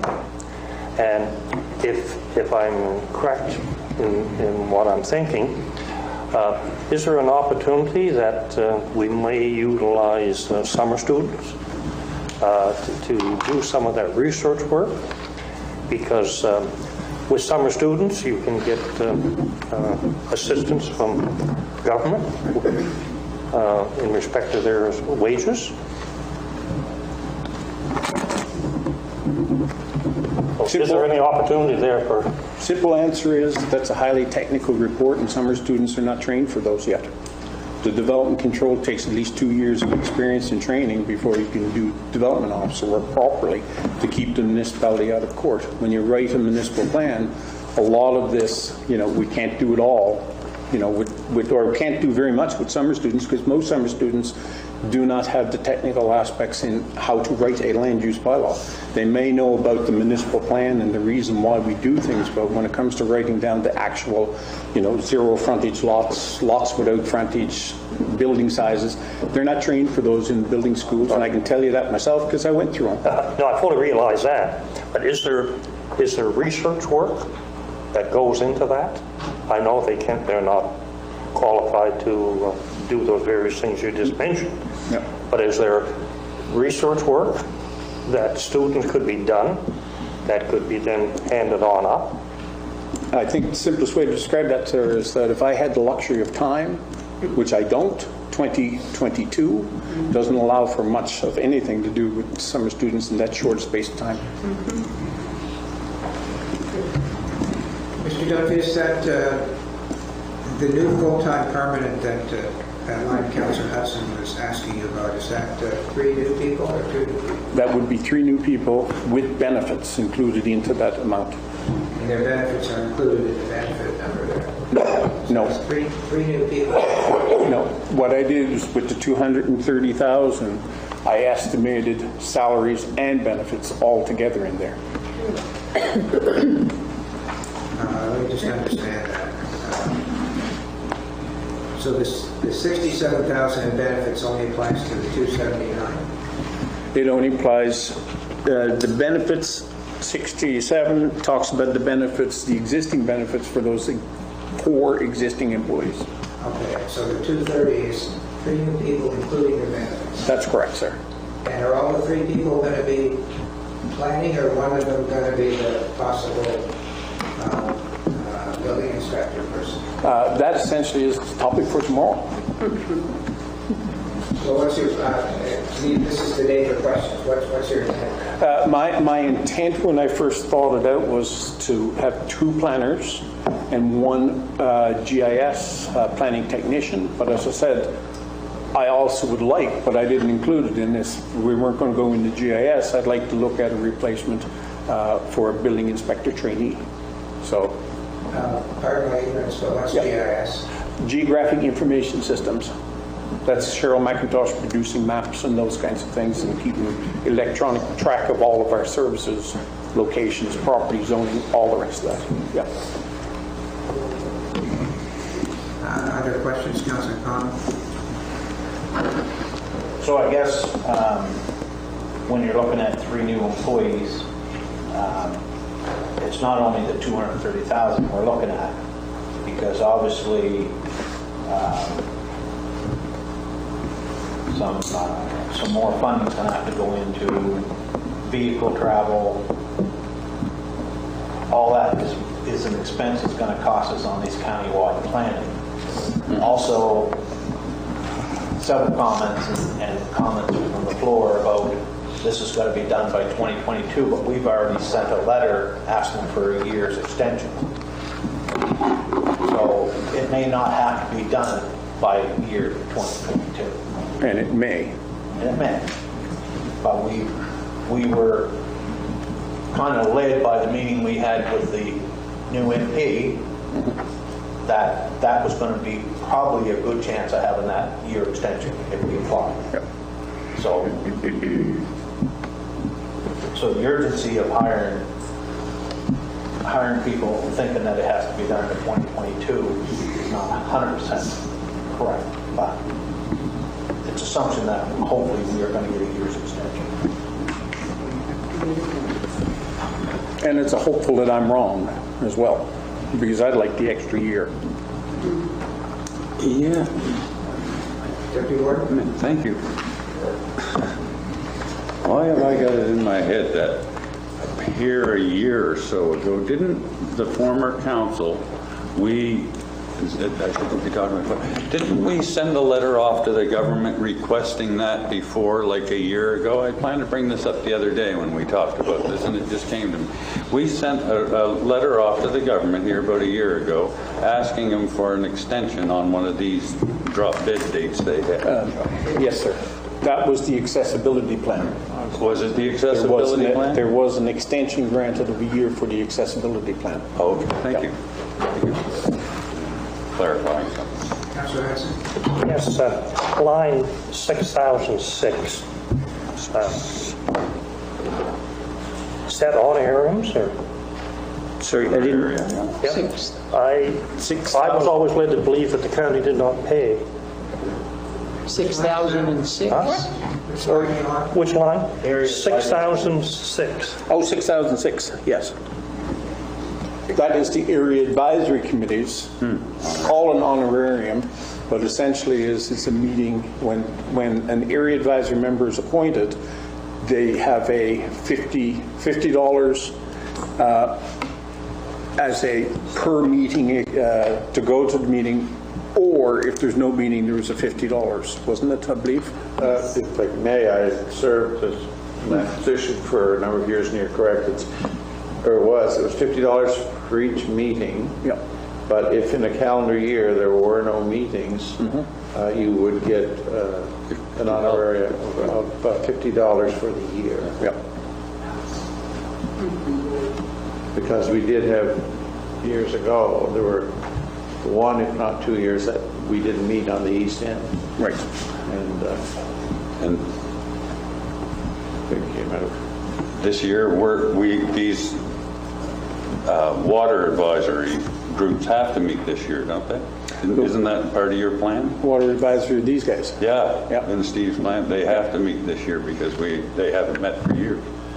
The Lake Katie one hasn't met for 5 years. And if you recall, the previous council requested, and we couldn't have done it this year because of COVID, but they requested that every single area advisory, not to confuse with water supply ones, but every single area advisory committee should meet at least once. Once a municipal plan is finished, the municipal plan and the land use bylaw is adopted, generally speaking, the only reason an area advisory committee would meet would be if there was an amendment. So in Cornwallis Park, for example, there probably wasn't any applications to amend it, so therefore the committee never met. But council said we want them to meet at least once so they can shake hands, get to know each other, get a copy of the municipal plan, the land use bylaw, ask any questions, do a little training, those kinds of things. But we haven't been able to do those because of COVID. The only first area advisory committee is next week, and that's with the Granville Road Area Advisory Committee. And that one is scheduled, I believe, for the 15th, the evening of the 15th. Thank you. Mr. Duffy, this is a big item in our budget, this $230,000 for 3 new staff people. And you've told us that if we had a consultant do the work, it would be approximately $175,000. How is council to decide what the best way forward is? How is council to decide whether we should hire 3 staff or whether we should have 1 staff and 1 consultant or give it all to a consultant? Maybe if we approve the $230,000, does it leave aside that question for another day? Or does it give you authority to hire the 3? Or do you come back to say you want to do the consultant? I mean, do you see what I'm saying? Absolutely. And I think that's a great question for the CAO.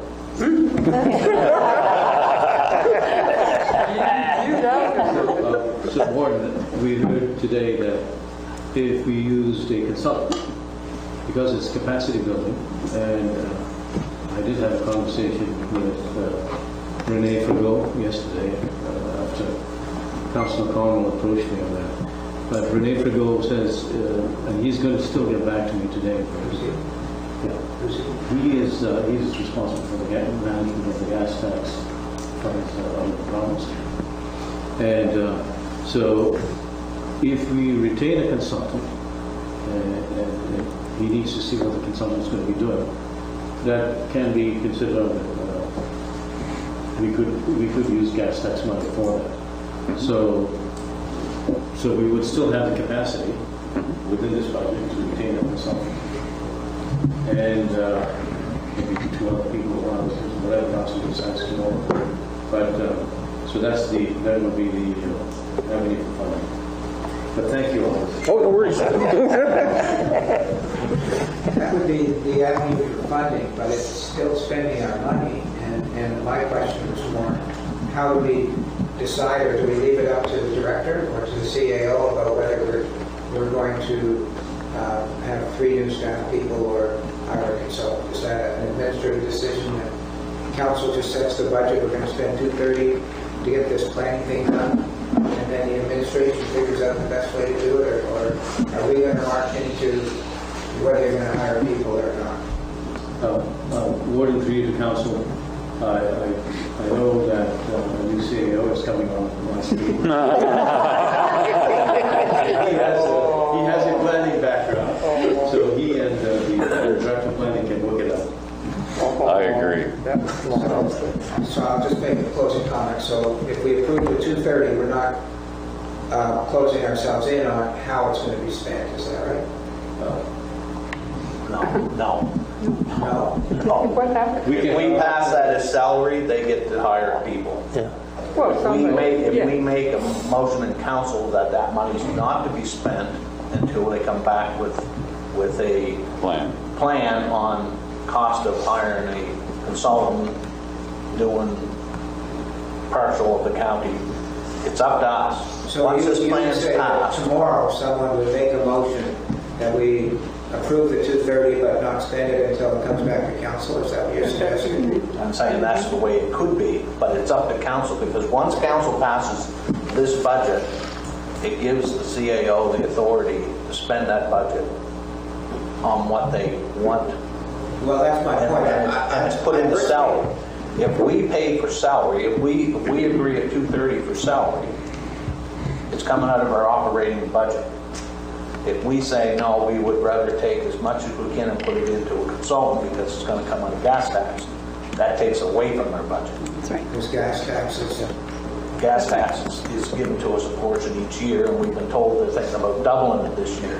So this would be a good year to take to hire a It'd be like consultant. a grant. It'd be like grant money. Is that what you're saying? Yes. And it wouldn't add to our burden of our tax rate.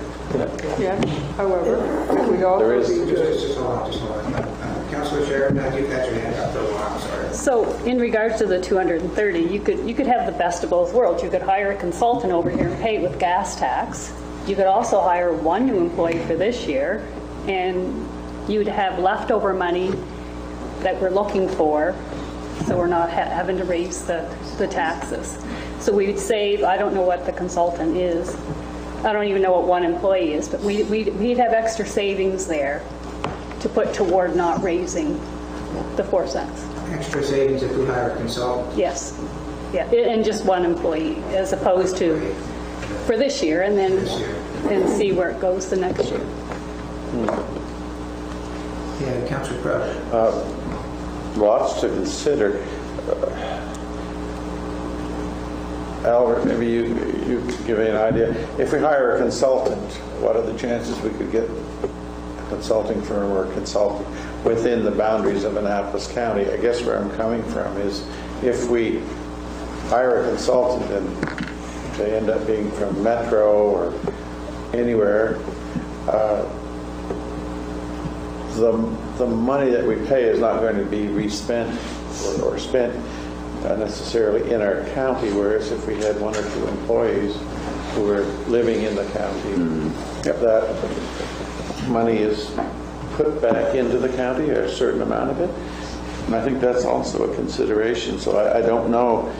Also, if we hire someone from wherever, I'll use Metro as an example, how much of that's going to be eaten up in meterage, back and forth and so on. Any ideas on that? Or? Well, I'm unsure of the last statement, so I will comment that mostly all of the planning consultants are down around Halifax. Yeah, right. There's very few that are centered anywhere else. Yeah. That's the first thing. If staff are hired, like myself, I moved here from away. I've been here 29 years since then, and still in Annapolis County. And I'm unsure what you meant. No, I guess I was thinking we would hire them for a set fee, and the other one was probably just moved. I was thinking of money spent, money going out of the county as opposed to being spent in the county. Mm-hmm. Yep. So I'm going to hands up over this way. Councilor Ray.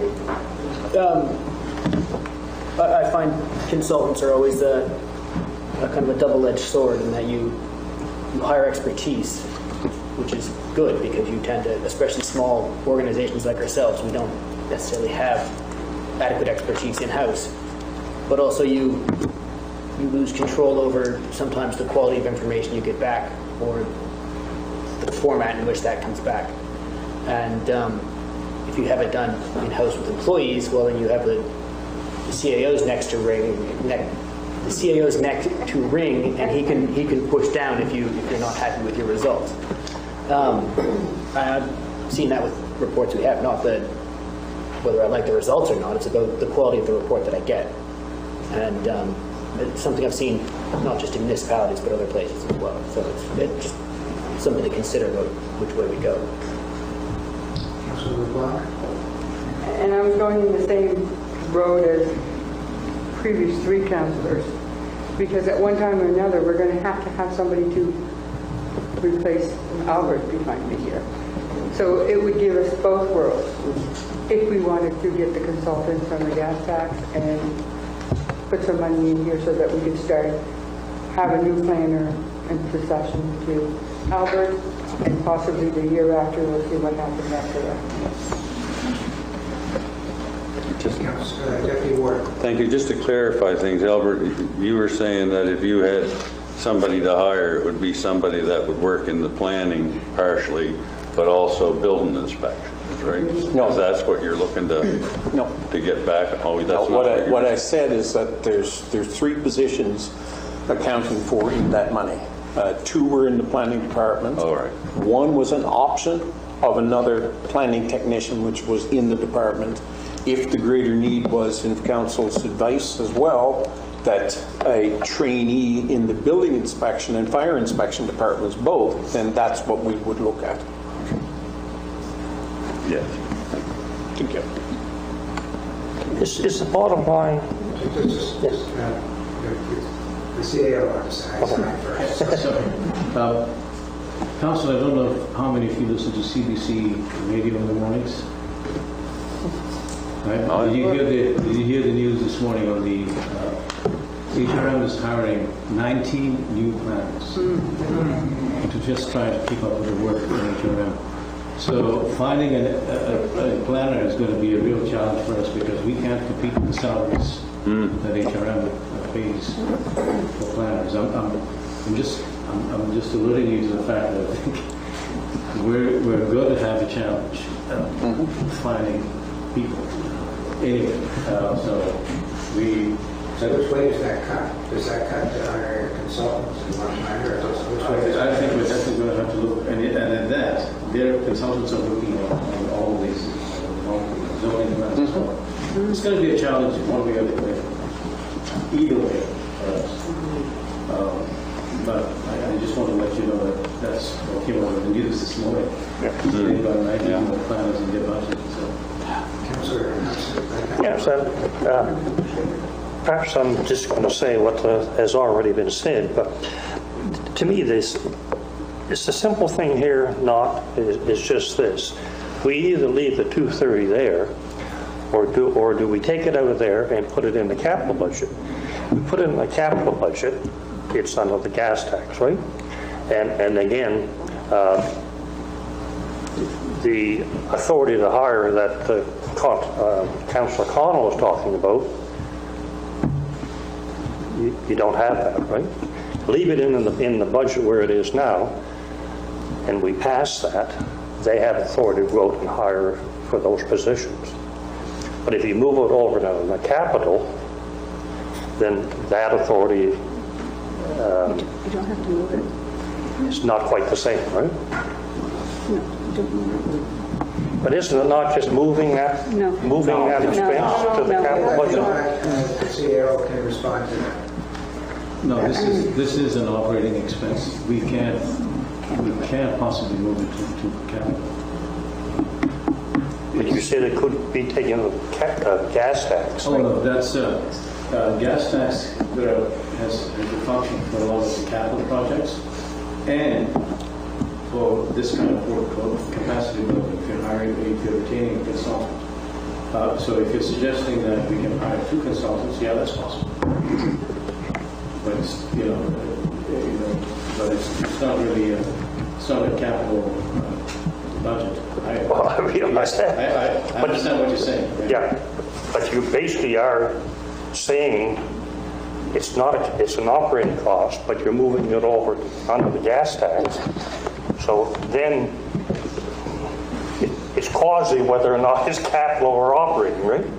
It's actually operating. Well, I know, but but we're using gas tax. Yeah. So I understand where you're coming from. but gas tax is for capital.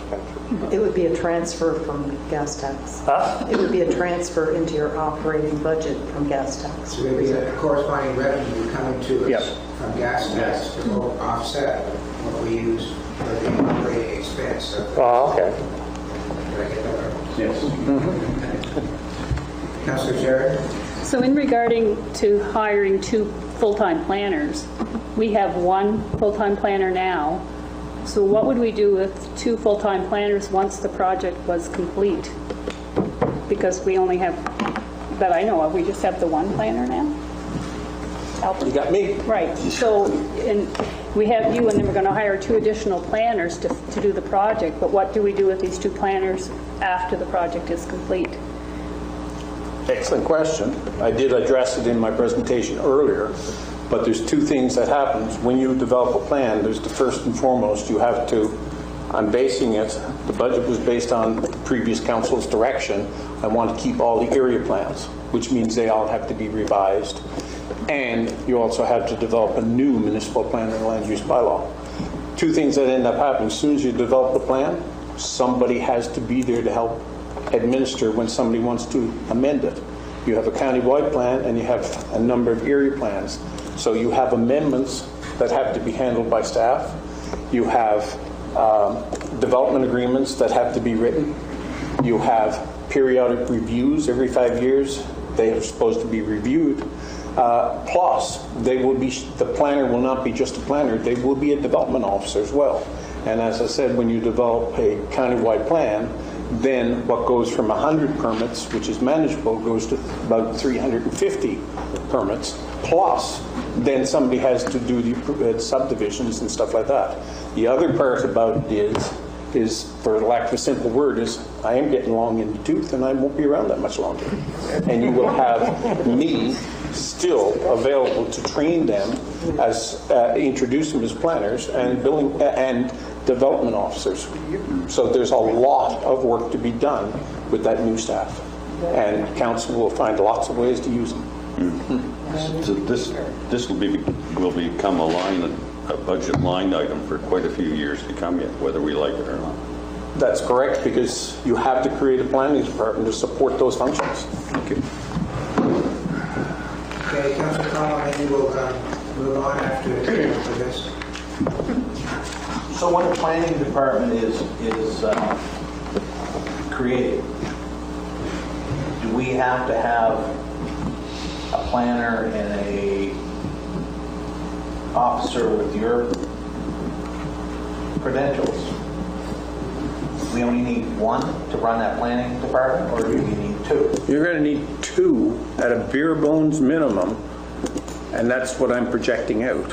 And then in that period, as I said, the transition period, I'm also leaving it there so that before I leave and retire, that you have the opportunity for me to train them, which is an extra bonus that you don't have to go outside to try to get that training anywhere. It will cost you less if I'm training them. But I guess that's where I was getting to at first, because I know nothing about how other counties are doing it. Kings County has a countywide plan. How many planners do they have on staff? But About 5. I'm saying Yep. planners or people that's doing the work like Linda's doing. Obviously, Linda doesn't make the same salary rate as you do. And what I'm saying is are we going to need 2 at that salary level, or do we need 1 at that salary level and 2 at this salary level? When you make a department. As I said, when I'm looking at it right a planner's now, not a planner. A planner's not a planner. There's different categories in. there's junior planners, intermediate planners, and senior planners. Okay. I'm looking at the potential of being able to look at a senior planner and a junior planner. But they will both be trained as development officers, as I am a development officer for the municipality. Linda's position is to be an assistant. She is not a development officer, and she's not supposed to be continually working in that capacity. Her main function is records management, and as I mentioned, there's over 11,000 records that must be maintained. So she's not solely just there to assist with development control and do subdivision plans. And that's why I like the idea of a consultant hiring one person for this year. Because, like I said, it's not putting all the burden at one time on our taxpayers. Next year, we had to look at hiring a second planner because the plan's getting ready to be implemented. We're going to need the help then. That'll be a discussion for tomorrow. Okay, last comment, Councilor Bartel. Yeah, through you, Gordon, the planner you're speaking of, and you mentioned that you'd be around to give them some training. Is that like more or less fine tuning? Because if they're a planner, would they already be certified? No. So you would work with them towards the certification? Absolutely. There's 2 trainings that I will be looking at. One is a certification as a planner, also separately, but they'll be also doing a development officer job, which is a whole new level of certification and training. And I propose to be doing all that in-house. So the authority having jurisdiction on issuing the certification would accept it being done in-house? Yes. Okay, I think this might be a good time for an afternoon break, 5 minutes, and we'll come back and stop at 4:30 p.m.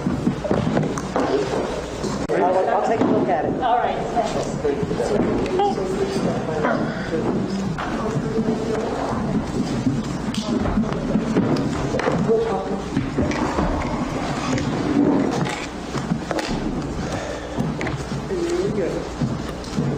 All right, Mr. Duffy, E20, under, just to touch on this one, it's cultural services for heritage. And that's E20.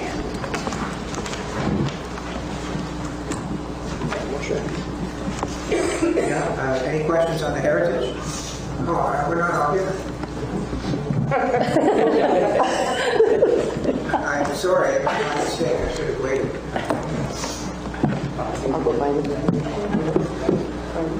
I just keep watching the grin on CEO's face.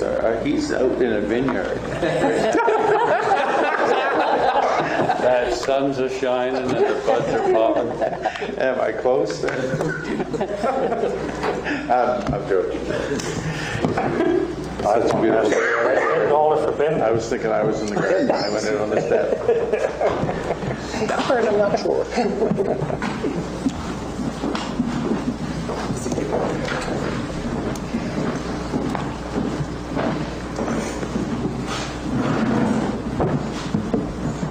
So, Mr. Duffy, we're on E20. Heritage, are there any questions about Heritage? Seeing, I guess we'll go on, Mr. Duffy. And we're going to go on to E21, and the last one will be E22, both side by side, Recreation and Ravenhaven. What was that, what page was that? E21 and 22. So we're going starting at E21. We already did. Yeah. We touched on parts of where there's shared services. Can you identify some in particular that are yours? Well, when you start, like the salaries, benefits, what you see in the benefit ones are some staff, but a lot of them are from the municipal operations. Then we started looking at summer student program of 6005. Mr. Dunphy, I think rather than running through that, sure. We did spend some time on that this morning, and I think I'll just open it up for more questions. If anybody has any more questions with respect to anything on E21 or E22 that they feel that perhaps Mr. Dunphy can add to our knowledge.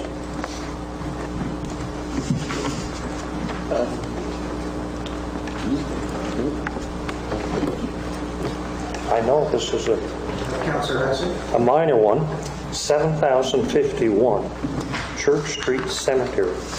What exactly is that? Church Street Cemetery? Yeah.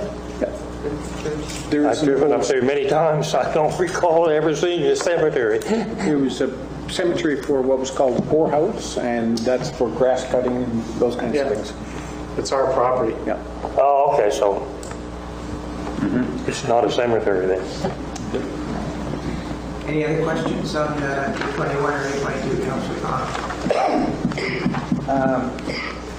On E21, 8110, for Upper Clement Picnic Park, you have $5,000 in there. And I thought there was $5,000 in Steve's budget for that. Same article. It's the same. It's the same. You're looking at it twice, Councillor Connell. Yep. Cool. Let's put this. We're just trying to fool you. We're double looking for mistakes at us. It'll be a written testimony. I think it covered most of it. Any other questions for Mr. Duffy with respect to E21 or E22 that may not have been covered with Mr. McGinnis? Warden, if I may reiterate, is that a number of these programs you'll see that have been cut because of COVID. We suspect, like the Ravenhaven operation, will still be at a one person. After COVID's over and done with, in the next year's after budget, we'll be going back to what staffing levels, what programs you want operating, and all those kinds of things, and it will go up. And that's why I talked about the COVID-19 bounce back. Thank you. Anything else? Another page, Mr. Duffy? Nope. E22 was the last of mine. Well, thank you very much, Mr. Duffy. Appreciate your work on this. Thank you. And what's next, Mr. Dion? It's the HR, the legislative services.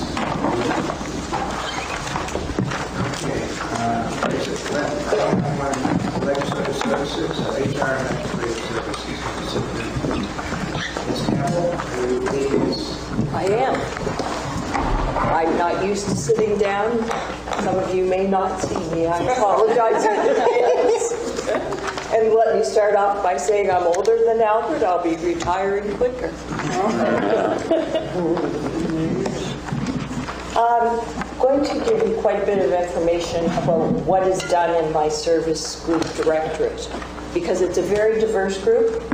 In many organizations, it's referred to largely as shared services because it's internal services that make the engine chug, provide for many of the underpinnings for the external services that are provided to residents. The only direct provision of service to citizens is primarily under protective services area of my directorate. So you'll see there that the diversity includes things such as bylaw and policy development, human resources, occupational health and safety, information technology, bylaw enforcement, protective services, unsightly and dangerous premises, emergency services coordination for the region with the 2 towns, and freedom of information, protection of privacy. Sorry, I'll go back to that. That's just the employees that fall under me as director of my group. So starting with an overview of protective services, Cheryl Mason, who's here today, is the manager of protective services, and she has 2 officers. They provide bylaw enforcement and animal control services. It's all provided there for you. I won't read it all. It does include a number of bylaws, though. One of the largest areas, of course, there is animal control. A new area that has expanded for protective services is in relation to waste management, particularly in the area of investigating illegal dumping under the solid waste management bylaw. Cheryl also serves as the administrator for dangerous and unsightly premises. You've already had some presentations to you at Committee of the Whole in that regard. She serves a statutory function in that position. She acts as the fire services coordinator, dealing with the 11 fire services that are located in our county. And she maintains relationships with outside organizations and coordinates with the RCMP as a contracted policing service. Current issues and initiatives. The S1 Waste Management Bylaw is a temporary bylaw that was put in place when we took over responsibility for waste management. Depending on how council makes their strategic decisions and how we are going to continue to provide solid waste management, that bylaw may need to be eliminated, updated, overhauled, or replaced. As part of the decisions that you make, we will learn whether we will continue to provide enforcement of solid waste matters such as illegal dumping. The TNR program, which is trap, neuter, and release, relates to feral cats. It's a relatively successful program that we've had operating for about 2 or 3 years now. It's one of our only options for dealing with feral cats in our community. It has consistently been an important issue and one which, as councillors, you will likely be approached on. We try and do a humane service in regards to dealing with feral cat populations, and the TNR program has served to be a very valuable tool in dealing with that. Animal control also has a component of public education that we would like to expand upon. Certainly when COVID's over, because COVID hasn't provided many opportunities, for example, to go into schools to provide education programs. Regional emergency management. Over the past 4 years, Brian Ward, who is our safety coordinator, has also covered off a vacancy for a part-time regional emergency management coordinator. This is a service that, as I mentioned previously, is provided on a regional basis. Our region includes the towns. There's a significant breadth of responsibility for regional emergency management, and there's some foundational requirements which need to be met this year. I will be discussing with the new incoming CAO how that might best be carried out. Louie and I have certainly talked about some ideas in regards to deploying a majority of Brian's time in the coming year to lay the foundations for assessments of emergency management provision, for updating the Emergency Management Act, and carrying out hazard evaluations in each of the municipalities. It may be that we could do that foundational work prior to replacing that vacancy for a part-time regional emergency management coordinator. And that also would provide opportunities for looking at how best to update our safety plan. We are currently working on a new bylaw and intermunicipal agreement. We've had several levels of meetings with town CAOs, and we're very close to having new ones to present to the advisory committee of the Regional Emergency Management Organization in the next couple of months. We do have to carry out the annual assessments. That is a foundation, the emergency plan update, and the risk assessments.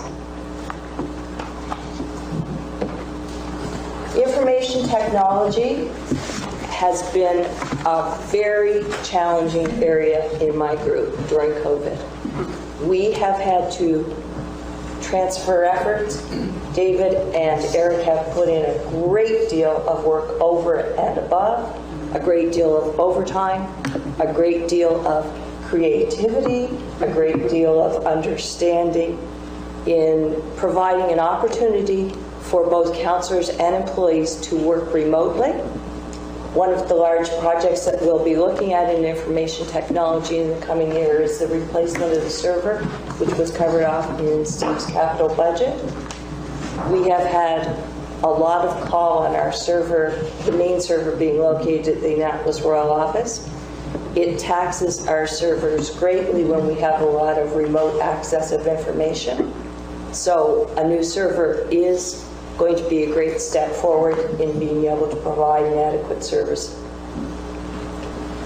I would note there in that slide the number of sites that are serviced and the number of servers, individual devices, and facilities. The breadth of information technology is much more than it would appear. It's like an iceberg. Current issues and initiatives. I've mentioned the new server. Recording and posting council and committee of the whole meetings has also been a significant activity. 1 a.m. this morning when David posted the tape from yesterday's meeting. There is information that came from the province today about new requirements for virtual meetings. We're going to be looking at the implications. That's brand new information we're just getting today. That may require additional software, hardware, cameras. We'll provide you an update as soon as we know. We need to manage network security, building surveillance and security.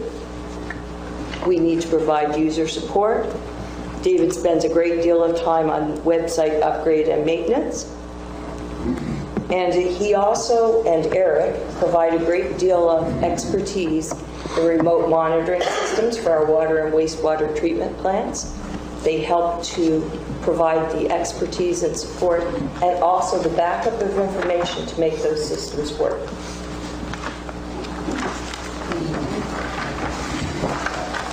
Human resources has also been very busy in the past year. One of the things you'll note in my budget at year end is that we went over significantly in our advertising costs for recruitment. Kate has recently taken over some of the load in regard to recruitment, for which I've been very grateful. We manage corporate-wide human resources functions, and those include things such as payroll, recruitment, safety, performance evaluation, benefits administration, labor law compliance, and personnel records management. Upcoming issues and initiatives. Succession planning. You will hear from probably everyone who makes a presentation to you. We are an aging workforce. I am an example. The safety program update and revisions to our overall occupational health and safety plan, which involves both our joint occupational health and safety committee, which is co-chaired by Cheryl, I should mention. We need to do a safety audit of our processes and procedures. We should do a compensation review for our pay bands. We need to update our HR practices and procedures. And there are a number of recruitment challenges which sit on our threshold.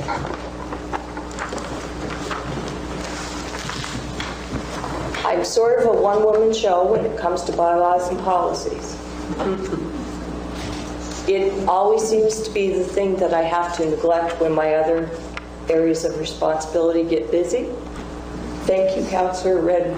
I appreciate you coming and asking me questions. It keeps my interest up. It's not always easy to find time for this. I realize that we have deficiencies. Council should never forget that these are your bylaws and policies, and our role is to coordinate, research, and provide the best advice we can on best practices. But at the end of the day, the bylaws and policies have to be what council wants. They have to work for you. And if we have something that we're not adhering to, we need to change it because it's not working for us.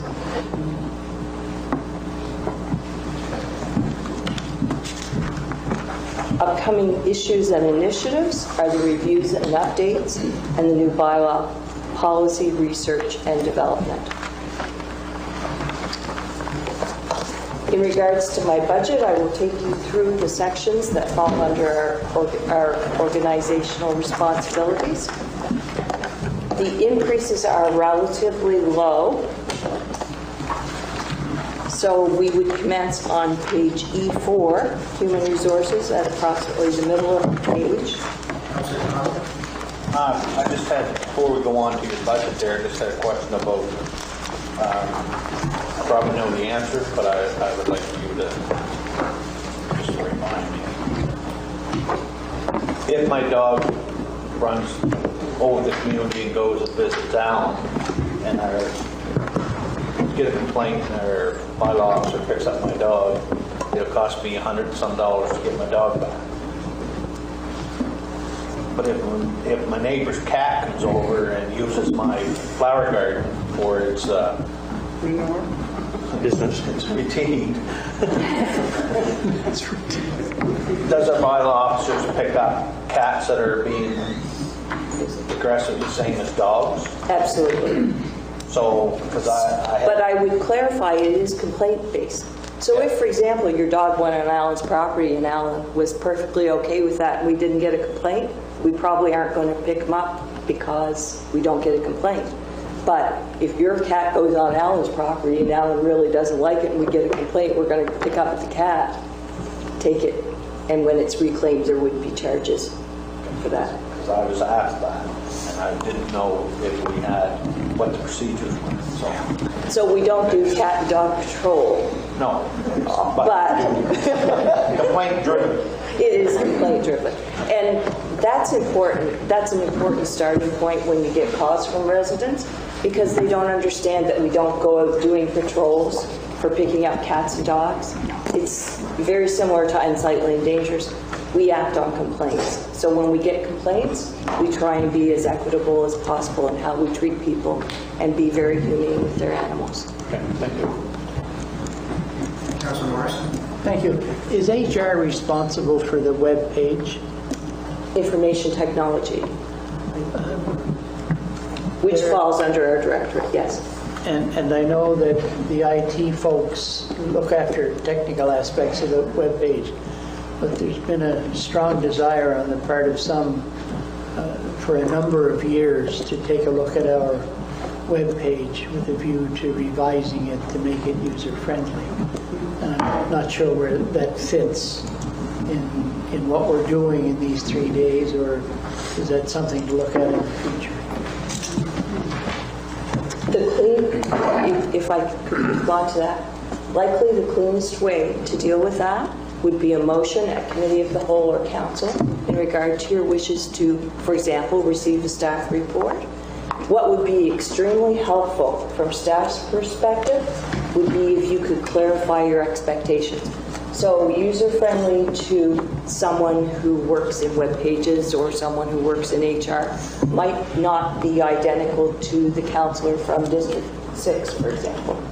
So any clarity that could be provided from council in regards to what your wishes are would be most helpful in undertaking any recommendations that we might be able to bring forward to you, and also any costs that might be associated with that.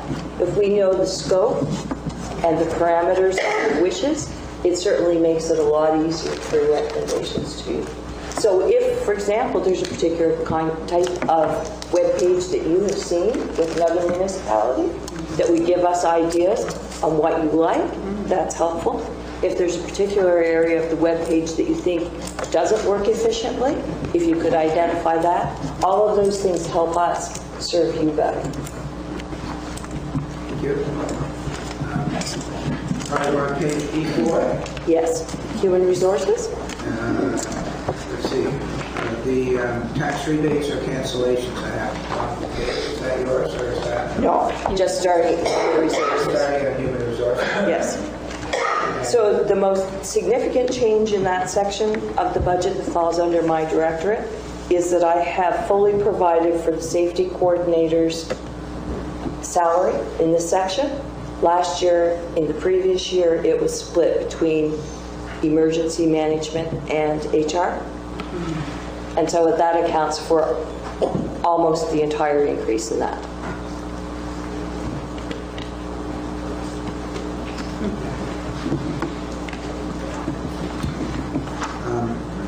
Again, this is a similar comment.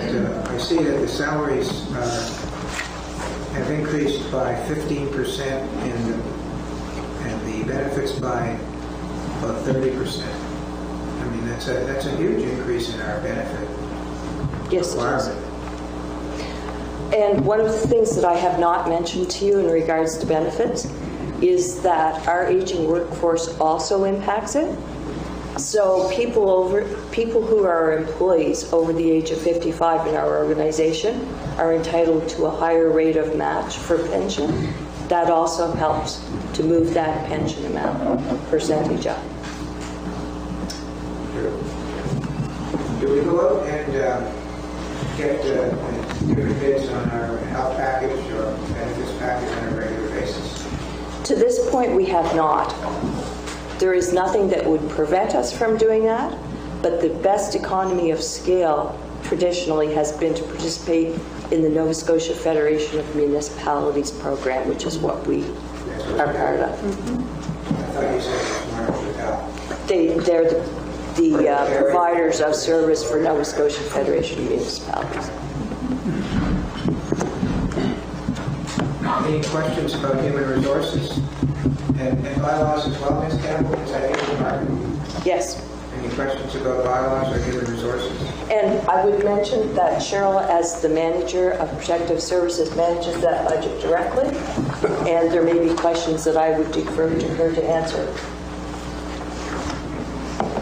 Councillor COTW. So in your slide show, you allude to the fact that there's individuals that work in your department to deal with the illegal dumping, different aspects of the solid waste management. Yes. And so when we get a cost estimate from Steve's department on solid waste management, is that including the cost that the county's all of a sudden has to pay for bylaw officer going, doing things, other staff members doing things? Is that reflected in Steve's budget on the total cost of solid waste? No. So The that's, enforcement of the solid waste bylaw is under Cheryl's budget. so when we talk about how much it costs us to run our own facility, we're not getting all the figures to tell us exactly what it's costing us to pick up garbage, because when we were a member of Valley Waste, the only thing we supplied was a telephone number. The simplest answer to that, Councillor Connell, would be yes, although I would say that the future arrangement may or may not include enforcement of our or a joint bylaw. No. So that the simple answer to your question is absolutely yes, that when our officers go out and investigate illegal dumping, that is under Cheryl's bylaw. However, I would also note that there are probably costs for cleanup of illegal dumping that are provided for in Steve's budget. But what I'm saying that is that when we try to compare apples to apples, when we're trying to make a decision down the road on how we're going to proceed, we need all the information that is costing the county taxpayers to pick up solid waste. So what I'm saying is that yes, under the previous arrangements, the only thing the county had to do was to give her a phone number, and the organization of Valley Waste took care of 100% everything. I think your question is, did Valley Waste take care of illegal dumping? No, they didn't. They did. They did. They took Yes. care of everything. So what I'm saying is that when we come to that point of discussion with how we're going to move on with waste, we have to make sure that all components are in the figure. Because if there's $60,000 in Don's budget covering aspects of the, that's just a number, covering aspects of waste management, then we could miss that out very slight, very not meaningful on the overall cost of what waste is costing us. You're 100% correct. We don't know which direction we're going as of yet. I haven't got a glass ball here to get to, and I'm not sure if we need 11 votes or 6 out of 5 that will go any direction. But it probably won't be the same as what we had before. So there may be that we have to take care of our own bylaw part of it and stuff like that. So, but we still need all the numbers to be present when it comes to that. I had a question, not about an increase really, but on page E5, there's only one item there, uniforms and clothing. We budgeted $170,000 for uniforms and clothing. Yeah, that's the total? Yeah. For bylaw. We're all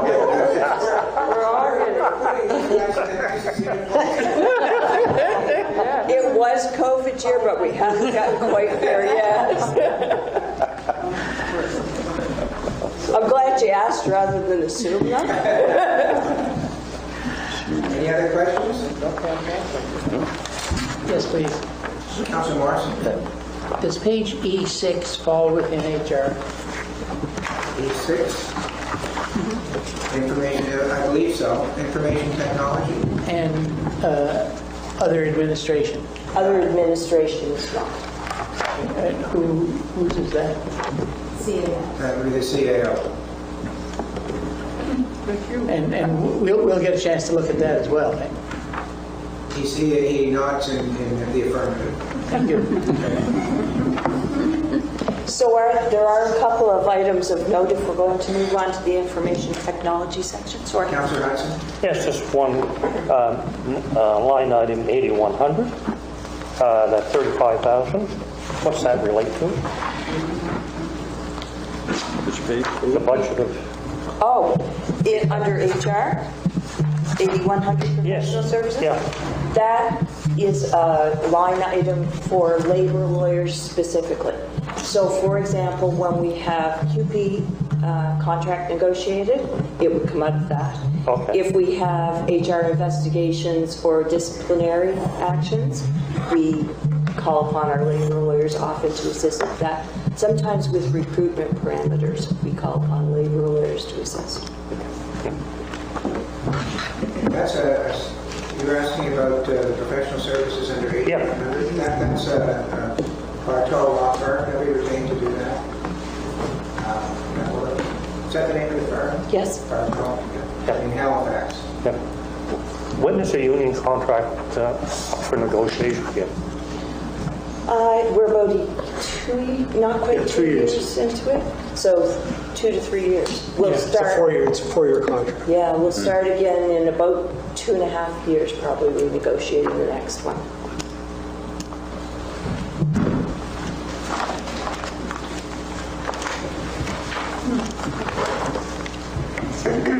Information technology is located on page E6. Mine is just the information technology section of this page.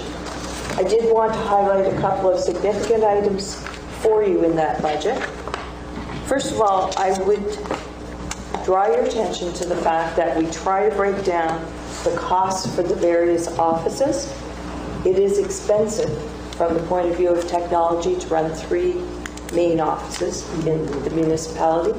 So when you factor in landlines and postage meters and photocopiers and primarily internet service in 3 offices, it does become quite expensive. There are some significant items that we have included in this year's budget. We have included additional software licenses for possible anticipated growth of staff, new positions. We have also made provision for new video editing software to be looking for something that might be a little less labor intensive for David. I'd like him to do fewer nights of 1 a.m. in the morning postings. I've also included approximately $15,000 to start down the road of a switch to electronic records management system through the Laserfish system. We discussed whether this was an item that we could do through alternative funding arrangements, but in the end, we ended up putting it in our operating budget. I know as our main records management authority, this is something that Wanda has wanted for a great period of time. The advent of bringing on the new server does provide an opportunity for this to be done at the same time. It will be cheaper to do it when we bring a new server online. Other than that, the only significant impact in the information technology budget is that we are going to need to increase our internet bandwidth, particularly for our Longstaff office in the coming year. Remote access by users, both councillors and staff, does require more and more bandwidth. It is expensive. We're looking forward to our own internet system. Were there any further questions on information technology? So, Dawn, you have revenue here that offsets your budget? Oh, yeah, for the past year. Yeah. We have here $8,500 for computer software. Seems really low, especially when I don't see computer software in like planning and zoning. You're on 6140 computer software? Yes. So is that just computer software for your department, or is it municipality as a whole? It's a little bit of both. So, any server requirements for licensing would have to be covered by our department. And some of the significant software like the GIS would be covered by us. But there are other pieces of software to run things like SCADA monitoring systems that are absorbed by some of the service groups individually. We're frugal though, I gotta tell you. We try and keep a tight ship. We have to, though, to provide for the very pricey things like the internet bandwidth to keep our offices running. So kudos to David, who is always trying to find the most efficient way to do things. David has come up with ways to keep our costs low.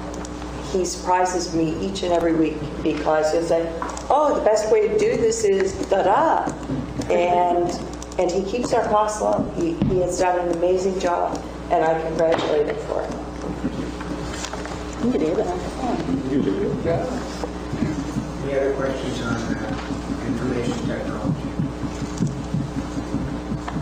Do you have other sections, Ms. Hanna? Yes, largely protective services, which starts on E9. And again, I would say that there may be questions that you have on protective services that I would defer to Cheryl, who is the direct manager of this call center. I had a question with respect to the RCMP. Are we able to negotiate that? No. So a little explanation of how we contract our RCMP service. There are two ways that I know of that RCMP service is provided by contract. There are some municipalities, and I believe, Louis, you mentioned Windsor was one of them. They have their own direct contract with the federal government. And so they can have some negotiation take place. But our contract is all lumped in with the provincial RCMP contract. So we have absolutely no control other than communicating with them the number of officers that we wish to have. That's the way we did it. So when it says here, 14 officers, that's our number that we want? Yes.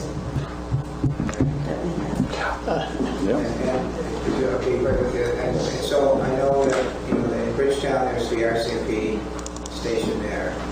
And did you say there's one in Middleton? And do we have anything to do with the one in Middleton? Yes. And how does that work?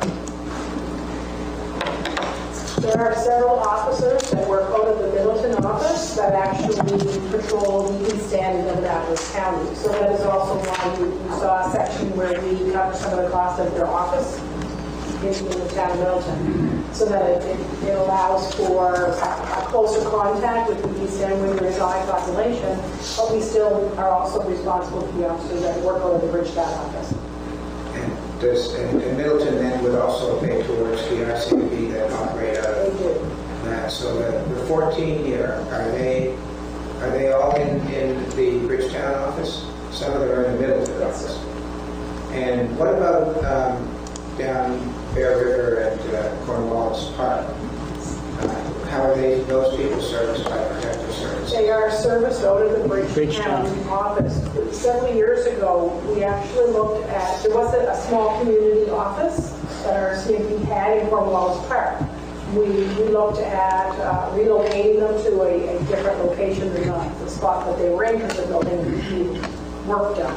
And at that time, the staff sergeant determined that he did not feel he needed to have an office in the Cornwallis area, so they withdrew and they just all work with the Bridgetown office for the rest of the time. So when there's let's say somebody in Cornwallis Park, also RCMP, I assume there's an RCMP office in DP. Is that right? Yes. So they can assist. Do they somehow figure out where the best person is to come, or do they have to come from Bridgetown to go to Cornwallis? There'll probably be an officer that is based out of Bridgetown, but we have officers that are located throughout the county. So if there is an officer that lives in the Cornwallis area, he'd probably be the one who would be responding. You mean if he's not on duty, he'll show up? He may be the closest contact to get to the location. So it's not necessarily that he's coming from Bridgetown. He may actually be in the area. So from one time to the next, we don't know if there's a call to Springfield. That officer might come out of Middleton, the officer might come out of Bridgetown. If he's in the area for another reason, they might be fortunate enough that he's close at hand. Thank you. When the sergeant was to visit us here a couple of years ago, he explained that there's the highway police too. Yes. That work out of Kentfield. They work out of, and like one of those are considered, we pay for one of those guys. Is that right? Something like that? If something major traffic. Yeah, they cruise the highway, those boys. They just stick to the highway. They would come out of the Kentfield office. Yeah. Councilor Brown? Yes, you're correct on some of the coverage. But being a part of the Police Advisory Board for many years and being part of council for many years, especially when there's a call that comes in on a remote area of Annapolis County, especially at night, because usually at night there's one officer on in Middleton and one officer on in Bridgetown. A lot of times they have to wait because they got to go in pairs. There's certain calls on certain activities, so they don't go alone. So sometimes, I always said, if I was a criminal and wanted to do something in Middleton, I would put a false call into Bear River because I'd have half the night to do what I wanted to do. With the cows, I come bid.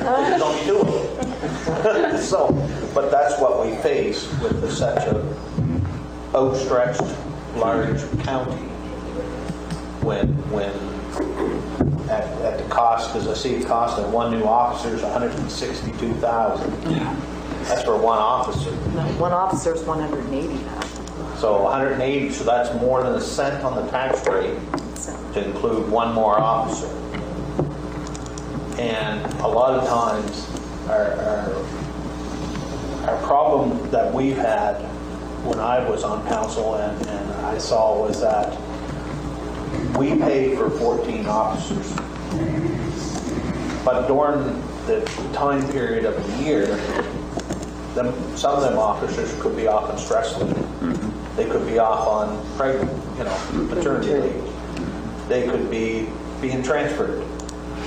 Sometimes we don't hold 14 officers. And under the contract, the province doesn't supply us with an officer just because one's off. So we're short sometimes officers for what we actually pay for. We're paying for them because they're still our employees or part of our contract, but they're not on the job. So sometimes it's, and like I say, we're so stretched out, and the way the system is for them is that, and sometimes they're probably worked beyond their capabilities because of the amount of people they have on, because of their scheduling, their time off or whatever. So it's very, it's a costly, one of the biggest costly items that the county has. You can hear all the side talkers. You want them to go to the Tim Hortons, but that doesn't happen too much of them. They're no different than the rest of us. They want a coffee, they'll stop. But a lot of times, over the years of working with the RCMP, their job got harder. Their jobs have got to the point is that when an accident happens, especially if there's a death on a highway or anything like that, a lot of times those highways are shut down for numerous hours. Because I think in the province they have 3 RCMP officers that do reconstruction analysis.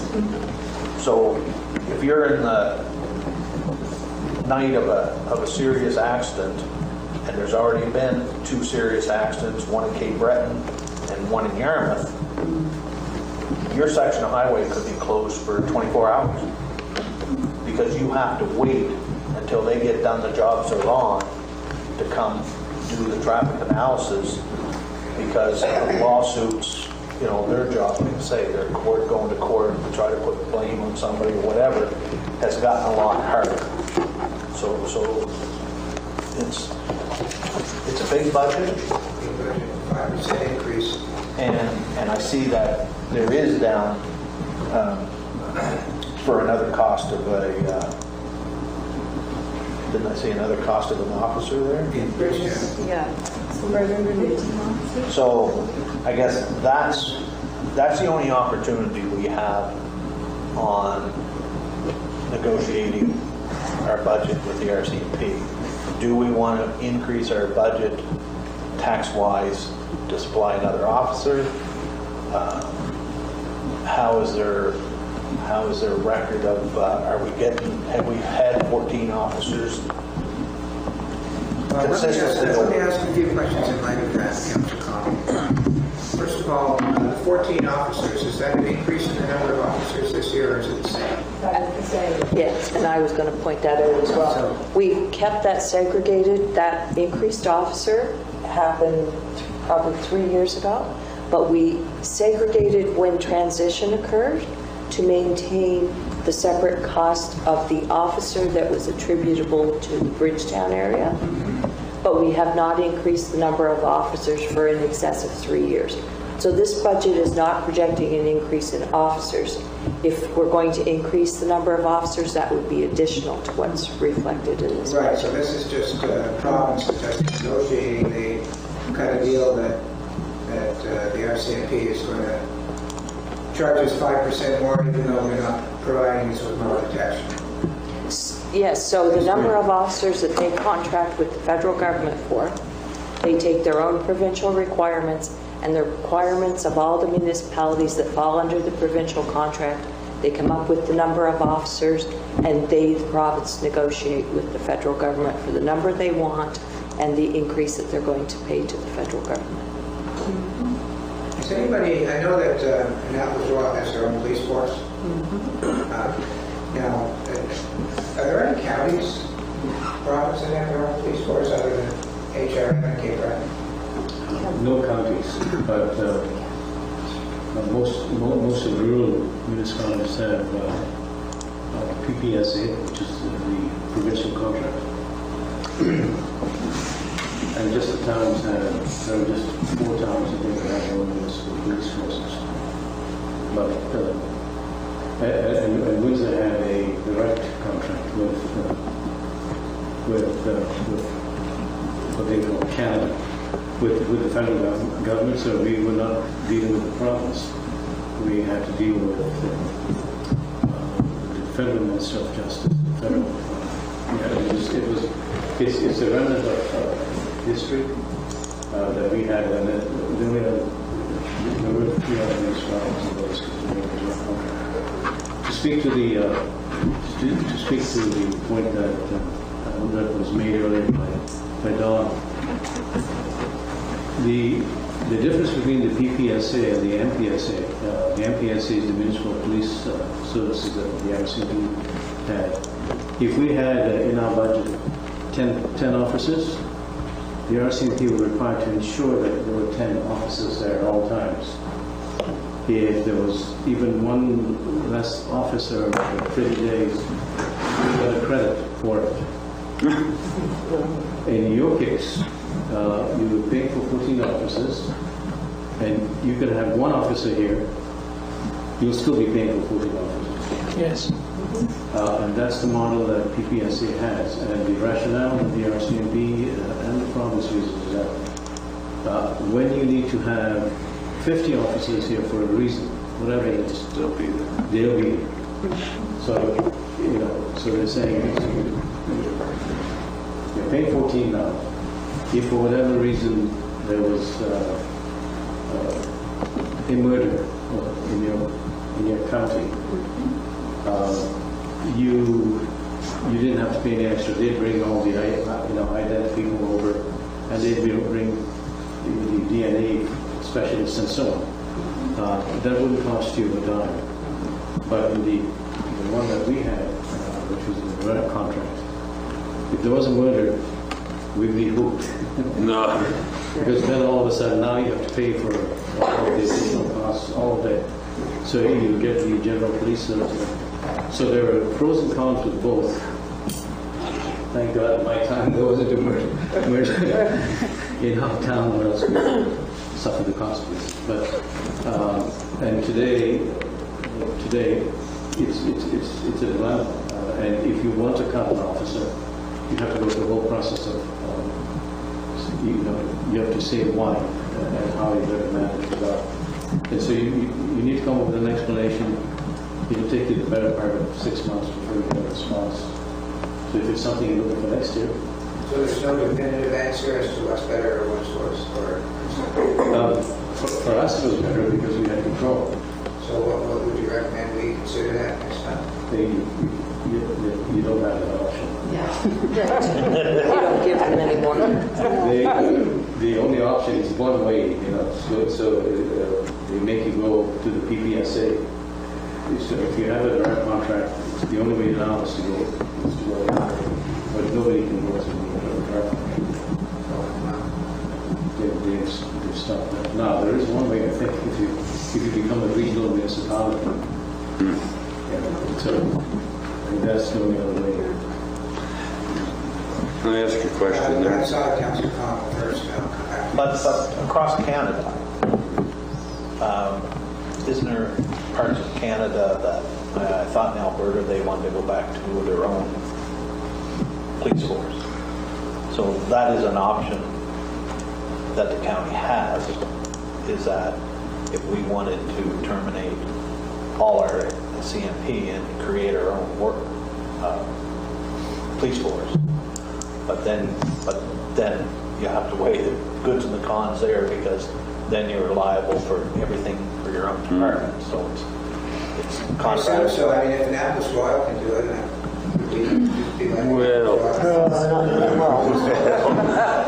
so your big drop, there is one major drawback to that, or two major drawbacks to that. Your startup costs are very high. The second drawback to that is the Department of Justice has two different standards for hours of policing that are required to be provided.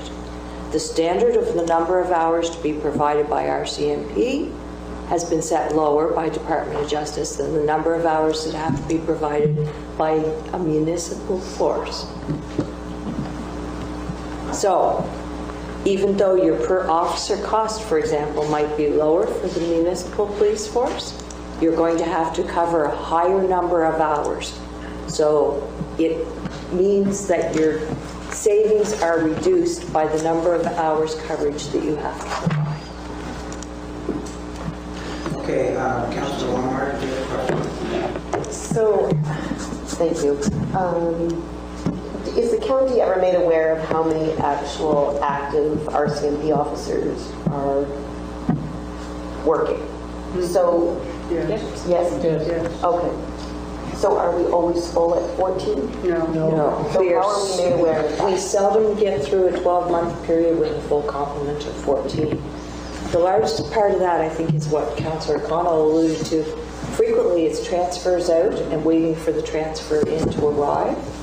So there's significant slippage in that. Normally, we have coordination and an ongoing commentary with Sheriff, where the staff sergeant reports that kind of thing. We've had changeovers in staff sergeants, and that's not quite as efficient as it used to be. At the very minimum, we do have an annual report that's provided by the RCMP in February. I would say that, as a general rule, we have major reporting from the RCMP at least twice a year. And there is also the Police Advisory Committee, Board, which receives information on every meeting in regards to manpower, and what manpower is, and any current leaves that they have for illness or training or whatever. COVID has been another one of those circumstances that has made communication become more difficult. Well, I did, but it was slightly off topic, and it was about the regional municipality Louis had mentioned here. Like the region of Queens, they became the region, what is it, the region of Queens? Yeah. And now they don't have any other towns in that. So that's what would happen for Annapolis County to become that. Annapolis, Royal, and Middleton would have to be absorbed into the county for that to ever happen. Is that right? Warden, through the council, I can only tell you the experience we just had in Woods and West Nance. Because it used a slightly different process to get to a regional government, it turned out that the policing requirements from Ottawa is that you have to go to a direct contract. Direct contract on the new terms, you pay 90%. You go 90-10. So everybody else is paying 70-30. So for your police officers, it's 70-30 split. PPSA. So there are some disadvantages now going policing with that. I can't explain it. It's good. Maybe I won't go down that road. Thank you. It doesn't make sense.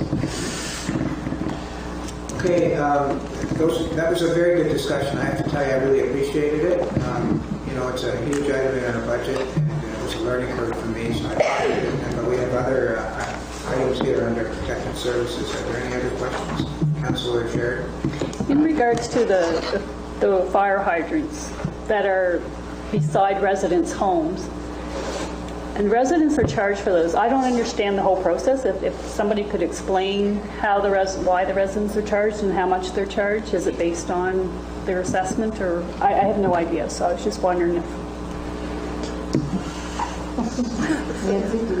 Okay. After the water rate study, that's how. With the utility review board, as part of the rate study, they calculate percentage of water used for fire services. And those are allocated and charged to the general operating.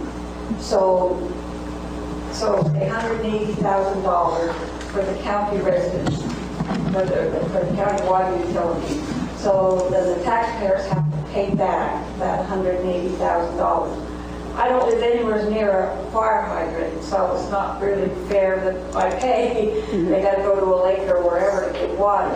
So and Shelley will talk about that, how it's calculated for people that live in a certain radius, I believe. 1,000-foot radius. 1,000-foot radius. And so the cost of each of the hydrants are allocated to those people in that radius. But it is based on assessment. We'll take the board order, the amount that they provided, and it's divided by the assessment. And what percentage of the assessment? Based on the board order. Okay. The usage. The board order says $200,000, and if we had $600 in assessment, we just divide that and come up with the rate.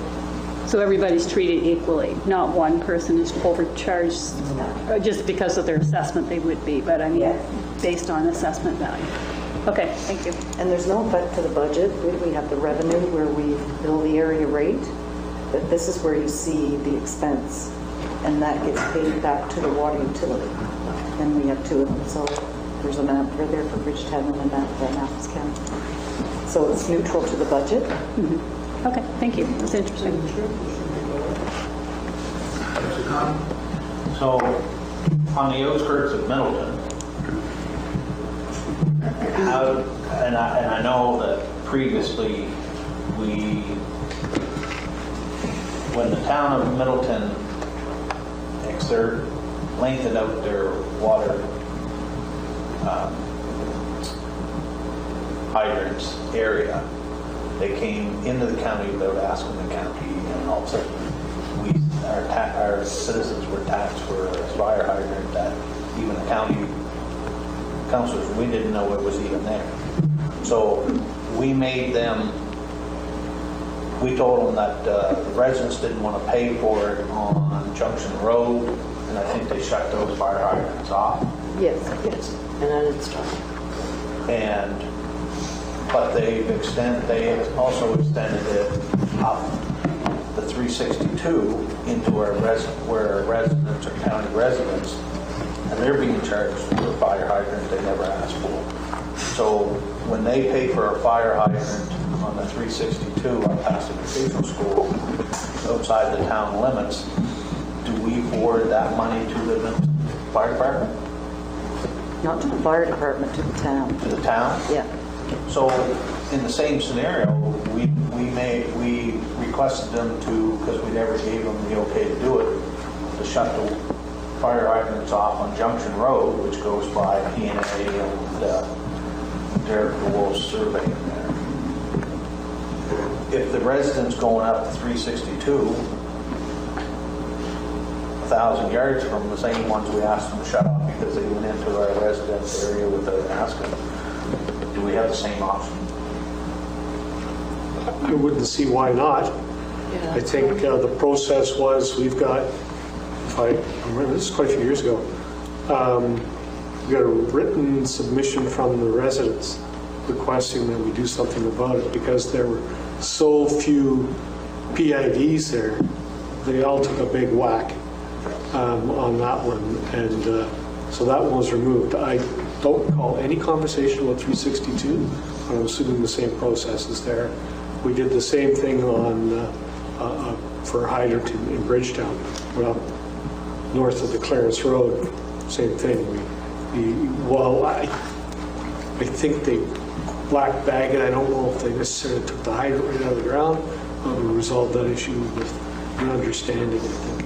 So the process would be is the citizen to write a letter to the county asking for that fire hydrant to be funded. That's my recollection of how it worked the last time. I think we actually surveyed residents to get responses so that we had the basis to do it. Yeah. So I think the same process could be certainly citizen initiated. Any other questions on protective services? Not Ms. Campbell, do you have another topic to cover? So emergency management at the bottom of page E9. I don't anticipate there'd be a lot of questions. There's virtually no change in that budget. And as I mentioned, this will be a foundation building year for that organization. The last area that falls within our directorate is animal control on the bottom of page E10.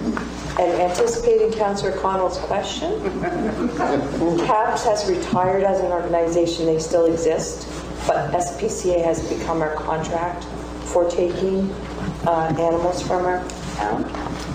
So instead of CAPS, SPCA. Other than that, we're looking forward to achieving a bit of savings in our new building. Thank you for asking about whether that was complete. We are really liking the new building, and had it not been COVID time, we would have had a tour for councillors of the new facility sooner than this, and maybe there might even be a couple of cat or dog residents at the time. Questions about animal control? Just a quick question, just for my own information. Where is the pound located? The new one? Yeah. Do you know where Connell's septic is? Yeah. If you look up in the field, there was a barn, a new passive solar aquatic barn that was built for a pig farm that was never occupied. We took it over and transformed it for our purpose. You'll see there are dog runs now that pigs probably wouldn't use.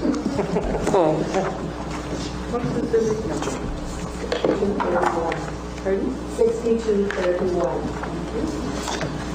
So, question? Yes, sir, go ahead. Thank you. So cat, we pick up a cat, and we just send it off to SPCA, is that right? Well, after the reclaim period. Oh, after, we can't claim a cat, we don't keep any cats, and if I wanted a cat, I couldn't go up and claim a cat that's up there? Well, I can't tell you that you could because that wouldn't be legal for me to tell you that you could. We can't just go up there and look and see if there's a stray cat we can have. We don't adopt animals out from the new pound, I guess would be the appropriate answer. Okay, thank you. The SPCA does act as the organization that takes those animals and gets their health looked after and gets them checked and then provides them for adoption.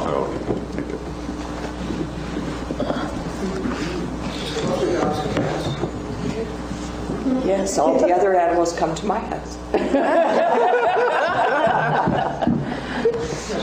We have had some cattle got over people's property and things, but as far as the animal control, it's basically dogs and cats. So we don't seize livestock under our current bylaw. That was something that we changed.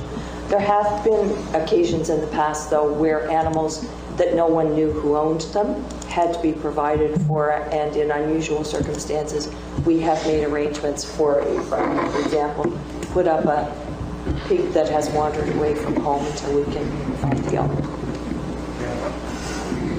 Any other questions about animal control?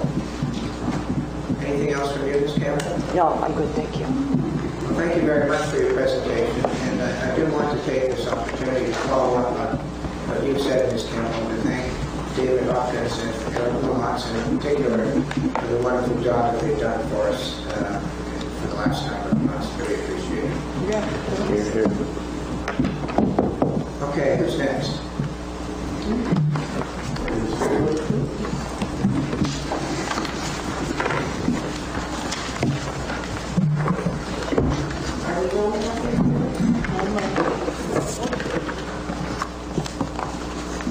I get to be the special today, so I'm drawing the clipper for us. I have 3 whole slots.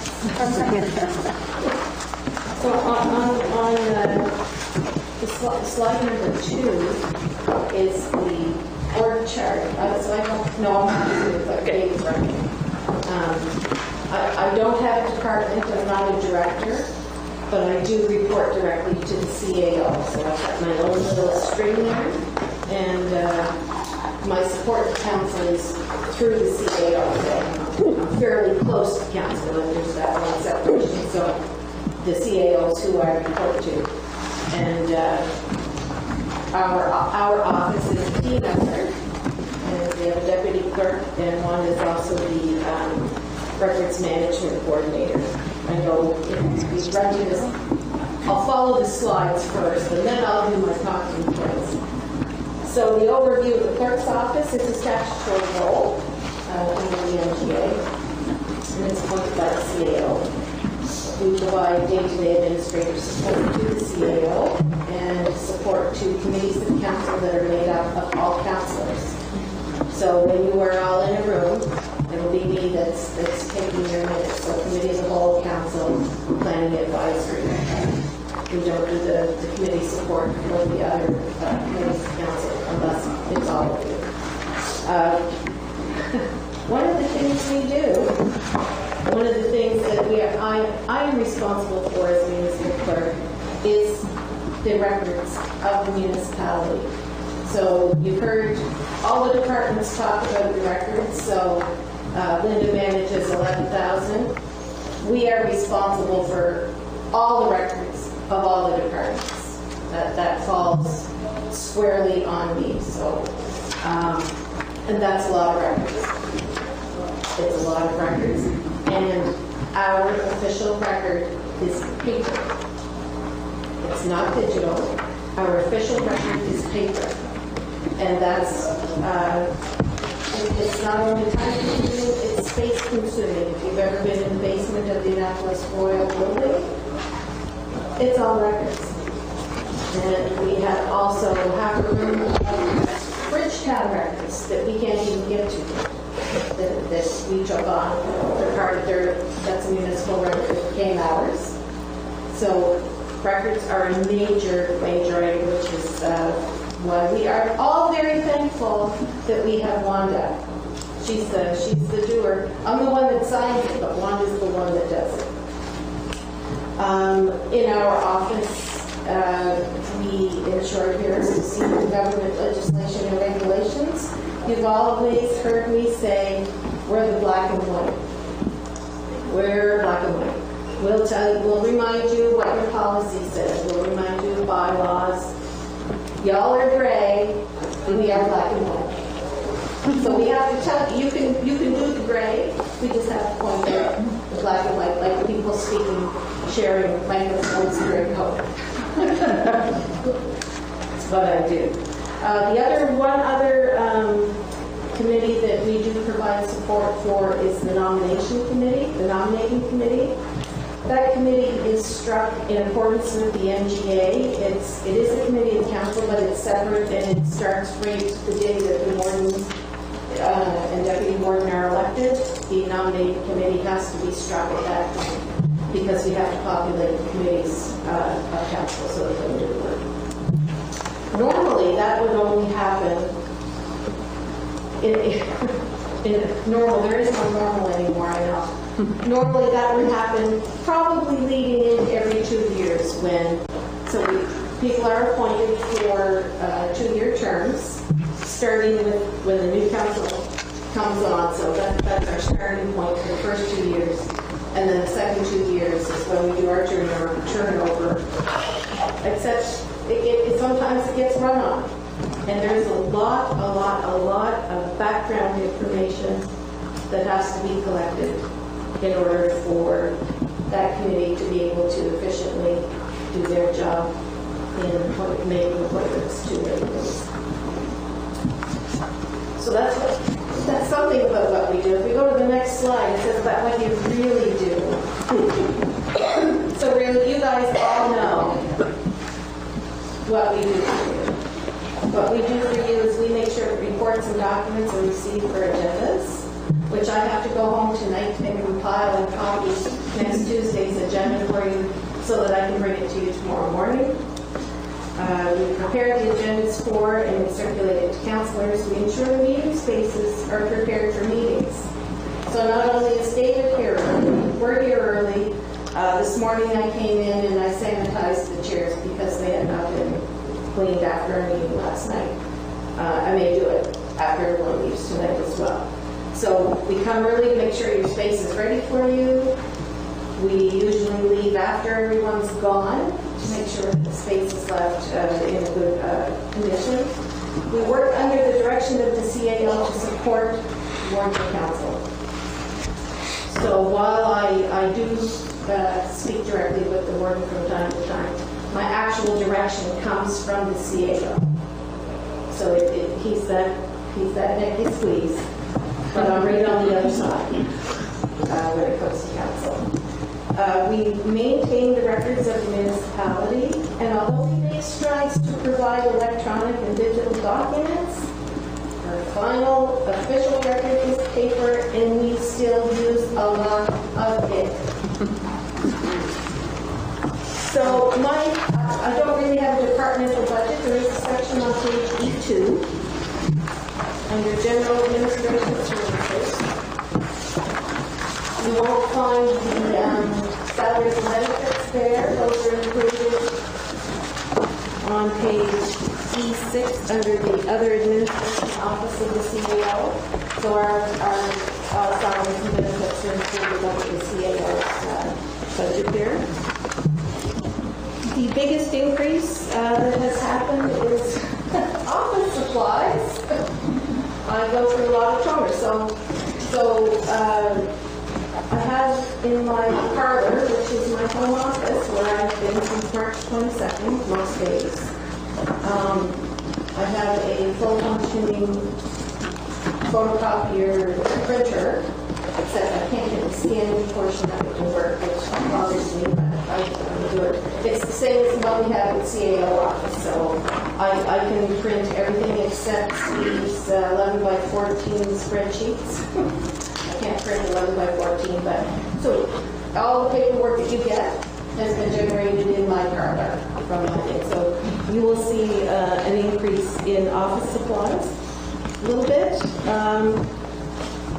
And it's the price of doing what it is we do. I would like to note that on page E2, the community rate has that administration fee that has no control over that. Yeah, that's not Carol. That's not mine. The Safe Start Reserve, that's not mine. No. I also actually, part of my duties is I oversee the elections. So this year you didn't see me as your returning officer, but I was supervising your returning officer. I've done that for the past 20 years. And because council meets so regularly and then some, there's just not time for me to do another full-time job as returning officer. So that's why we did contract that out, and I really appreciated that. It's still a lot of work. So in our office, I usually call it our office, it's not my office, we're kind of a team. Wanda and I provided to you 55 years of service to this municipality, two of us, 55 years of service, and again, we're of an age. And there's no one behind us. I also wanted to point out, just as a final note, that Albert touched on it briefly about the mandatory boundary review for the next election. That happens next year, 2022. That's not in the budget yet. That'll be in next year's budget. That is a mandatory boundary review. Whether you want to change or not, you have to do it. And you have to give them 3 options. And UARB will tell you which one of the options is. And that is another one of those multiple public consultation processes across the county. We did not have to reduce our boundaries in the 2016 election because we had just taken on in 2015 the dissolved town of Bridgetown, which meant we increased our councillor complement to 16, and we only kept 11, technically. We had 11 plus 1 for a year, where we kept the mayor of the former town as councillor number 12 until the 2016 election. I don't believe you're going to get away with 11. And we will have to be looking at options like 9 and 7 instead. And it's a lot of work. And the GIS person, Cheryl McIntosh, is the gem that you need in your pocket to be able to do that. Any questions for clerk's office? Councilor Chair. So in regards to the election, I believe that came out of the operational budget at the time, or did. So finding out what we found out today in regards to possibly being able to take out from gas tax, would that be a possibility in the next election if you're hiring a returning officer, you're hiring a consultant, so to speak? Is that something that could be used from gas tax for the next election? I don't know if we'd be able to hire a returning officer. No, it wouldn't be capacity. It wouldn't be. We wouldn't be able to do that. But the 123, well, actually, I think the election came in at 115,000, so we're the 75,000 we're going to take out of general operating because we have a surplus instead of using operating reserve. We can also use safe restart funds, about 33,000. So the actual expense will only be 75,000. The actual For the election? For the 2020 election. So you can use Safe Start money for the election? Yes. Oh. Because of the cost of it. It costs more. Okay, because of COVID, yes. Right. Yep, got it. Thank you. And the 123,829, that's part of the Bridgetown community rate as well. Those were a few expenses that we kind of lumped together, one being the Bridgetown plan. So likely when that happens, if it's 75,000, it will come from here. Or we could use letter of intent money. But I think the Queen Street project will likely take most of that. All right, finance. Any other questions with respect to the clerk's office?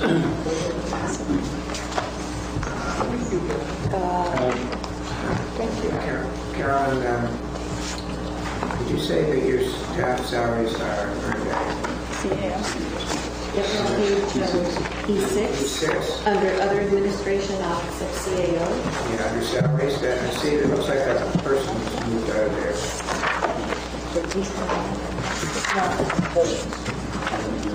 Jan's got reassigned to their department. Thank you.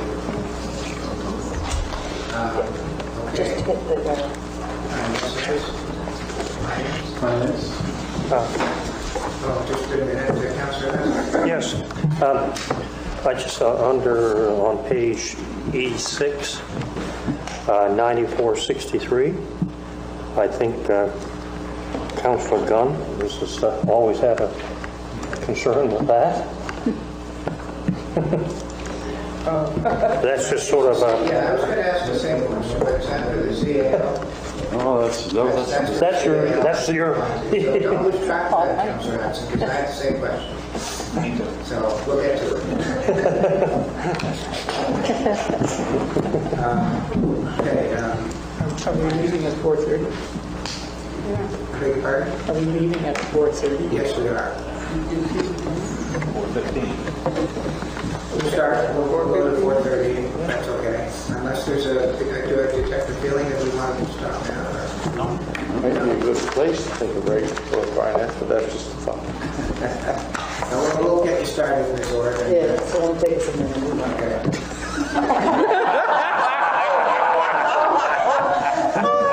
We're determined to go last. So there are three presentations. Yeah, Shelley and Nancy are going to talk about their areas as well. So the finance department consists of a front counter, or front desk, revenue and billing, collections, accounting, accounts payable, financial system management, and financial system SAP. There's contract for the province of Nova Scotia and they subcontracted to IBM. Budgeting and financial management, interdepartmental services. I think you stand close to your signature. To this? Yeah. Okay, so the org chart, is that better? Yeah. Org chart, the director of finance goes directly under the chief administrative officer. And then we have the assistant manager of finance, Nancy Kamal, and Shelley Hudson, who's manager of revenue, and she is under my direction, as well as accounts payable coordinator, Heather Fox-Perry. And under Shelley, she has receivables coordinator, Nicole Kearns, accounts receivable clerk, Debbie Freeman, cashier receptionist, Phyllis McLean, and cashier finance clerk, Tina Holliday.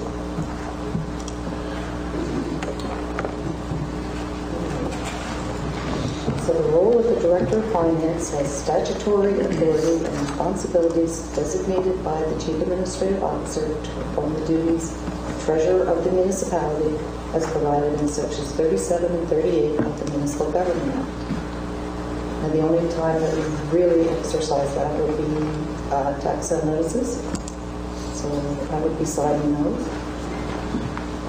Reports directly to the Chief Administrative Officer, a member of the executive team that guides and administers the day-to-day operations of the municipality, responsible to plan, direct, manage, and oversee the activities and operations of the Finance Department, including county-wide financial activities, internal auditing, budgeting preparation, accounting, financial reporting, purchasing, and revenue collection of timely and effective manner.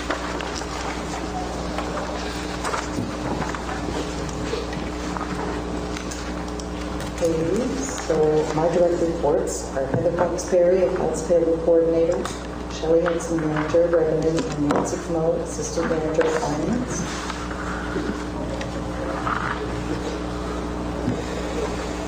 And then the budgeting, but I think we'll go into to look at the actual, there's only financial management and taxation administration.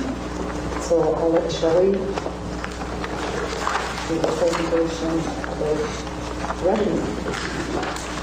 Let's read the nominate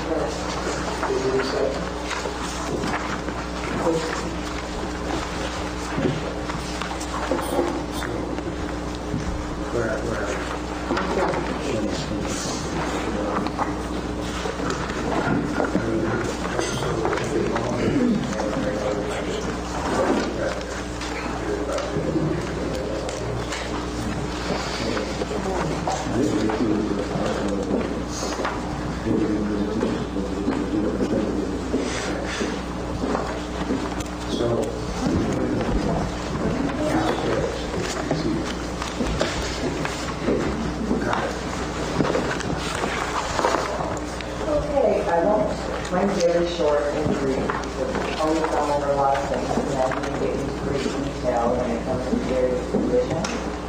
So I think she's already discussed the org chart, manager, revenue, receivables coordinator, receivables clerk, cashier receptionist, and cashier finance clerk, and reports too. I have highlighted some of the reception services, responding to market inquiries that we ask employability, promoting communications from the public and external organizations to the appropriate service area, assisting public with the completion of tax exemption applications, and witnessing affidavits, and commission of oaths we had on staff. Providing customers with special receipts for the provision of rebate. That's a huge undertaking every year. There's 300 to 400 that we have to make each year for the various customers. Maintenance of tax roll for addressing, tax receiving for tax, sewer, water, and utility equipment. Invoicing for property tax and customers and account maintenance. Property tax percentage, we have 21,000 tax cards issued annually. And it's based on assessed value provided by Property Valuation Services Corporation and in accordance with the municipal bylaws and requirements of the Municipal Government Act. Tax bills are due June 30th of each year, after which interest is charged at a rate of 12% per annum. Excuse me, on the first page under reception services, what's the provincial rebate? Provincial rebate, that is offered by provincial government for anyone who is in receipt of the supplement, Social Security, and they receive the supplement. They send their applications to the customers, and then any special receipts from us to prove that the tax has been paid in the amount. They will rebate the customer up to $800 depending on the tax bill. $800 is the maximum per year. So this is something that they file with their income tax return, is it? No, this is a totally independent program that's offered by the provincial government. Thank you. Can I have a question? Yeah, Councilor Jerry. In regards to the tax bills being issued once a year, what kind of an impact would that have on your team if you were to issue them twice a year? Huge.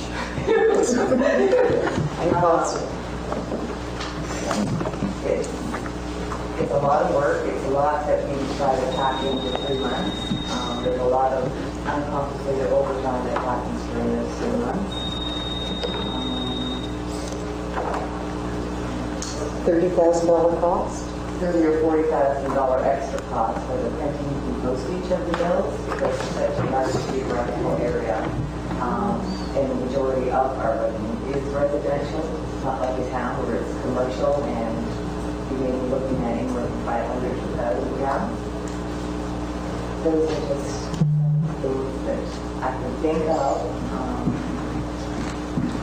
That's ultimately they want to go with. So we do collect about 60% of our revenue in 1 month. Just during the month of June, I think it is. Yeah, the 4th of May. They're due the end of June, and we collect more with that one bill quicker than to bring down, so we're not rolling. Yeah, so we have to wait longer for 2 bills, because I think if we do an interim billing, it's April and November. Thank you. The other cost may be done in our financial system to accommodate that, because I know those municipalities, it's based on their previous year billing for the first 6 months, and the second 6 months is based on their actual assessment for the current year. And we had that discussion regarding the budget because we were talking about that the other day, and they thought maybe this would be the way to go, and I just wanted to get your input on that. So, thank you. Councilor Khan? I don't know if this is a question for the PVSC or not, but and I think it's been brought to the forefront before. When the county sends me a tax bill for $7.10 for a small portion of forestry land, and yet it costs the county on the average about $30-some per bill to be put into getting it to me, is there a process to have a flat rate for billing tax assessments out or taxes out? Because why is because if the county has to raise taxes, then if I'm only paying taxes, if I'm paying $7 for a bill that costs the taxpayers $30, then my residential tax rate is going up to subsidize the remainder of that $30-some.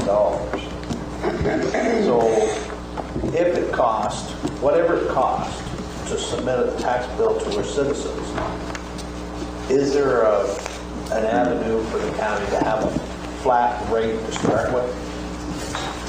That if it costs $32 to create a tax bill, that no matter what the size of land you've got, that's your starting? It's like the power bill. Base charge. A base rate, but yeah. Would anyone like to respond? Perhaps you could respond to that. Word is something we'll have to look into. I don't know. I don't know if you're still going to avoid. I don't know how you avoid the mailing costs. But if it's even if you have a flat rate, how do we get the bill to you? I think it's still going to cost the same. Or maybe I misunderstood. So you're saying everybody's charged $32? I'm saying is no matter if I have a 4-acre piece of forestry, my tax bill is 25 cents an acre. My tax bill is $1. But yet it costs the county to produce that tax bill, it costs $32. So, and I do have small pieces that come for $7, and I've always shook my head because when a tax bill costs $30-something and I'm only paying $7 of that tax bill, somebody's got to pay the other $23 or whatever it is. So when we look for increases in taxes, again, every residential property in our county is subsidizing all those small pieces of land that's not even paying what it costs to produce a tax bill. So what I'm saying is that, is there a process in municipal government that allows you to set a flat rate for a base rate? So it wouldn't matter until you got a tax bill above that $32. It wouldn't matter how small it was; it would still cost you $32. So, Warden, clearly I can't give a response to that because I don't know. But what I can say is we'll look into it. I don't know if the province actually allows that, but we'll look into it. I know what you're saying makes sense. Well, because anything else you buy in life, you never get a cut on it, so you got to pay my extra. I don't get $10 worth of gas at the gas station because you're going to pay $15 when you get there. This is really a discussion for tonight, if you want to bring that up at another meeting, because I don't think we're going to change the budget because of that. And it's getting close to 4:30, so I saw a few other hands up. Anybody else? Councilor Sheridan? I was just going to follow up on that because if you get 6 or 7 bills like myself, they all come separate, and that's costing the taxpayer money as well because several of us here probably get more than one tax bill, but if they all come individually. So we're paying postage on individual bills. So I don't know if that's something that could be changed as well. Well, this is if somebody wants to bring that up before council gives staff report, that's the way to do it. I would say Councilor Longmire. Thank you. Is there a chance, have we moved in the direction of electronic billing? Can we do it that way? Maybe once everyone has the internet. But even still, that's definitely a way to move the future. Yeah, PBSC has e-delivery. Yeah. So when we know that all the residents have the ability to go into the internet and in our system and get their bill that way. Even an option. There is talk that PBSC Oh, they don't do that anymore? It was just sort of in support of Councillor Connell's comment. For a number of years, I had 25 acres of woodland in Yarmouth County Lake. My tax bill, $22.75 a year. And you're talking about a 4-acre spot. 95 acres, fairly large piece. And by Councillor Connell's rationale, it's costing more to prepare and send me out the bill than they were getting back. I have several pieces like that. Yeah. I used to pay $2.50. I can tell you from being on the board of PVSC, and for the last 8 years and time before that, people have gone around this question and up and down, inside out, 15 times. And the answer is always the same. No. It's always, No. sorry, I couldn't hear. That's not to say you can't try for the 85th time. That's probably good note to break on. We have one more, Nancy. No, it's 4:30, we're going to keep going tomorrow morning. We have one, you don't want Nancy to just, and that would finish everybody. Oh, yes. Sure. Let's do it. Well, we're going to have... But then we have questions. We got questions, so we got all the questions. Oh, on my budget? Well, I only have 2 areas, but you're talking global budget, and yeah, let's start that one. Well, no, I assume there's a finance department budget. Yeah, there's 2 Yeah, I areas. think we'll break now and we'll get the last presentation tomorrow morning and we'll go through that budget. How many more presentations? And then there's I'm going to look at your budget, council budget.